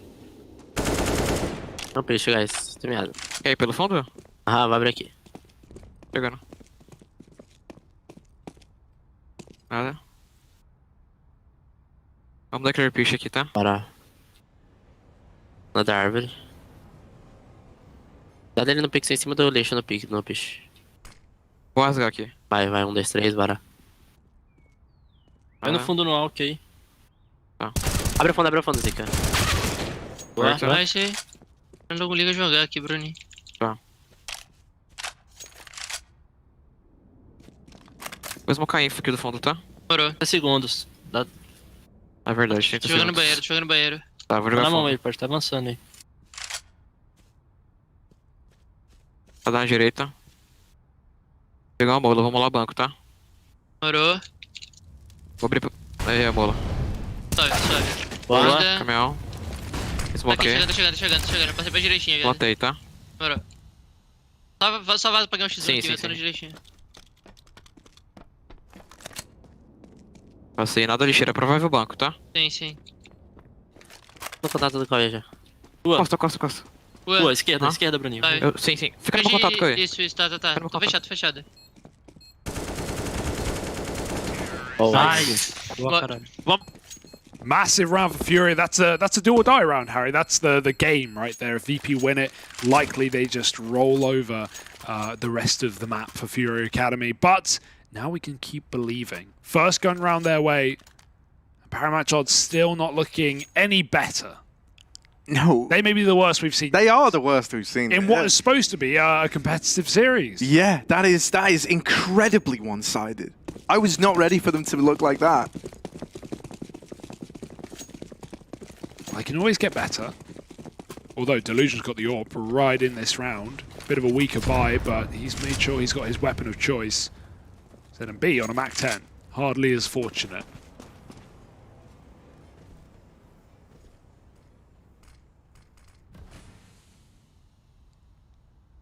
A little attempt at a mid-split here. Right, trying to take con control, clear that out.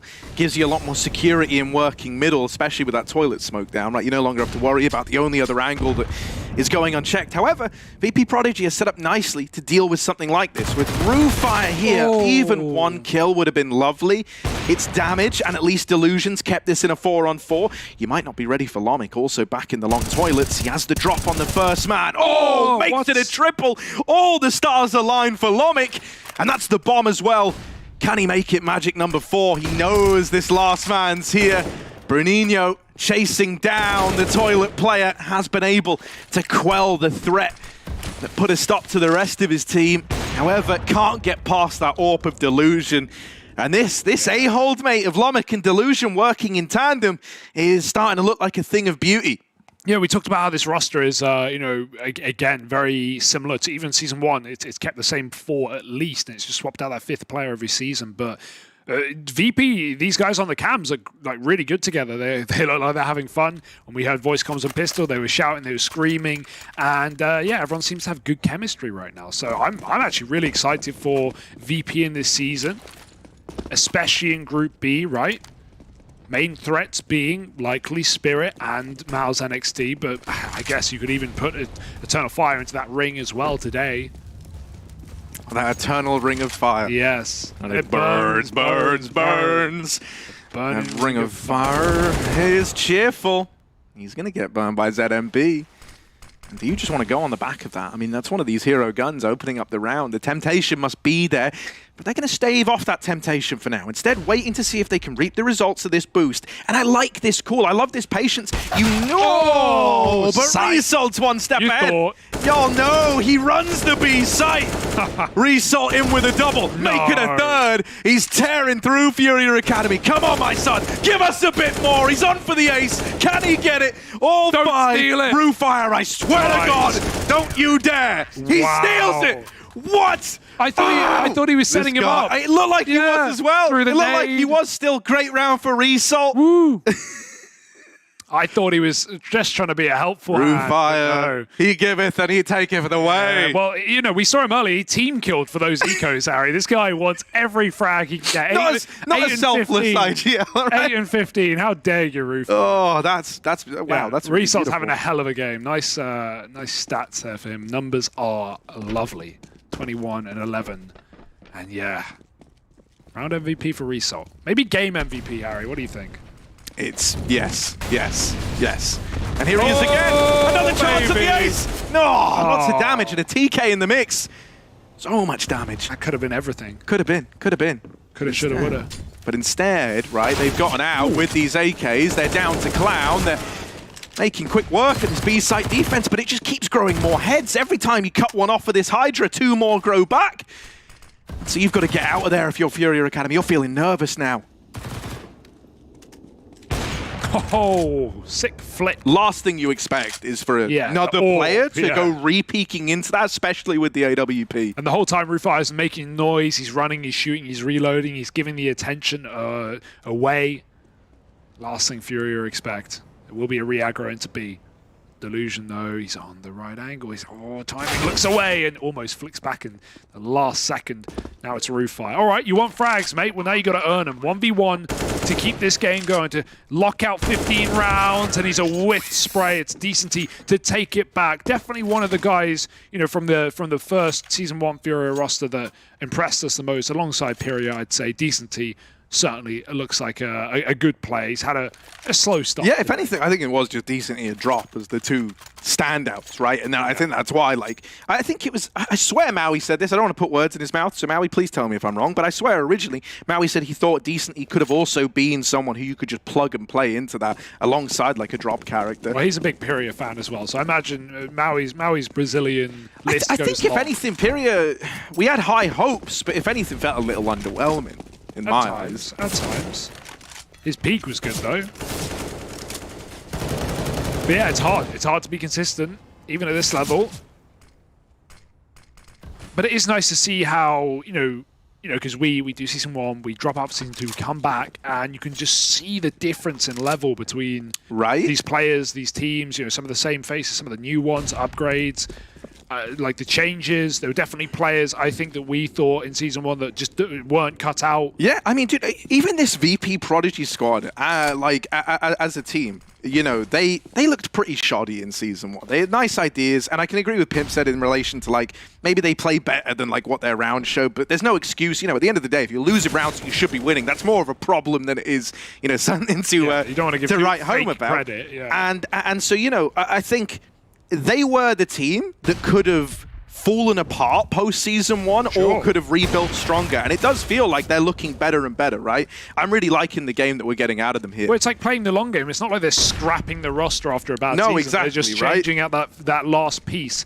Here we go, though. A-Take. FURIA have this site, but they know Long is corrupted. But do they know by how many? 2 CTs here. Cheerful trying to come up through Bank. The AWP in toilets on full health. Lonic backs up. They come to him. Good shot, but traded by Cowers. He gets an AWP as well. Cheerful won't let him go far with it. One man in the site. HPS holding on strong. The AWP is still coming in, this time from Long now, and they don't know about it. HPS, he's locked out on the angle. Cheerful falls, and the AWP is low. It might have to run away. FURIA are doing their best to keep this game alive, and they're doing a good job at it. 8 rounds now. Oh, he even scoped, but Decenty is very quick and won't let him escape with his rifle, his AWP. So 8 rounds to FURIA, still such a long road to recovery.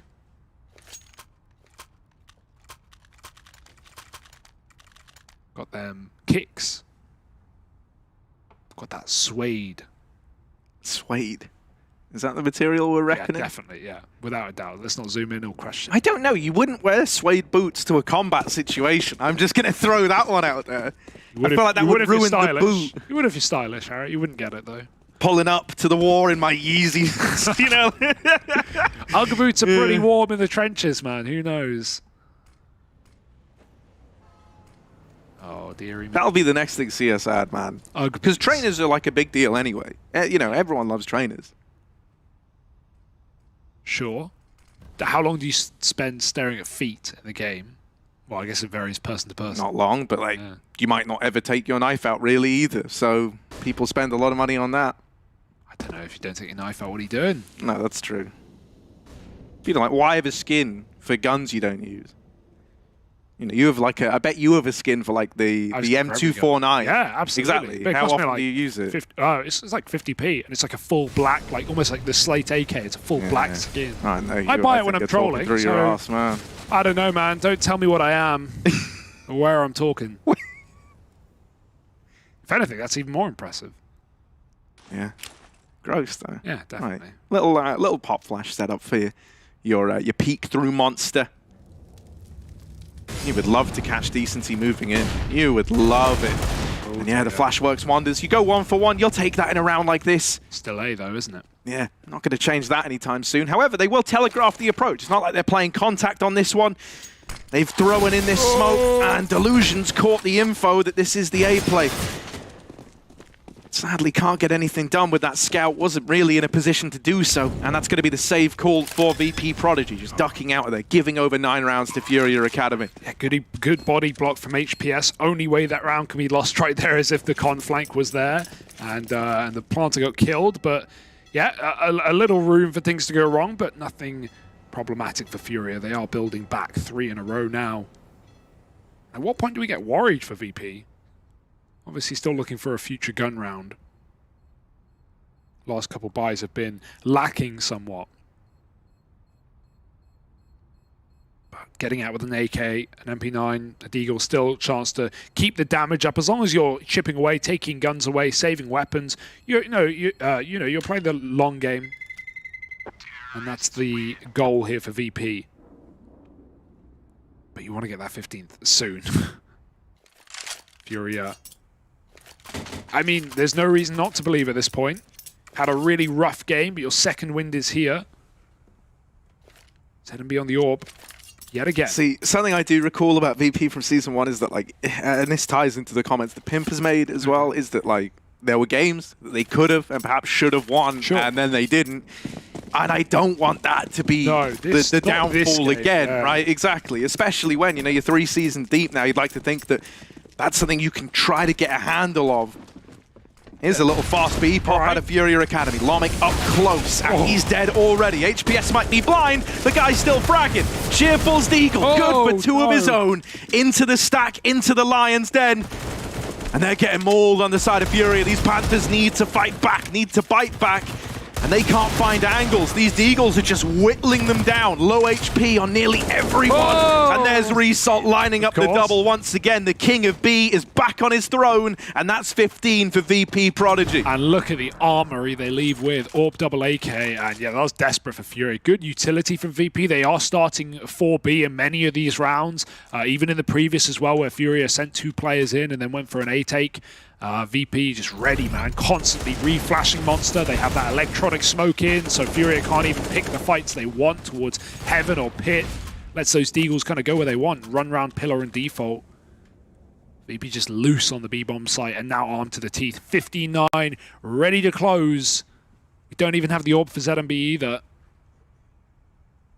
Problems are arising and solutions are probably too late.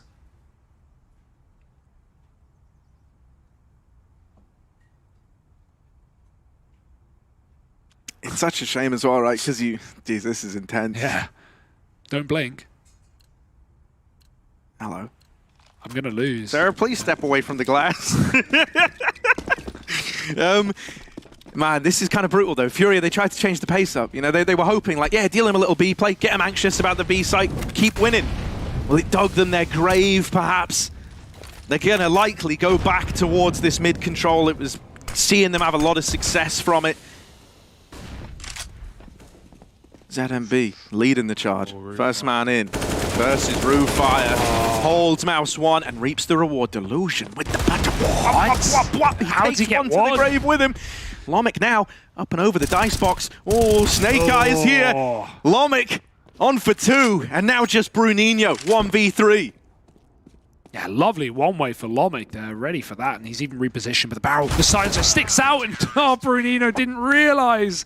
16-9, and it's going to be VP taking that first map. Furia, they had a bit of a second wind at the end. They locked in a couple of rounds here and there, but ultimately it will mean nothing at the end of things. VP looking good, looking pretty put together, and I got to say, I'm liking what I see out of Delusion. His AWP is mwah. Yeah, there were some really, really nice signs there for VP.Prodigy, right? Not just the Delusion AWP, you can't forget Result. Yeah, that B-bomb site was his playground. And really, I think considering it started to get a little close towards the end, you're very, very grateful that so many of those clutch moments in that first half went the way of Result. Because imagine if it had gone a different way when we're splitting kind of, a matter of rounds there towards the end of it. So, yeah, great stuff all around from VP. Lots of promise, but can Furia bounce back? We'll find out in just a moment, so don't go anywhere. Headshot, nice. These bombs go to the teammates.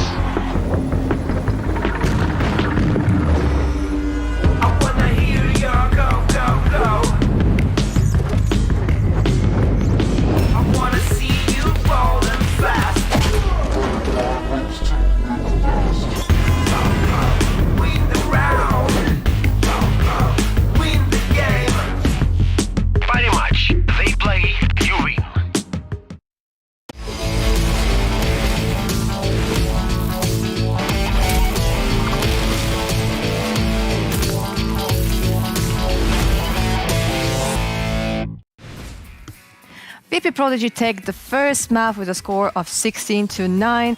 They were playing against FURIA Academy, and I am extremely happy to see that we didn't see the classical, hey, we get to 14 rounds and now we're gonna lose it, or we'll choke, or something horrible will happen. How do you feel about the score, Maui?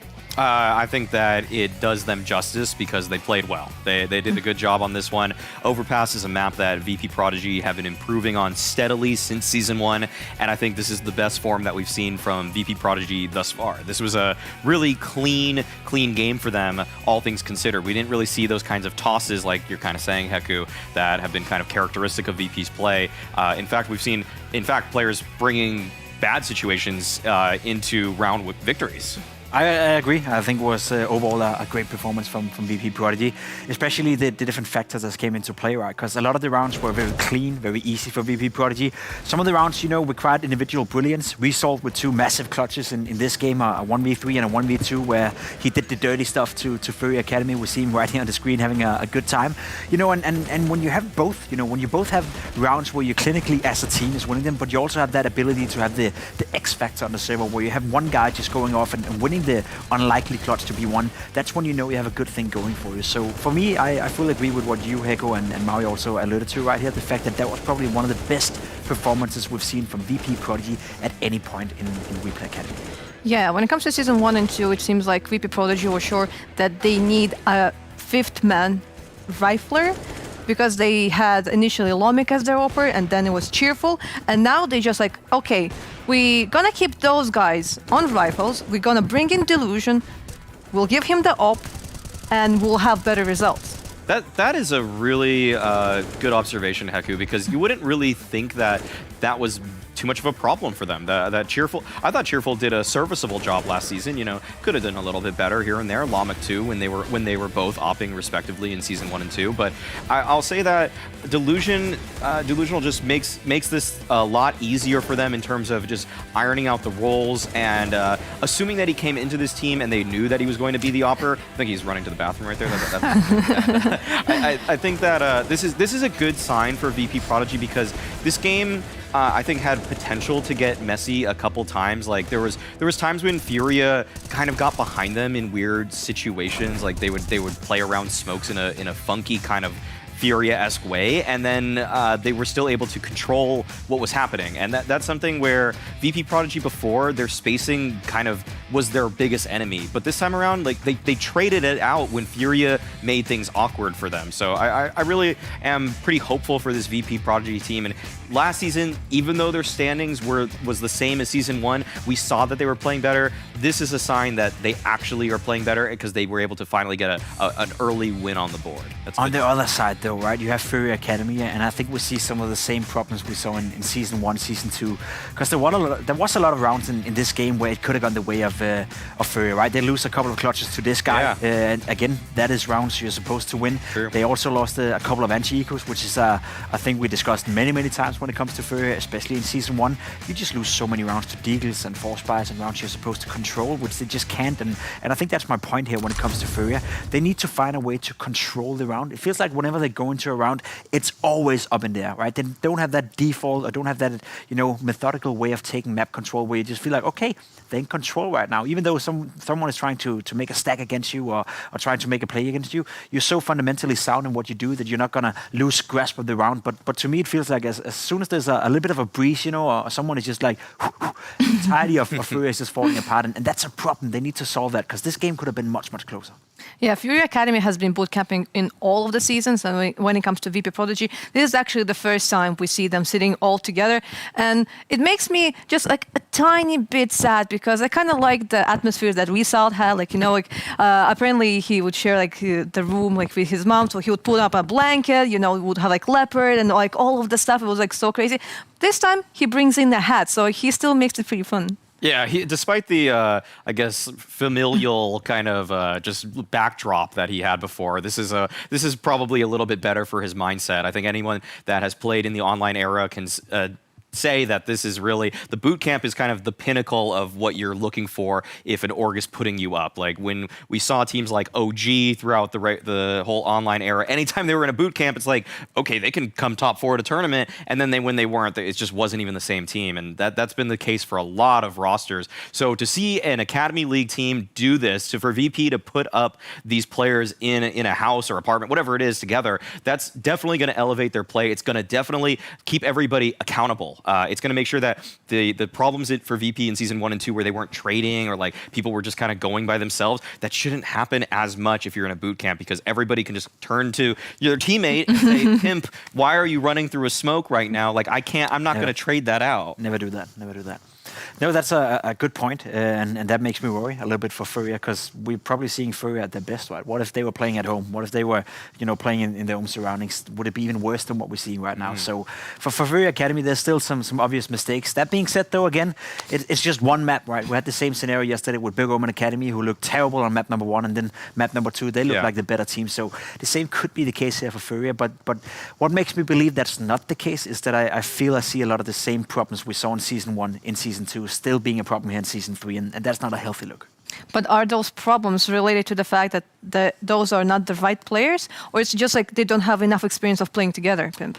Good question. Probably a bit of both. You need some sort of role model. You need some sort of either a coach or a player on the server who understands the game at a bit of a higher level than the rest. Everyone should be looking up to that player, right? In Denmark, it's been Glaive, it's been Kerrigan for the longest majority of time. So whenever they said something or whatever they try to tell you about a default, they would always explain in detail why we're doing this or why this makes sense in terms of what could happen and what could be the possible outcomes of a certain round. It feels to me like, as said, FURIA is just a little bit too fragile. Right? It's just a little bit of a push, a little bit of a kill that doesn't go their way, and all of a sudden it's all just falling apart. And it feels to me like it's a team where all the players feel that I have to be the difference maker, right? Yeah. If one player is going out for a duel and he thinks to himself, I'm going to be the difference maker, but there's 2 other players doing the same thing, there's no synergy, there's no cohesion, and that's a problem even at an academy level. I love that you bring that up, Pimp, because when I did go through the recent FURIA demos, it frequently just kind of echoed what we saw in the early seasons where 2 players would try to take initiative simultaneously, or it would just be a solo play oftentimes. When they lose that early man advantage, there would be just one person trying to make a push, but then another guy's already taking a fight. It's like you need to just pick a single battle sometimes. You can't be fighting on multiple fronts because that just leads to maybe high variance, which maybe they need in order to try to take down teams that are huge favorites to them, but it's not going to be a sustainable way to play the game. You know, you need to simplify things for yourselves, if not just for the fact that your comms are going to settle a little bit, but then also just knowing where your next point of contact is. It's such a decent, it's just a solid procedure for that all the top teams have. They know what fight should come next in their flowchart. In the first series, FURIA Academy was the team that was banning. Now it is VP.Prodigy, and we can see they already got rid of Dust2, Nuke, and of course the permaban Inferno. So at least we will not see those 3 maps. I am a little bit worried that we may get to see Overpass again on behalf of FURIA, because we saw they didn't want to play Vertigo, so we assume that's a ban again for FURIA right here, and that leaves only Overpass as one of the household maps they've tried to enforce into Season 1 and into Season 2, so I think there's a case to be made here where FURIA coming into this game, obviously clearing... Oh, they banned Overpass, okay. I'm pleasantly surprised by that. Didn't specifically ban it. They didn't like put in the top of their priority list. I'm curious. Does that mean that is the 4th priority for them? No. They said that these 3 bans from these bans are just random because we don't want to reveal the priority that these teams listed their maps in. Great. Yeah. That's good to me, right? We don't get to see a rematch. I think that's healthy. I'm glad of that. Healthy for the game as well, because I don't think FURIA would have been able to change much here, right? I think VP.Prodigy would have had potential to be even better and win even bigger than they did here, not allowing 9 rounds to go against them. So for the rest of the maps here, I mean, a map like Mirage, we haven't seen FURIA play it much, we haven't seen VP.Prodigy play it that much. I think that would be a fun map to go out to, you know, a little bit in the open, a map that can spin out of control, and for FURIA, why not go for it, you know? Why not push it into Mirage and try to have a bit of fun? Yeah, I wouldn't mind seeing that. I wouldn't mind seeing Mirage from them, especially given the fact that it's a new 5th for them. They might just do a little plug and play here. I really... What is the 7th map? What is the 7th? Also like Vertigo.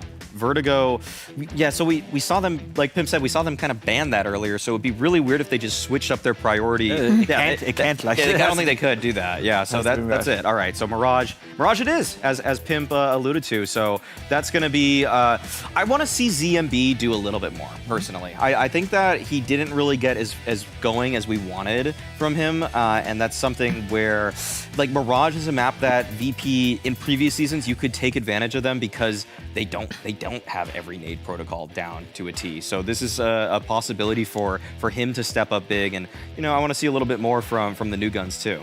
I like it. I think Mirage is and have the potential to be a very interesting matchup, and I agree CMB needs to show us more. I'm still curious to VP.Prodigy as well, because I think that was a very, very good point you brought up, Hego. The fact that now Lumik is playing with the rifle, Cheerful is playing with the rifle. There's a lot of firepower within VP.Prodigy. If they just brought in another good AWP player, Delusional playing well on the first map. So again, on a map like Mirage, you know, if FURIA wants to pressure this map into like the Wild West, you know, where it's a lot about the duels, a lot about the fast pace, then you need to withstand, and the way you withstand on a map like Mirage is having individual firepower, which seems to be the case for VP.Prodigy. So I'm kind of like, the more I think about it, it's probably not that good of a map for FURIA either way. Yeah. Also, like, the odds like really shifted. When it comes to VP.Prodigy, they were like, I kind of considered like the underdogs. They had like we all live and we learn, you know. Yeah, I mean, like even the bookmaker learns a little bit here. Yeah, I mean, Pimp and I both said VP were the favorites in the last game. I think we were both surprised that FURIA were pegged as them by a little bit. It was by a little bit, but still favorites. Yeah, exactly. I mean, I think with the first map showing, you have to see that VP.Prodigy are the favorites here, even if this is supposed to be one of FURIA's highest priority maps. Yeah, Mirage. I'm just like thinking, I mean, especially like when you're playing against a CAS team, like you will expect them like to play a really good Dust2 and a really good Mirage. So like maybe they should have prioritize like something like a Vertigo build a bit higher. It's clear they don't want to, right? It's one of their own bans, and that I am curious to why that is. Maybe we get a chance to speak to FURIA Academy at some point throughout the season if they decide to win a game, perhaps. The thing is that we look at FURIA Academy and they played Vertigo so many times throughout Season 1 and throughout Season 2. So I think it's one of those confidence things where they feel like, okay, we tried everything. We changed roles, we changed setup, we changed players from certain positions. Nothing works, so we'll just leave Vertigo now. We tried to enforce it, but it's not working for us. So it is a bit of a shame that you have to see them capitalize, but then again, it's probably a good thing for them, because it probably would have been the same story as in Season 1 and Season 2. Yeah, for this game, for FURIA's sake, sake, I think we highlighted ZMB, but another guy that's been playing really well for them has been Decenty. And Hugo and Harry were talking about how that's a guy that probably could slot into some maybe higher tier rosters. And that's, I kind of have a similar take there. I think that that's possible where he's not much worse than what Drop was for Furia Academy. So I think that it's like it was almost a little bit of a coin flip. Drop was a little bit better in terms of stats, so it made sense that he got that bump up to Furia, but Decenty's not far behind. So, I mean, the 1-2 punch of ZMB, Decenty, that has to be a main source of firepower for them if they want to have a chance to take this. Well, then let's just go to Mirage and see if Furia Academy will actually manage to get their first map win in 2 seasons. It is going to be Mirage. It's going to be with Hugo and Harry. So let's go. Ah, yes, thank you very much. It's a bit more Mirage. It's a bit of a playground here, Hugo, and I can't wait to see this AWP head-to-head as well. I think it's going to be really exciting. Yes. Delusion impressed the hell out of us. He was looking real clean. The question for me is, can ZMB match up to that? Because we had some moments, right? We had some moments on Overpass where we saw, like, glimmers from ZMB, but I tell you what, he's never been able to replicate the consistency that he had for, like, that first week of the Academy League all the way back in Season 1. He looked really, really good. We were very excited whenever we got to watch him, and it feels like he's kind of hit like a shaky period where the consistency just isn't there. And I think, when you're the guy picking up the big green gun with the heavy price tag, you need to be nailing it. You need to be firing on all cylinders. Let's jump on that point. AWP in-game leading, it's been done many a time. It's been done successfully by many a Brazilian, but at the same time, it's not the easiest role. It's the one where you need to be staring at the crosshair even more than any other role. And also, it's the same, so the in-game leader role is the one where you're trying to micromanage. You're trying to look at spots. You're trying to look at the map. You're trying to think macro game. So it's difficult to play both sides as well. You want to flip the story and talk AWPs on the other side. We were already a little bit surprised that Lomic wasn't AWPing or whatever. The fact that he was so good in Season 1 on the AWP and Season 2 that you still replace him with someone like Delusion shows the value that Delusion brings. He was fast, he had flicks, he was decisive. I didn't see many misses from him. So yeah, it's not going to be easy for ZMB, especially not with a map already in the pocket, but another map intro. Oh, we're just so lucky. What's Pimp cooking up in the van for us today? If I had to guess, I know Pimp, big stacks of cash. There it is. Pimp's always surrounded by the green. He knows what's good. So let's get into this one. And yeah, you talk about like the AWP and the change around there. I do think it's a big sign of confidence. The kind of comparison. Oh, sorry, Hugo, go on. Result has changed his hat, Harry. I think that's very important to notice. It is, it is Christmas in a couple of days out here. So good for him. Celebrating the festivities. Oh. Well, Brewfire so frag hungry that it's up to Lomic to trade.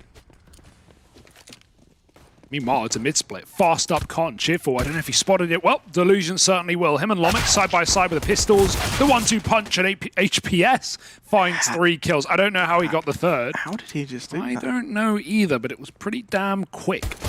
That's crazy. They were 3 different positions, a second apart, and he deletes them all with the Glock, one of them being at range. Like, that's cracked. That's actually insane. Yeah, HPS has certainly had some good rounds. He has today. had some nice moments. Yeah. What I was going to say, sorry, is like kind of somewhat. Oh, hang on. Let me just mention this as well.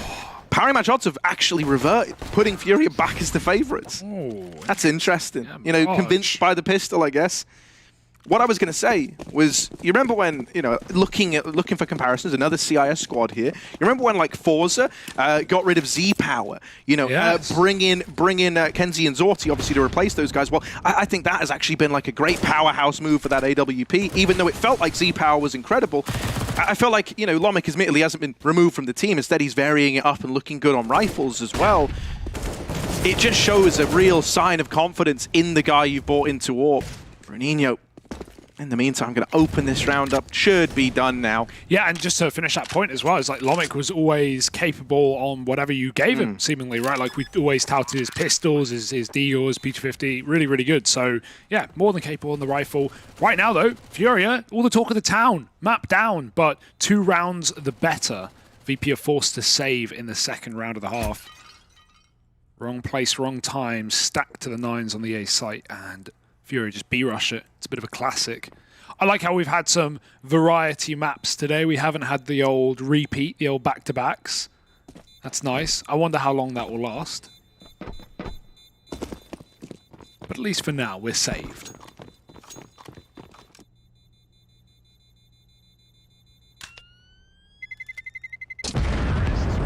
Also, I'll throw it out there for anyone who doesn't know this little tidbit. It's not like some big secret. You might think, you know, why is he wearing a Christmas hat, mate? Christmas hats have had their time. They've been and gone. Well, not in Russia, actually. Not in not out here. January 7th. Christmas Day. 7th. 7th of January. So let's go listen into FURIA. See if they're celebrating. Mid no meio, né? Bora.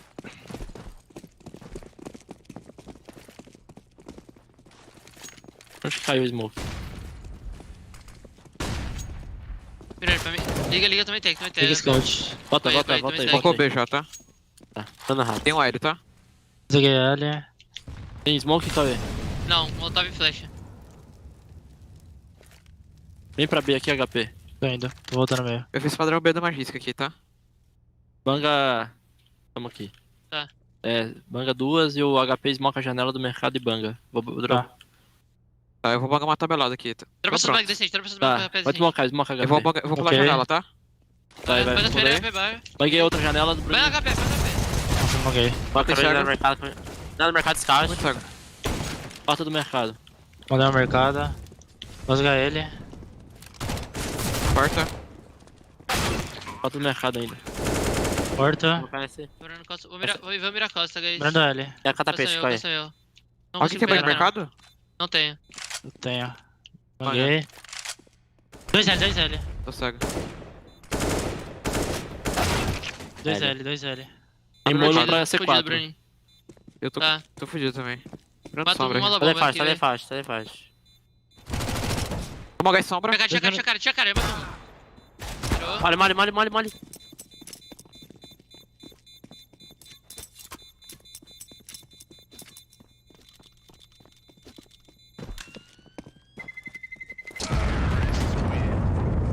When you try your best, but you don't succeed.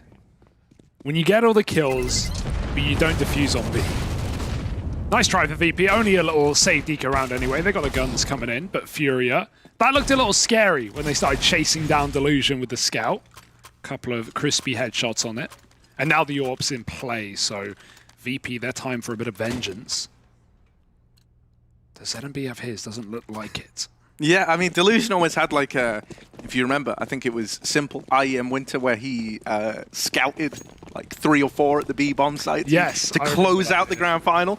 I thought Delusion was about to have his moment of that. It's another fast B play, another quick B round, and only one man here because of this double lower tunnel push. This is a little bit weird, and FURIA, they don't know why they've got the site so freely. Trying to chase these kills into market has made matters pretty ugly for FURIA.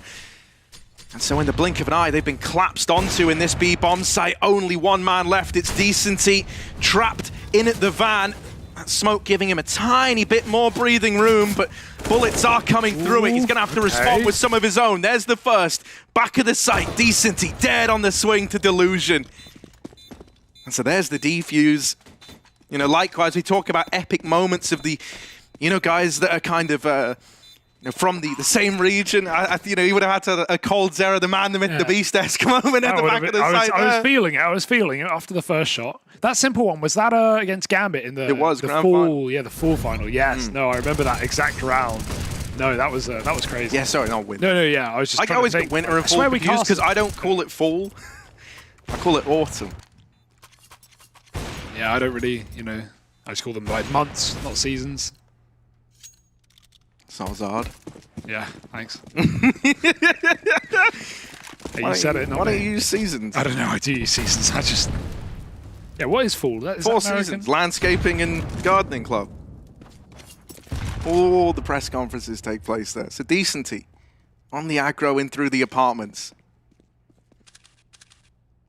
We've got this quick AWP, but no one's coming out. Decenty's just tucked, and everyone else rerouting middle.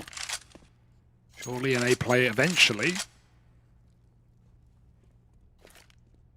Just waiting for that window smoke. You know in the first gun round, VP are going to have that AWP in play, so just play it safe. Make sure you can cut off all potential angles. It is still watching connector though. Gonna need util to get this guy off the angle. And none is apparent. Decenty has all the nades now and he's stuck in Palace. He can't throw anything. Are they going to run boost it? Oh, he saw that. Yep. ZMV makes it across the ladder. Hey. Oh, and he gets the shot off very fast. That is a stylish way to open up. Throwing a nade, but Rufire still hits the headshot on the dunk. That's more like it. Okay, Rufire. That's my Rufire. That's the guy we know and love. That's going to send FURIA back into this A play, right? You've had a Palace player waiting in the wings in Decency all damn round, so why not use him? Out they go. Lomic makes his presence known. Now they know about the Palace player as well. That he's going to help them with a Molotov. Forces himself out into the open. Let me clear this for you. Surely he can't get away with more. 2 should be it, and yeah, finally cut down. It is just Cowes left alive, and with the AWP holding the cross, he's... Second time's a charm for a guy like Rufire. Yeah. Oh, that was a mess, Harry. What was that molly for Lomic? Like, it almost, he was lining it up. It looked like he had some sick, jump molly that lands in Palace, but you don't have to get on the ladder. But no, maybe he needs to relearn that one. Mollied himself. It didn't look like a learn. It looked like an on-the-fly, trying desperately I don't know why thread the needle. What you think would happen there, but even mollying top balcony can sometimes spill down and burn you, so it's a bit of a risk, that one. Either way, works wonders for VP. They get the round under wraps, and it's a full eco for FURIA Academy. Just one flashbang. Yeah, play with fire, get burned. Play with butter, get churned. Result. Onto 2 of his own. The Dairy Queen holds down the A-bomb site, and, well... Say cheese for the camera. Nice, clean, easy for Lomic. Mops up the little eco round.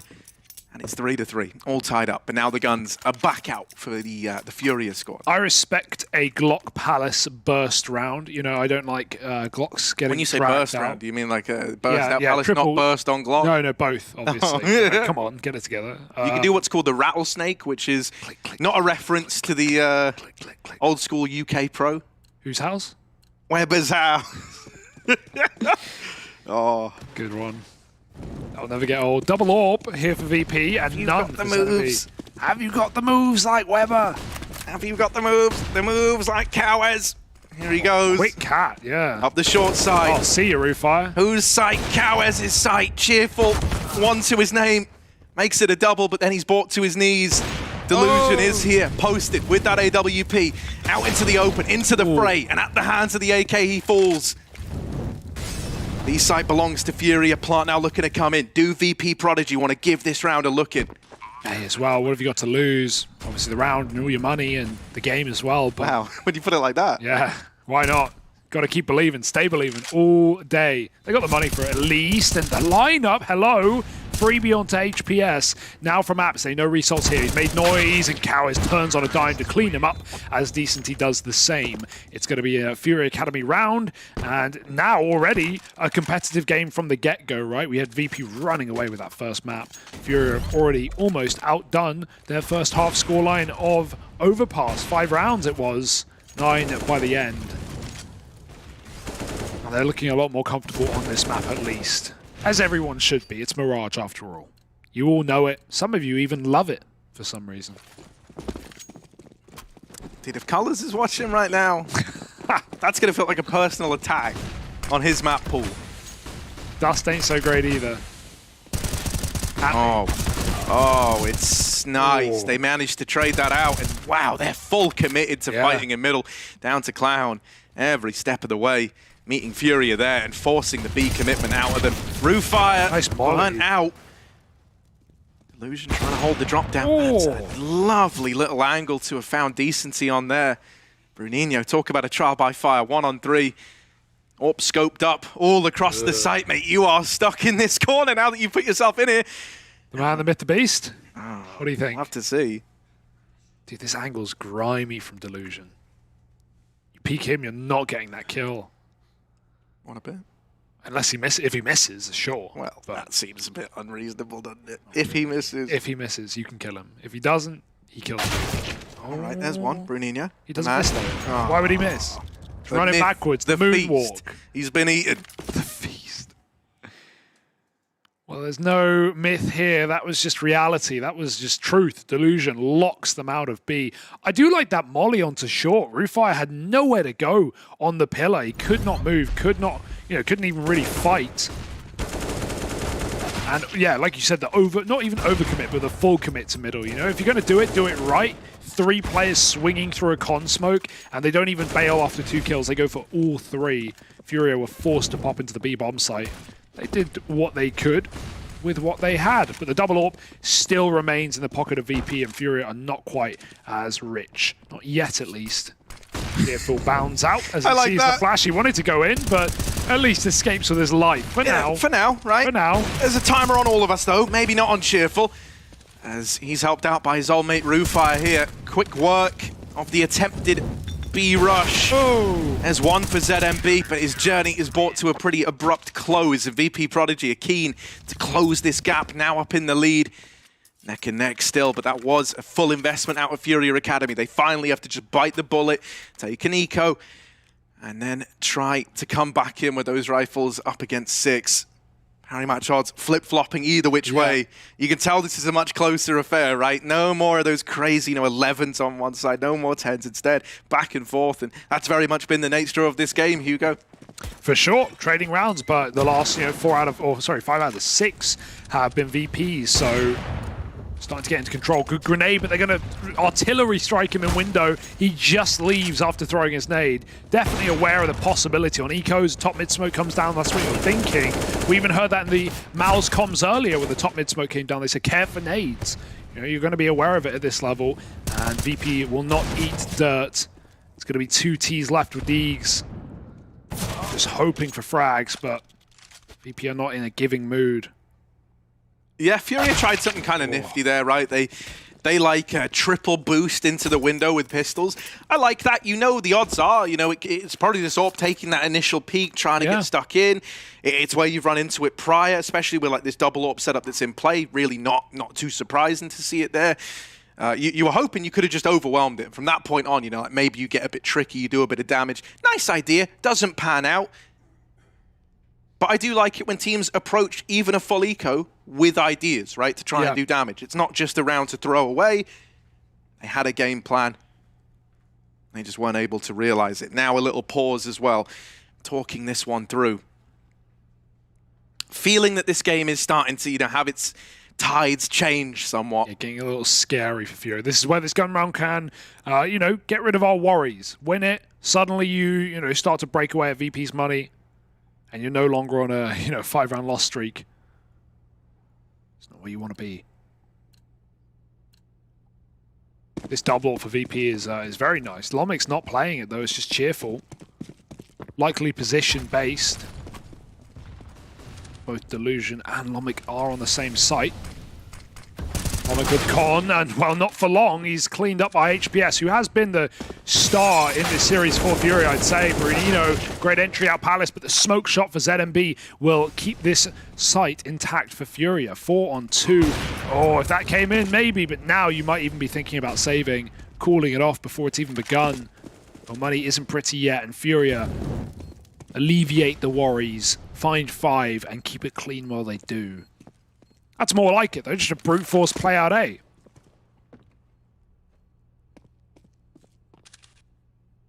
Yeah, it felt like everything that could have gone wrong for VP.Prodigy did as well, right? Like losing Lomic immediately, you could see how much that kind of threw off Delusion over towards CT, because he was only holding ramp, right? Palace, as far as he's concerned, that was Lomic's responsibility. And so when he dies like out of the gate, and then you've got that immediate re-swing from Palace, you're screwed if you're top ticket with an AWP there. And unfortunately, that's where Delusion found himself. Sight just kind of fell apart from then on in. Result of ramp spanned out by ZMB. And so it's a nice return to form for FURIA Academy. It's also nice to have gone away with a round like that. It's not like it was anything crazy over the top, from a tactical perspective. You were just brute forcing the A play. And it's nice to give that reminder to VP that, like, yeah, we are capable of these faster rounds where we're in your face. It's a standard set piece. You've got to watch out for that. You're trying to put the fear in them a little bit, and it's worked. There's an early 3-man play over towards this A bomb site. Fighting for mid control is Lomic, because you don't just want to waste and have 3 players here waiting forever. You're going to try and get some information out of this one. And we will have like a bit more of a standard setup taken now.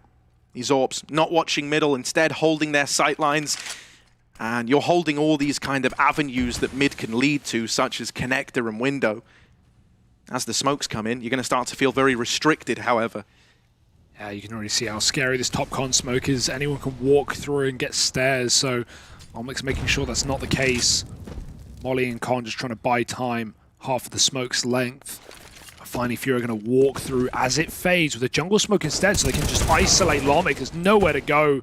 They wanted that kill right there, and they get it from him. They left the bomb in middle. Oh no, ZMB dead, and they have to go back for it. HPS does kill Roofire. Delusion hears him up close, but they hear the scope and the flash. It's a team flash. It's not what you want, but Roofire will not capitalize. Oh, sorry, Delusion will not. He goes back in a second time around. Another AWP dropped. HPS taps out Cheerful, and Delusion now in a 1-on-4 needs instant kills. Bomb is down, and the climb up as well. Does he know? Did he realize? That's a shot. Oh, he's being rushed. Pistol will do it, and he's just looking to save at this point. They will not let that happen. You say they won't. They might not have the same. He's really wanting to hold on to this. This wrap from Cowes, that should seal the deal. He'd been aware of everything else up until that point, but sadly, you know, it's the third reface that's just one too many. Dude, HPS is feeling it right now. He is. He has looked very, very promising, right? Like, so often, someone who you can depend on to create this space. Also, someone who I feel like has bailed FURIA out of some of these rounds where things are getting out of hand in a very scary way. Like there, bombs down in middle, that could have gone so awry so quickly, but it's all cancelled out thanks to his quick trigger work down there in middle. And then the one tap to Cat, just a chef's kiss on that one. Tasty. Feel that in the morning. Cheerful now AWPing A. Have we got the swap up? Delusion is in window to start, but Smoke's in, he's out. Full A exec, but this is not a commitment. They're just trying to get all the grenades out of VP, maybe make them lean A in the early. Double Palace after the smokes. And you can see VP's reaction, right? They see these full smokes A, and nothing comes out, so they start running to defend the B bomb site, thinking this is just some, you know, really obvious fake. But that's actually not the case. It will be the late A. FURIA just going back in for the recommit. And now VP just saying, guys, watch everything. It could be anywhere. I don't know what they're doing. They're just trying to mess with us. Guns out. VP have no nades left. Smoke flash on Delusion, but he's going to stay scoped in all day, every day. However, on the wrong site. Cheerful needs to get back CT right now. Try and post ticket. Still watching window for his team, but at a certain point you just concede middle and hope and cope as FURIA poke their heads out A. The timing on this rotate, it could be a bit of a disaster, right? Lomic is essentially all alone, and HPS finds him. That's a smoke push out of Result. And it's even the playing field. Open CT on Delusion. It's close. It's close. No cigar, nothing connects. Can't deny that plant, and now they know about the AWP and its presence back here in CT. That's a lovely shot, Delusion. Any more? No! He was so ready for it. ZMB just about scrapes that round. Past the keeper, 7 on the board for FURIA, up in the lead to the 6 of VP.Prodigy, and a full eco looming, so a chance now to win out the half. This is where they've got to seize their moment. That's got to feel good for ZMB as well. Not only just winning out the clutch, but getting a free AWP off the back of it. Very scary, potent AWP in Delusion's hands, and he keeps proving it round after round. Unable to convert this time, and the in-game leader goes strong here for FURIA. Now up in the lead, now breaking the money of VP. This is a game that looks like it could start to swell for FURIA. They're looking at potential 9-6 half if they win this one round. And the buy is trash, Harry. It's double FAMAS. And P9 on short might be the best bet, but it's a cleanup after one. Deagle for Cheerful, he's cleared by the Apps player. And Lomic back in market, trying to stop the bomb cross. They've got nades. They're in no rush. Smoke is less than ideal, and that's, yeah, not the best move. Delusion Scout is out, and HPS is out for blood. What's his... I need to know what HPS's headshot percentage is. That's a good point. I need to know, because I feel like I've only seen him tap players out right now. Yeah, maybe we'll get it later right now. Let's watch back those frags. They were delicious. Dude, Delusion Scout? That was a spray headshot, even better. But yeah, this is the final buy, and it's not pretty here for the boys on VP.Prodigy. No kit. We've seen a lot of bomb plants in this map for Furia. Game plan's been good, and it's been very fast as well. They've thrown in their occasional default or fake out, but look at this. Last round of the half, and they've just run out ramp with not a single flashbang. There's no one even here. Yeah, because it's so untelegraphed. VP were anticipating something was coming their way in middle. They tried to go for another heavy mid setup. Now, you still need to win the round, right? You might have made a nice decision on this A contact play, but they haven't netted much from the ground they've gained, and actually it started to become a bit of a sour point that none of this utility is down. Bruninho and Decently doing what they can, but up and over is Delusion, and he'll steal away 7 to close out this first half of play. VP.Prodigy, they're very thankful to him there, going on that tear over the stairs, putting up 4 in the round. FURIA Academy, a little bit heartbreaking. It was a really nice idea, but unfortunately, the rotation's just so quick out of VP.Prodigy. They were fast to realize, what was afoot in that round and deal with it accordingly. Now, when we get ready to move into this second half of play, there are still some question marks on it for me. FURIA Academy, we've seen their CT side sometimes struggle, not been terribly uncommon. They have looked a lot better here. And with guys at HPS offering up such a good game, this was that 3K from the pistol. Right, maybe there's still hope. Yeah, double orbs as well for VP were massive in this map, right? Cheerful over towards B more often than not with it. Furia, I feel like we don't get that double AWP as often. I guess it's Decenty often on the second AWP, but it's not shown up today. Money's not really been there for Furia. Maybe it's a new addition running that second AWP. We'll have to wait and see. Yeah, that's what I was going to say, because it did used to be Decenty every now and again who would don it, but I don't know how it's changed with the 3 new players coming in. It's not like he's a preferential AWP. No. I can't imagine HPS would take it, what with how clean his riflings look. No need. So, maybe like... maybe someone like a Bruninho. Yeah, that's if not Decenty. Like, at the end of the day, if you want it, you get it, right? Whoever demands it. But here we go, second half, last half of the day. FURIA Academy, they are down a map, but they are up in the parry match odds, 1.42. Feeling good. Let's see how they're feeling as we jump in their team speak. Nossa, pipipi. Parece mercado. Falar pro seu aqui, você tentando no meu ouvido é brincadeira, viu? Tô pulando aí, Coelho. Segurando. Tô pulando.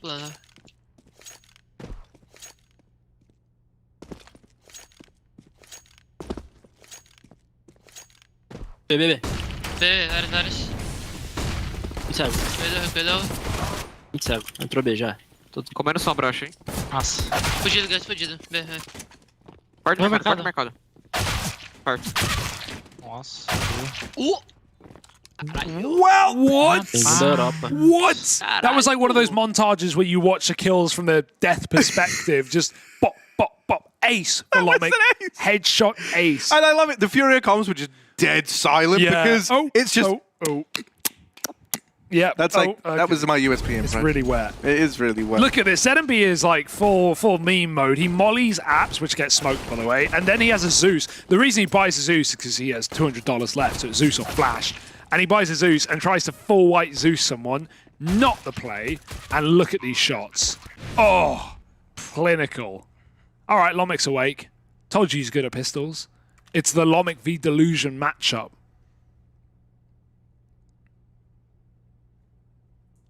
Yeah, I mean, it's always the case that like anyone who is/was an AWPer is often really capable with the sidearm.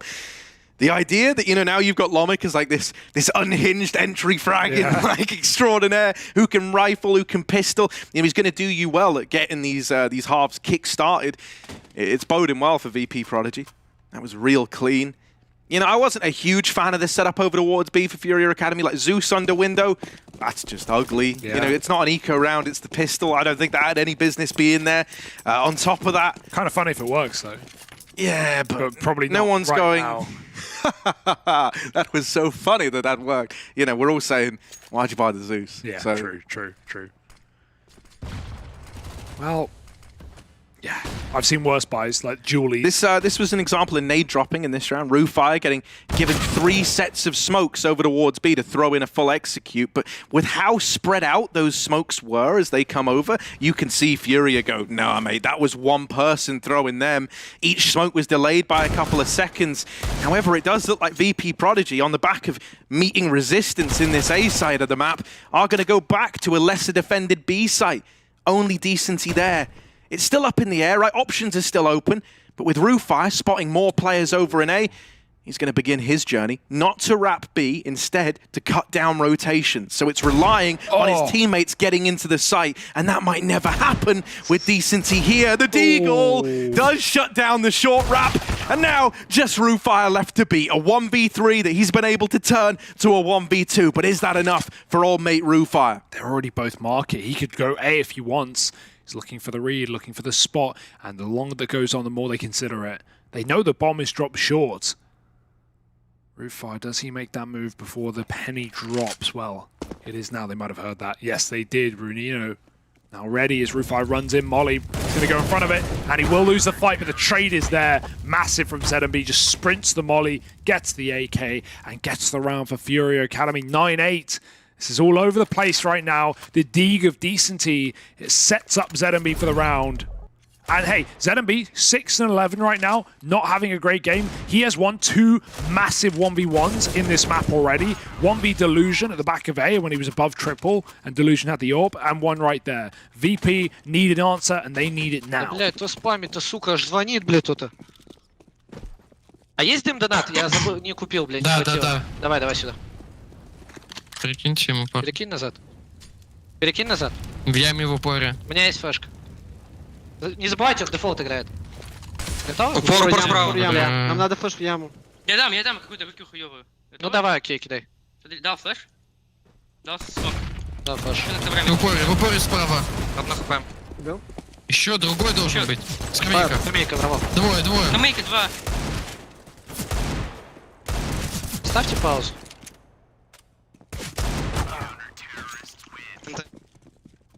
All right, I'm getting on the FURIA Academy hype train. It is leaving the station. There are not many slots left. Harry, are you joining me? That's a no. It's either a yes or it's an Yeah, no, in my indecisiveness, the train has left the station, and on board it are those parry match odds, mate. They're saying, yeah, we're getting behind the FURIA Academy team on this one. I mean, you know, the odds flipping around throughout this entire thing. Me and Parry Match chilling in first class. Yeah. We got the trolley coming on. Meanwhile, I'm still waiting at the station. You know, the VP train, it's a little delayed, but it's coming. One day, you hope. Either that or it's the bus replacement service. And, well, no one wants to be on that. Bit of a tech. I think this is our first tech yet. Yeah, we haven't had many. We've actually been pretty blessed in that regard. Yeah. So, you know, it was about time. VP have nothing in this round anyway, so it's surely an 11-8 scoreline before things once again heat up. I just want to see these orbs start to flow on the CT side. Right, as said, ZMB quiet, but full of clutches. I still find it hilarious how 3 players are auto-muted. Yeah, man. I mean, you know, the list is growing. Yeah. More in this game than every other game combined.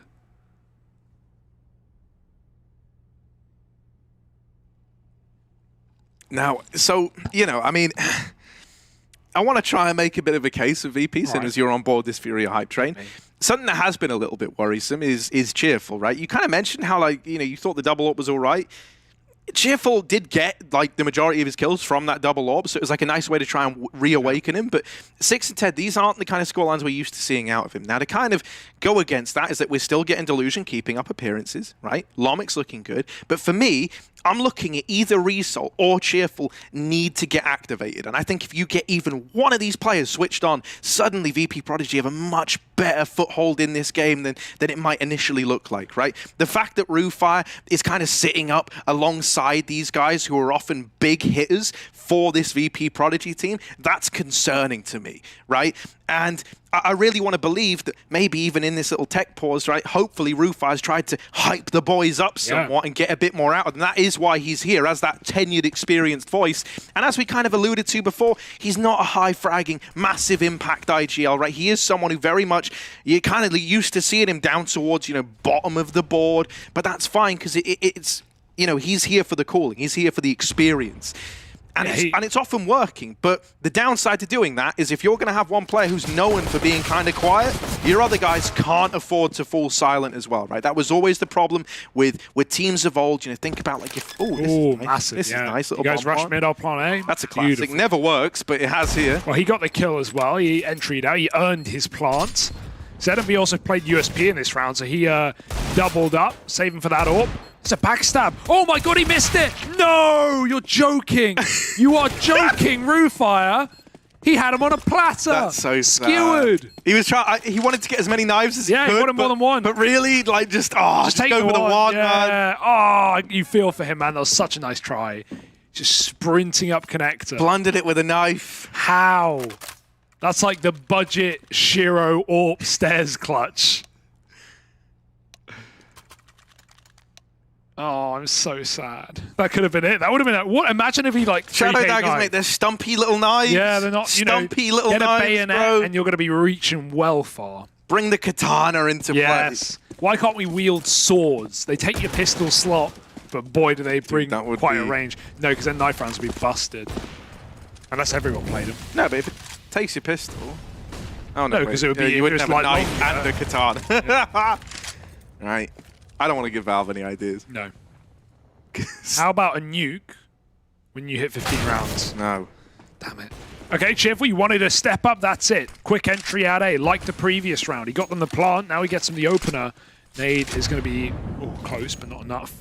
And he's going to flash his teammates up over the stair side. Lovely stuff, taking space, but FURIA are not set up yet. They are really out of position. Going for the full CT retake, it looks like. With the double AWP as well. I would save. Yeah, I would not even be considering it. Like, maybe you can post an AWP CT, you can say, yeah, give it a look in, but no, at this point, that is a shame. Nothing getting provided. I think really they were banking on, like, if we get fought at CT, if there's someone here and we're able to get that, maybe we give it a go. Yeah. But with that not happening, you've got to save. There's no other choice. If you've kind of played this solo anchor towards A with a double AWP round, it was doomed if he falls. And he does. So I'm very, very happy. We're getting the reactivation of Cheerful. It's exactly what I wanted. If VP did want to turn this around. Yeah, good idea. Don't give that to ZMB Cowards. Double AWP is out, Harry, and we got Decent T on the second. So here we go. Hopefully he'll get to use it this round. But that's back-to-back rounds where VP of Cheerful's run out A, got an entry, and got a plant off the back of it. We need more numbers at A early. Is that if he threw Zeus out the map? I think it's because the Cowards. Oh, was it Cowards? Okay, yeah. So I said, don't give it to ZMB. Oh, there we go. Decent T killing Delusion. That's more like it. AWP fight being won by FURIA. Yeah.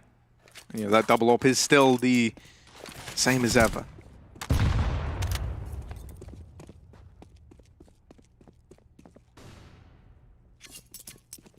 Back to the drawing board now for VP.Prodigy. Gonna have to look for their answers elsewhere. You can tell they really weren't prepared for that, like, to be their round opener, the duel into Palace. Last thing they expected, window smoke missing. Oh no. ZMB sees this as his golden opportunity, mate, and yeah. Oh, it's all falling with apart. Good reason. Now the A play, all that's left. You know, it's last legs, VP.Prodigy in this round, and double AWPs, they might have been the reason for that save in the round prior. Well, this round, they're the ones to win it. All three coming off of these AWPs. And it's a very long save call for VP.Prodigy, I imagine. They could poke their head out, but at what cost? Don't really want to lose guns anymore at this point. Especially considering you can buy a few saves. So, well, you could buy anyway. Yeah, you could buy anyway, but it's like, I don't know. May as well max it. Right? Don't You're really have a hell of a lot to gain from giving it a look in. Yep. But 12-9. Starting to look good for FURIA. And yeah, I would like this series to be split. That would be nice, because both these teams, you know, coming in, long-term standing rosters, or at least orgs in this tournament, all the way from Season 1, in a group with both the newbie teams of Spirit and Eternal Fire. So spots up for grabs here at the WePlay Academy League Season 3. But Mao's really looking for that top one, and I don't think anyone's going to be getting in the way. Illusion with the ramp spawn. Let's see if he takes that.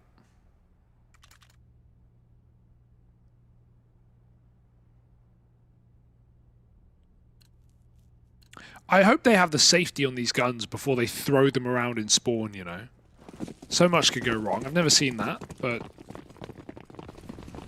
No, I don't want to give Valve any ideas.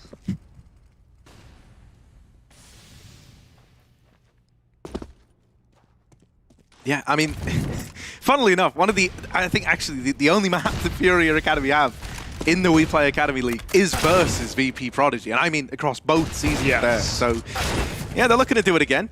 Looking to keep that rivalry going. However, Result, he has other ideas. He has other plans up his sleeves. Both of them, mate. Dual-wielding plans. And dual-wielding plants as that bomb goes down. Going to be FURIA just electing to save on this one. It's another one of these rounds that just ends on the back of the entries, right? Like, we've had a few of these now. Cheerful being the guy who did it over towards A, got that one kill, forced to save. This one's much the same, but one step further, Result doubles up. And they go on to close the round out. So, you know, the responses have been pretty swift from VP.Prodigy on this T side. They're never letting a good deed go unpunished, right? The moment FURIA finds something, the response is there. And the fact that you keep 5 alive, that is a big collective sigh of relief, right? You were left saving at the end of that last round. You fully invested into this one. Could have seen your money start to dwindle, but instead, they've built up a nice little bank account, and that's going to be really important if they do want to grind their way back into this game. Results regressed into the unicorn hat as well. I like that Result. I feel like since you put the unicorn hat back on, you've looked better as well. Not like physically or not in-game? Physically in game, and maybe physically. I really like the unicorn hat. Yeah, I think it's cool.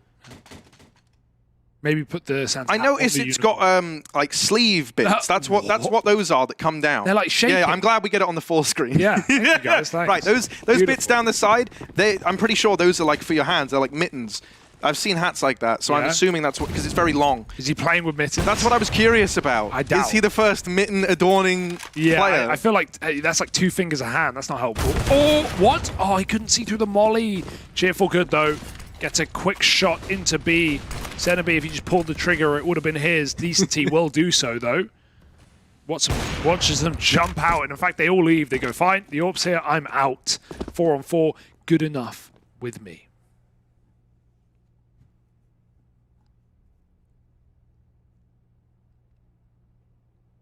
Yeah, the complete reset. Kind of ballsy to have done it. Like, it's always concerning when like your plan was like all in B, we're rushing in, they've seen like 4 of us here, and now we're just going to up and leave, go back elsewhere. The reason why it's scary, you don't actually know where FURIA Academy have got to in all this time. Like, for all you know, mate, they could be in Palace, they could have pushed down ramp. You've got to clear all these angles as though, you know, you're like coming in on some mad flank, some big old retake, but you're not. You're just taking real estate that's often yours from the get-go. It's wasted time, so you don't have options to throw any kind of grandiose fake into this. It's just the A commitment. Oh, they're giving the idea that the site is free. Brunino's going to be there to stop the plan. Yeah, trying to give this idea that that B fake worked, right? Trying to sail them down the river when in reality, no such thing. Decency was the guy to get that. They still don't know about Brunino. Now they do. He can't deny the plant, but he's on for a double. A wonderful round out of FURIA Academy. And Rufire, I don't know, man. I don't know if I have faith in this one, V4. It's a good spot, but so far away, the molly can't use it from this position. As soon as they work it out, they can body block, they can spray, and they've already smoked him off. Yeah, he's taking too long to fire, unfortunately. Gun stuck, gun jammed. And finally, the defuse comes in. Didn't even shoot. Not going to hit the defuse that far away. No, man, Rufa, I can relate, dude. That's that, you know, 25-plus-year-old reactions right there, man. Yeah, we'll be there soon. Big round for FURIA, though. I love the call not to rotate. Not only not to rotate, but to double down on, you know, insinuating that VP's fake B rush worked. Yeah, and like, really, the wallbang from Decent made it so damn effective. Like, so much more effective than it had any business being. Sure. That's the wild part.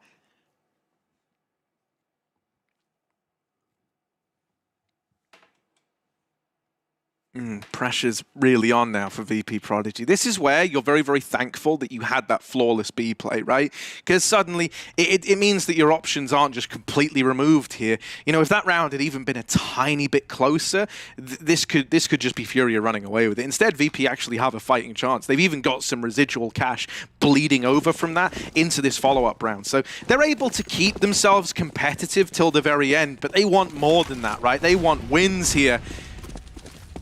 Especially in a group as wide open as this. Kawes with the mid-peek. Lots of damage early. And now ZMB out through lower. He's double mollied. It's real. Oh, no, he's stuck. No! He doesn't know. ZMB is stuck.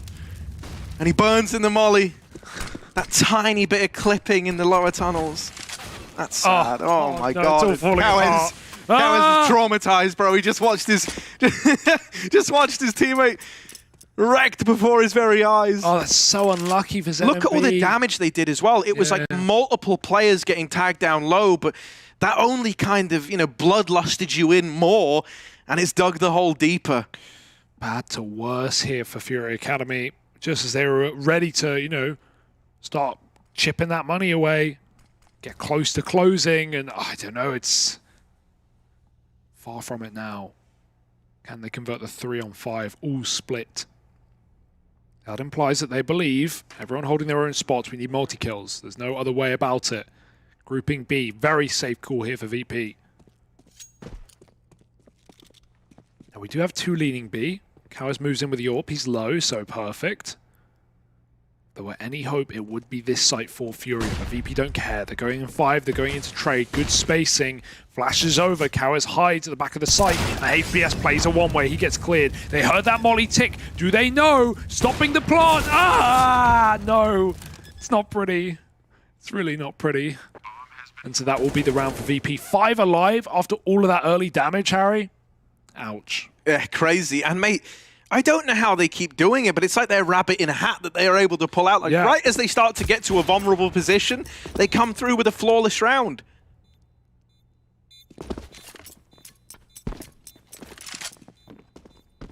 Now the Warriors start to set in for FURIA.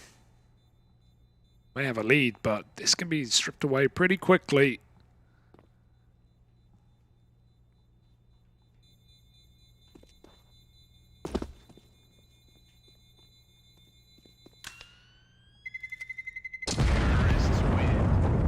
Yeah, you're in a spot where you can look to pool money together to bring that double AWP back in.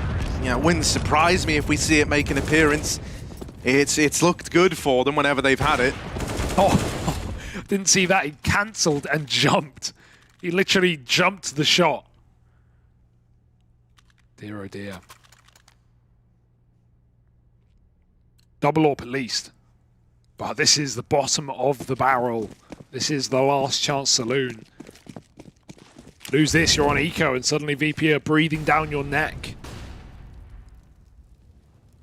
A set piece, 2 players throwing smokes, but 3 out middle late for VP, trying to throw some disillusion, some disarray the way of A, and result. That will really sell the fake. Quick pick, Decency turns around to safe rotate. That's so unfortunate. He would have had that kill. He was on top mid, and now they can walk up Cat and split B. Window info from HPS. He needs something nasty. Bombs first, that's huge information. It's going to keep Decency in the site, but will they commit? The bomb actually crossed back on that timing, and he never saw it. Oh dear. That is crazy, man. They started to lean towards B. They started to scramble rotates, but in reality, that bomb was nothing more than a red herring. Bruninho with this saved AK, trying to put on a show. Only good for 1. Once again, it's cheerful, providing these entries. Just the AWP of Decently left, and he's saving once again. It's another very clean, dominant round for VP.Prodigy. And you know, you could feel this, man. It's like the inverse of the old VP, right? Like losing games that they shouldn't be losing. Like now they're looking to win a game that they should not be winning. On top of that, you know, you can kind of see the stress that FURIA Academy are under. They can feel this game slipping away. And so with that comes this thought in everyone's mind that they've got to be the guy to be the hero, the guy to try and get these openers. They throw themselves into these early fights over at A. And, you know, that really exasperated a lot of the problems in this round, right? This opener here, this decision to fight ahead of the smokes, I don't think that's a decision you would make if you didn't feel like the game was spiraling away from you, right? We spoke about confidence earlier on, how you can't feign confidence. I think that's kind of an example of that, right? Like, you've been good at getting these openers. They've been your key to success. You try to go back to it feeling like now is the time to make that difference, and you end up feeding the beast. A very different looking VP.Prodigy from what we had in that first half. Yeah, and they're throwing cool ideas here as well, like still adapting on the fly. That was always meant to be a B play up cat, but the aim was you didn't want FURIA to have the info. As soon as the info is grabbed by HPS, like you said, Rufire hits that timing, he doubles back con, and no one even knew. It happens at such a pace with VP.Prodigy. I'm convinced that Rufire is like telling them maybe even like a contingency, like we go cat, if we get spotted, we drop mid, like because that was so fast and so in tandem. That is something. I feel like Rufire, you know, he is, of course, we always tout him as this experienced guy, but like he is just so decisive. You know, you don't always know what's being conned along, but in terms of his play and how he moves when he gets info, he always knows what he's doing. He always has protocols in place. We even saw that on Overpass earlier in so many of the monster takes. So yeah, really cool player. Big brain on his shoulders. Dead right now, though. Gonna have to rely on his team. Luckily, it's only against one AWP and a couple of pistolers. Yeah, I mean, dude, the thing about him as well that's pretty cool is that I feel like in rounds like this, if he goes in first and goes 1-for-1, that's great. Now he gets the lead from beyond the grave. He has like a full breadth of information. He can spec everyone. He could even be the guy, you know, like calming a lot of the micro in the round, take that responsibility off of his team. So it's really nice how they try and use him. They spot the AWP, by the way. That's all this was. This was like an Easter egg hunt, but you were hunting snipers. No, that could have been the saving grace right there. It still can be saved, but Decenty needed that shot. Just like a couple of whiffs, Harry, and the difference between a round and a lost round, right? If that Deagle hits, if Decenty follows up, suddenly it's favored for FURIA, but no. He's got to save that up one more round, one more go, one more attempt. VP are already hunting it. Delusion is hunting with an AWP, and he might just get what he bargained for. Perfect shot as Decenty walks into his crosshair. Probably wondering, why the hell is he there? And like deaths like that, where your entire team is sitting there and watching that happen, that's only going to tilt you more. I feel like FURIA, like if they're not mentally shattered a little bit in this game right now, then they're built different. I would be, and most of you would be at home as well. What's the vibes like on that FURIA hype train right now, Hugo? I don't know. Luckily, you know, I'm in the VP fan club. I've got the VP. No, you are not. You're my lower back. You're hilarious. You're the king of projection. What are you acting Hugo? like? Because you flip up all the time. I'm not parry match. I believed in VP the whole way. There is video Jamie, evidence. pull that up. Get the VOD up. I don't believe you. No. Hugo, this is what your head looks like, man. Yeah, I think you're the bald one. Actually, wait, yeah. Nice try. Yeah, that's me. Yeah. I like this view. Can we stay on this all round? It's pretty intense, isn't it? All right, run. Let's get it. No. When they needed him and they didn't know who to call, who was there? Delusion. Oh, he's only dropping smokes. I hoped he was going to go for like a big pick, but instead, this is once again, we've actually seen this exact call out of VP.Prodigy once already. Rufire threw some smokes over towards B. However, the difference is they're waiting here. A part of me wonders if you could try to like, because you've done this already, right? If you're trying to like game that, if you're trying to game the idea that they've seen this before, they responded to it correctly the first time around. Now with those Apex coming in, whatever the call was, mate, it's out the window, right? You're having to do this one on the fly. Guys, go kill. Cheerful, make that difference. Answering the call. Oh, nade out. He faked it. He G'd the nade, Harry, but it didn't work. It didn't do anything to Cheerful. Swinging con. Trade is there, but you're losing numbers 2 on 3. maybe back to B would be the option, the only answer to the call. HPS has just left the bomb site. Packages rotating around right now for VP. And the AWP is coming up. Cat Delusion. This round relies on him. He has to make it to B. But even as I say that, HPS rotates back in, so it's not an easy path for Roofire either. You can't clear this spot. Roofire has to run. If he walks, he's dead. Oh, dearie me. He crouches past him. He got by. Delusion up Cat, and they never had the mid info. They never knew he got there. This is the B site locked in, bomb planted, shot missed, and FURIA are trying to retake quick.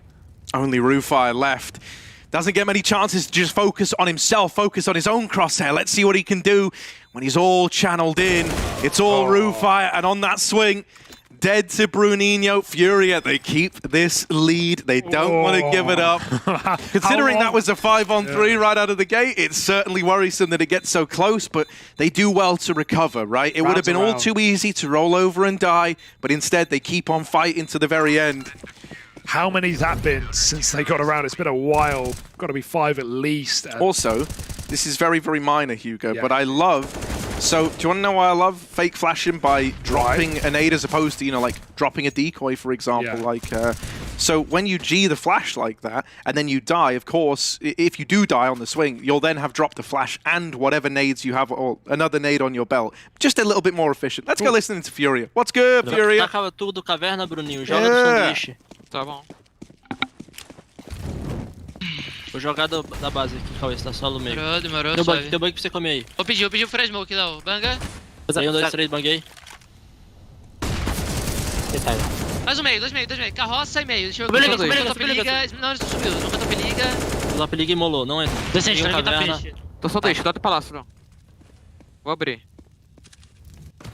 Tô fechado sanduíche.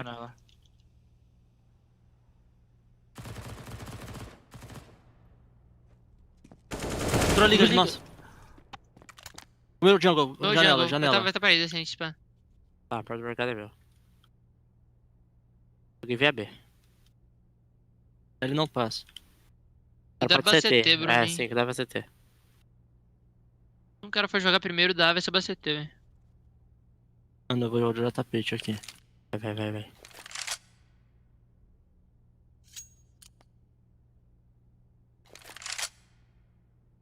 Pode vir jungle também, viu? O Bruno tá muito fudido, né, guys? Nada o tapete. Vai ser A, eu acho. Vai ser A.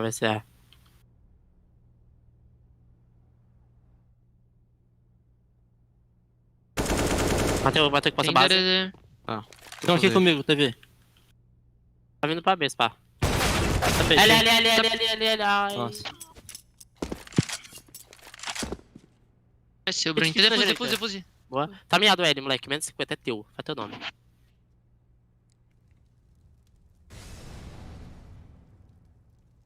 Vá.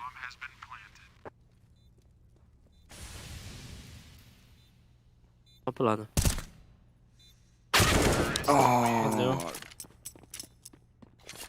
That one burst shot that gave it all away. And VP, they just keep pulling rabbits out of hats, Harry. It's animal cruelty at this point. 14 all. Anyone's game. And Furia's money bottomed. Yeah, and mate, so coming into this second half, one of the things, you know, that we kind of touted was that we need more out of Cheerful and Result, right? They were both sat under Roofire on the scoreboard. Actually, Result was one above him, but Cheerful had 8 kills coming into this second half. Well, now he's risen to third on his team at 20 frags deep. He's really come into his own. He's been a driving force between a lot of these rounds, man, creating so many opportunities, be it on the entries or in the mid round at creating space if they've lost players.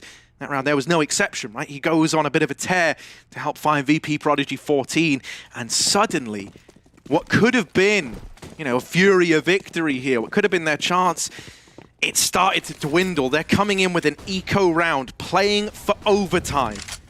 Oh, well, Bruninho's dead. Trapped in front of a Molotov. Does dink on his way out. It's respectable, but it's probably not enough in a round like this. But yeah, I mean, like you said, they're playing for overtime. They're trying to give it up. And that is, unfortunately, the best call to make, but not the call anyone wants to. 1 by 1. These AKs are just grabbing the USP kills. Little smoke exec on A as well, and there's only Decenty here. I say only. Decenty Deeg, man, we've seen some rounds today already. But not this one. Oh! What happened there?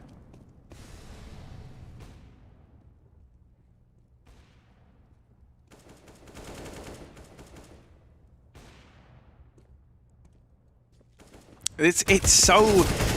See, like, this... Okay, that's a nice exit. Take an AK out. Oh, you're not getting away with it. But it's always, like, contentious, you know, the idea of, do we play for OT or do we have, like, 2 force buys to try and steal the game away? You've elected to play for the overtime. You're going all in here. Everything put into this final moment, this last hurrah to try and get it over the line. Try and lock in an OT here in the final map of the day. One way to do it, right? Go out with a bang. VP on the flip side, if they manage to close this after, you know, this was like 13-10 at one point. They were looking pretty lost in the source. And then they just came alive.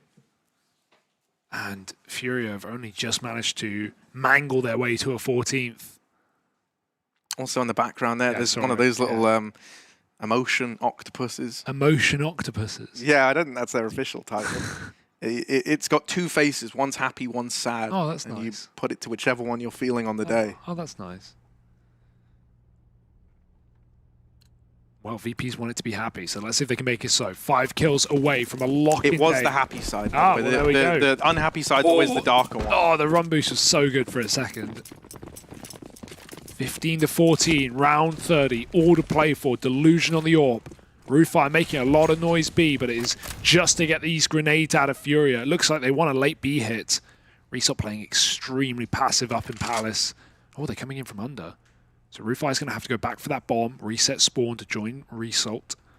Unless these guys regroup apps later, we'll have to see. VP just feeling out the map.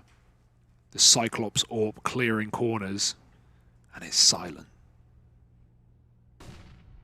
It's a triple B lean for FURIA Academy as well. Even getting paranoid that they haven't had middle, right? Not fully. Cowes would have loved that opener. Such a safe round. It's scary, man. Like, this is an all-in pace change from VP. They're really keeping you guessing, and FURIA Academy taking gambles, you know, but that's the thing with taking a gamble like this, right? Sometimes the house wins, and it's more often than not. So as they lean still, majority towards B, you've got this window player that can rotate in Cowes. He's holding for players moving across. Cheerful will get that after a bit of a struggle. But it's that early man advantage. Timing found by Lomik. ZMB is holding the murder hole, but Lomik's already through it. And the timing on that for ZMB, it couldn't get any worse. Only 3 remain for FURIA, the last chance, the last dance, and in comes Cowes with a double. He gives it all he's got. HPS gave us a blinder of a first half. This guy was the one to keep an eye on, but he's since slowed down. If there ever was a time for HPS to regain momentum, it's now. 3.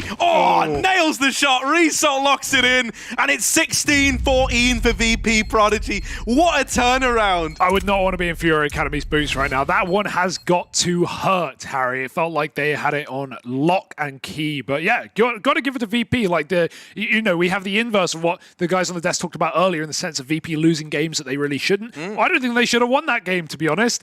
At some point in the second half, it felt like it was done. And VP just second win. RuFi, some excellent calls. You got to give it to him as well. Not up there in kills, but up there in skills, I'd say. We've got the final death segment of the day here to close out Season 3, so join us after the break. Headshot, nice. These bombs go to the teammates. I wanna hear your go, go, go. I wanna see you falling fast. Win the round. Win the game. Pretty much. They play, you win.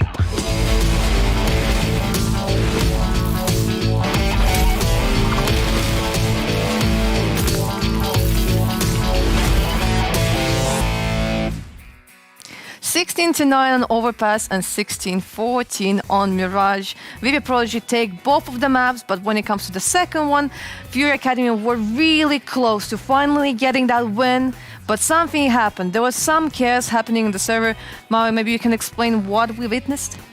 That was a really interesting game for a multitude of reasons. The one I'll touch on first is the fact that VP just shifted their approach on that T side. First few rounds that worked for them were kind of more exec heavy, you know, they just did like an A hit, B hit, and then they started just slowing these rounds down. That very last one of the whole game, they just took map control incredibly safely, incredibly slowly. They pincered the bomb site, and that looked professional. That looked really clean. That's not something I'm used to with VP.Prodigy.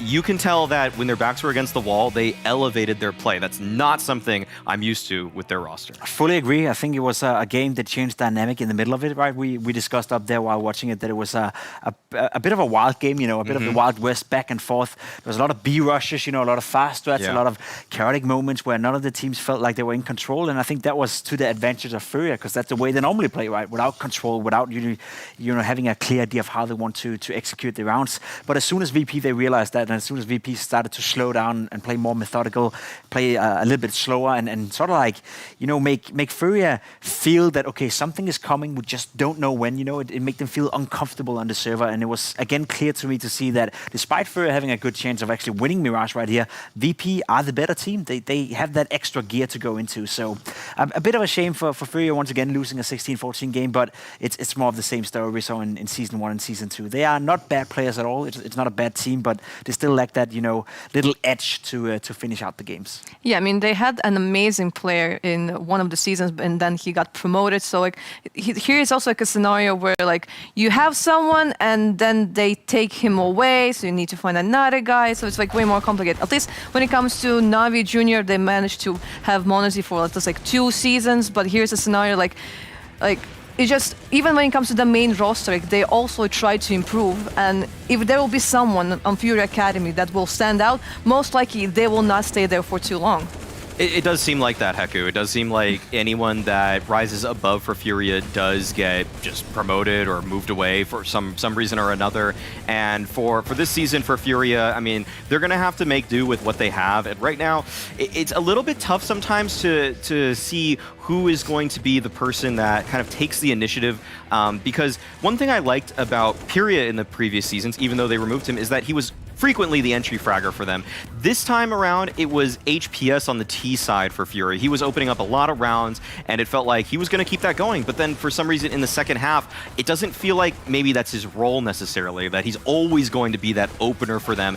And they probably need him to be. They need somebody to do it, because when VP started slowing these rounds down, what you need if you're FURIA is a little bit of information. You can't be going blind into some of these defenses. You need somebody who's going to gather some info for you. And like I said, that was FURIA before. There just needs to be a guy, and that's just been kind of the whole FURIA style with Art and how he plays. Like, somebody just needs to do it for FURIA, because when VP get full control of the map, they're going to pinch you and they're going to succeed.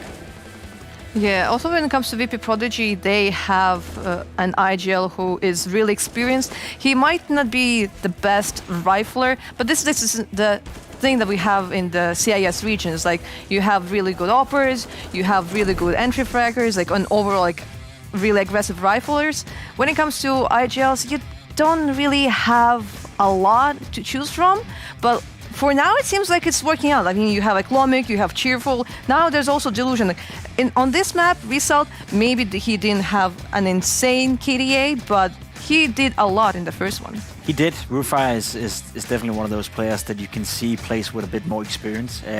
Individually speaking, sometimes you get caught off guard, you know, where you see good players or you see talented players, they are able to get out of a rough position with their aim right, whereas Rufai will sometimes look a little bit silly or will be punished for being out of position. But outside of that, I think the way he's calling on the T side, the way he changed the dynamic, especially in the second half, was fantastically done by Rufai.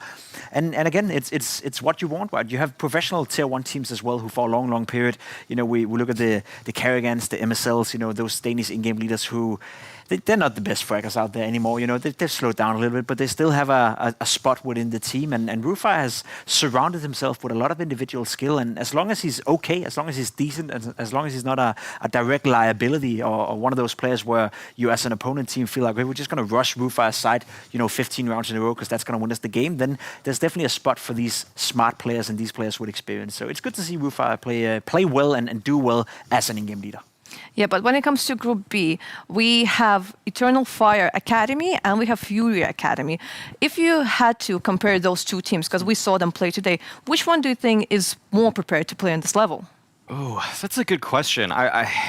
I want to say I just want to wait to see it because I think it's pretty much a coin flip right now. I can't really see one team being a lot better than the other. We're kind of scraping the bottom of the barrel with both of the rosters, to be completely honest with the viewers. But I will, if I had to just like put money on one right now, I would probably go with Eternal Fire, and I'm like wincing when I'm saying that because I saw a lot of weird kind of mistakes from them too, but I did see a lot of mistakes from FURIA as well. Like the way that they lost this Mirage game felt like they were just on their heels the entire time for those last 8 rounds. Like they were completely out of control of what the game was. Like that was Rufire's strategic playground. He got to just call whatever he wanted, and so many things were working for him. Whereas I think for Eternal Fire today, they sometimes upset the balance of MOUZ just a little bit there. They let they made MOUZ have to respect them sometimes, because if Exertion just charged down or someone just made an aggressive play, Eternal Fire was ready for those kinds of things. They'll take the fights to them. I agree. I think it's a coin toss, to which one of them is the better one. I will give it to Eternal Fire just based on the fact that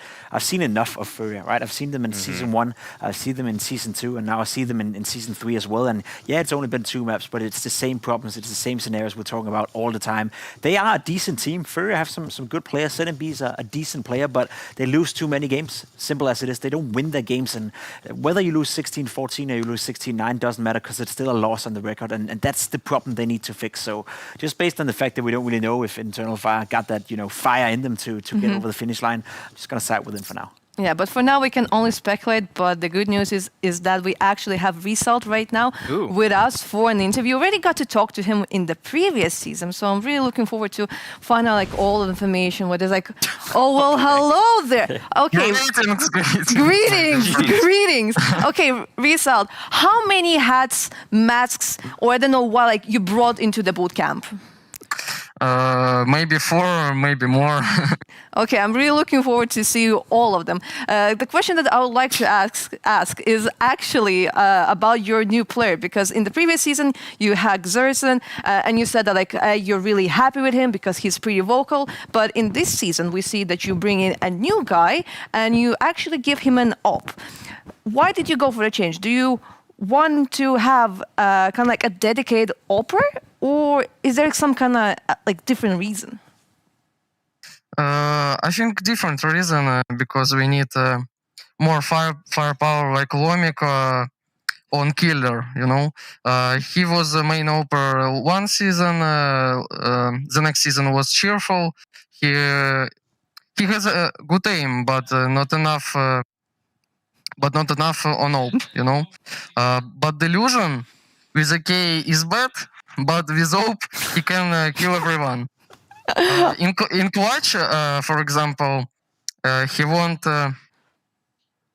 exchange his op to a low HP teammate because he said, I'm bad at the AK-47, I don't want to play with it. I see. Result, one quick question before a follow-up. First off, have you seen or read V for Vendetta? No, I didn't see it. Oh, okay. I thought that's why you wore the mask. But either way, okay. Well, I'm shy because it's because I wear it on me.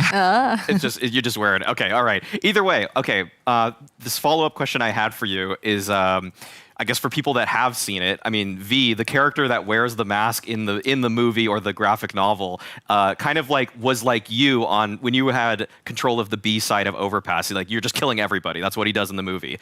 How come you think that in those moments where you're in those kind of 1v3s, I think it was a 2v3 one time, how are you so able to unlock yourself and just take everybody out? I don't know it. I don't know. I just kill everyone. No, I saw it. I kill it. That's all. That's a killing mentality. Yeah, that's what I killers just say. throw in and kill.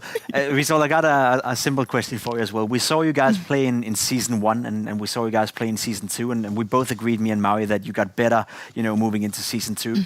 Do you feel you're better now coming into season 3 than you were in season 2? Like the progress we're seeing, are you continuing to get better event by event, so to speak? We are very group, and I think we can beat most NXT too. Okay. Like it. I like It's obviously we train a lot, and right now we are on boot camp, and we can beat them. Yeah, actually talking about the boot camp, for how long have you been boot camping together right now? No, 3 days. For 3 days. But all holidays we were training. So you didn't take a break during holidays. You're just grinding. Oh, awesome. No break. No breaks. Okay. Oh my God. And you're planning to keep on being in the boot camp until like the rest of the season, right? Yeah. I mean, that makes sense. 3 weeks. 3 weeks. Wow. Yeah. Wow, Rizal, thank you very much for the interview. I hope next time we'll see you maybe without the mask, maybe No. Keep the mask. No, but I really liked the hat that you had. We even noticed how you changed your hat mid game because you were take both on. Yeah. Yeah, I mean we need a mask and a hat combo. We need both. Yeah. Okay. Okay, Rizal, thanks a lot. Thanks a lot. Have a nice evening, and again, congrats with the win. Such a fun guy. I mean, I don't know. I really like him in the previous season with his blanket fort and stuff like that. Now he has one hat, he has another hat, he has a mask, and apparently we should expect even more stuff. I imagine that he can wear the hats while he plays, but for the interviews, you don't want to wear a mask while you're playing Counter-Strike. You might miss something on the map. If you have eye holes that are big enough, maybe it's okay. Maybe he turns on a different side of himself based off of the mask. What do you or the hat? What do you think, Pimp? If you wear different clothes, do you think you play differently? No, not at all. I don't know. I have no idea. I just love it. Actually, I play best with the least clothes possible. Actually, that's why I could never play at LAN. Now everyone can picture that at home if you want to. But I've done an event for 6 years. I've never seen anything like it. I got it. I like it. The academy players are bringing in some sass to the stream and wearing I don't even know what you're talking about, V for Vendetta mask or whatever. But I like that. Let's get some personality. It's a good movie. Yeah, it's a good movie. Okay, I'm glad you've seen it. Yeah. I'm glad I'm not alone on this one. I'm more like a serious kind of guy. I watch Counter-Strike. That's my jam. But okay, he has a sticker. I like two stickers. Two stickers. By the way. I'm sorry. You can have one each. Okay, cool, thank you. Can we print them out and put them somewhere here? We should. We can make WePlay that happen. Yeah. Yeah, we play major, but Pimp makes it to the major, and then we get Pimp WePlay stickers. That would be the ideal world. Yeah, that'll be good. That's the dream I want to live in. Oh, that would be perfection. But let's just make a summary of what actually happened today, because we had Mouse NXT against Eternal Fire Academy as our first series today, and we did expect for Mouse NXT to win both of the maps. But it was kind of surprising for how close the Turkish team was in both first halves. Yeah, they did a good job. Eternal Fire Academy, who put on some pressure on Mouse NXT, at least a little bit. In certain moments in the game, you thought there was a chance for them to make the upset. Same to be said here for FURIA Academy and VP.Prodigy. We just saw it, of course. It was at times a very close game. FURIA could have stolen away Mirage. They didn't manage to, which is more down the same road as we saw. And then, of course, Spirit Academy. I know it said they played a game, but they're yet to play a game in Group B here. So I'm very curious to see what they can do, because that's actually one of the teams that's been playing a lot outside of WePlay Academy League. So this Group B, I said earlier that it was the weak group out of the two, and I still think that's the case, but it's very even as well. I think right now there's one clear favorite in Mouse NXT, and then the rest is up for grabs. Yeah, actually during the second season, there were some people that was like, where's Spirit Academy? Where's Spirit Academy? You're finally getting them. You finally get to see them play against other Academy teams, and I'm really looking forward. Unfortunately, they will not yet play tomorrow, because tomorrow we'll have Fnatic Rising against Young Ninjas and Navi Jr. against Astralis Talent. So this is what we're going to see. There's some pretty good games here. I mean, the thing is that Na'Vi Jr. with their new lineup, it feels probably a little bit weaker than what we got last season from them. And Astral's Talent might have made a slight upgrade. So I think the second match of the day is going to be a really even one at that. And then Young Ninjas versus Fnatic Rising. I mean, we've got the consistency of Fnatic Rising making no roster changes. And then Young Ninjas with that slight improvement of Linus over Debo. I mean, both of these games are shaping up to be pretty good. I'm pretty excited for tomorrow's matches. A lot of history in this one, especially with Fnatic Rising, Young Ninjas. You know, that's going to be an interesting game. Also to see where Fnatic Rising is at. Regali, is he still playing? You know, and is he still at a high level? How busy is he with school, online, etc., etc.? There's a lot of storylines to talk about here. And then of course Astralis Talent, who looked okay in their first game, now get a chance to showcase they can win games against teams that should be on their own level. So lots to watch for tomorrow as well. Yeah, maybe there's still a possibility that Regali is on a vacation. I don't know how it is in his country. I think in Latvia at least, like the kids there are still like not going to school, so maybe he will be like full strength, so he'll be. He's going to the university in Denmark, right? And it's a little bit different. Right. So, I mean, he's technically always at school, but he doesn't have to show up, sort of. So if he had any assignments, maybe he's busy. Did you show up for school? Nope. Tim? Maybe there's. Is that how you know that? I was busy playing Counter-Strike. I had to earn my stickers, right? Yeah, exactly. Same for Regali. But yeah, it depends on if there's any big assignments. But I doubt that Regali is too pressured by school right now. Usually it comes during the summertime, so he should have plenty of time to play Counter-Strike right now. Well, yeah, I'm looking forward to see what is going to happen tomorrow. We'll have to wait for that to happen.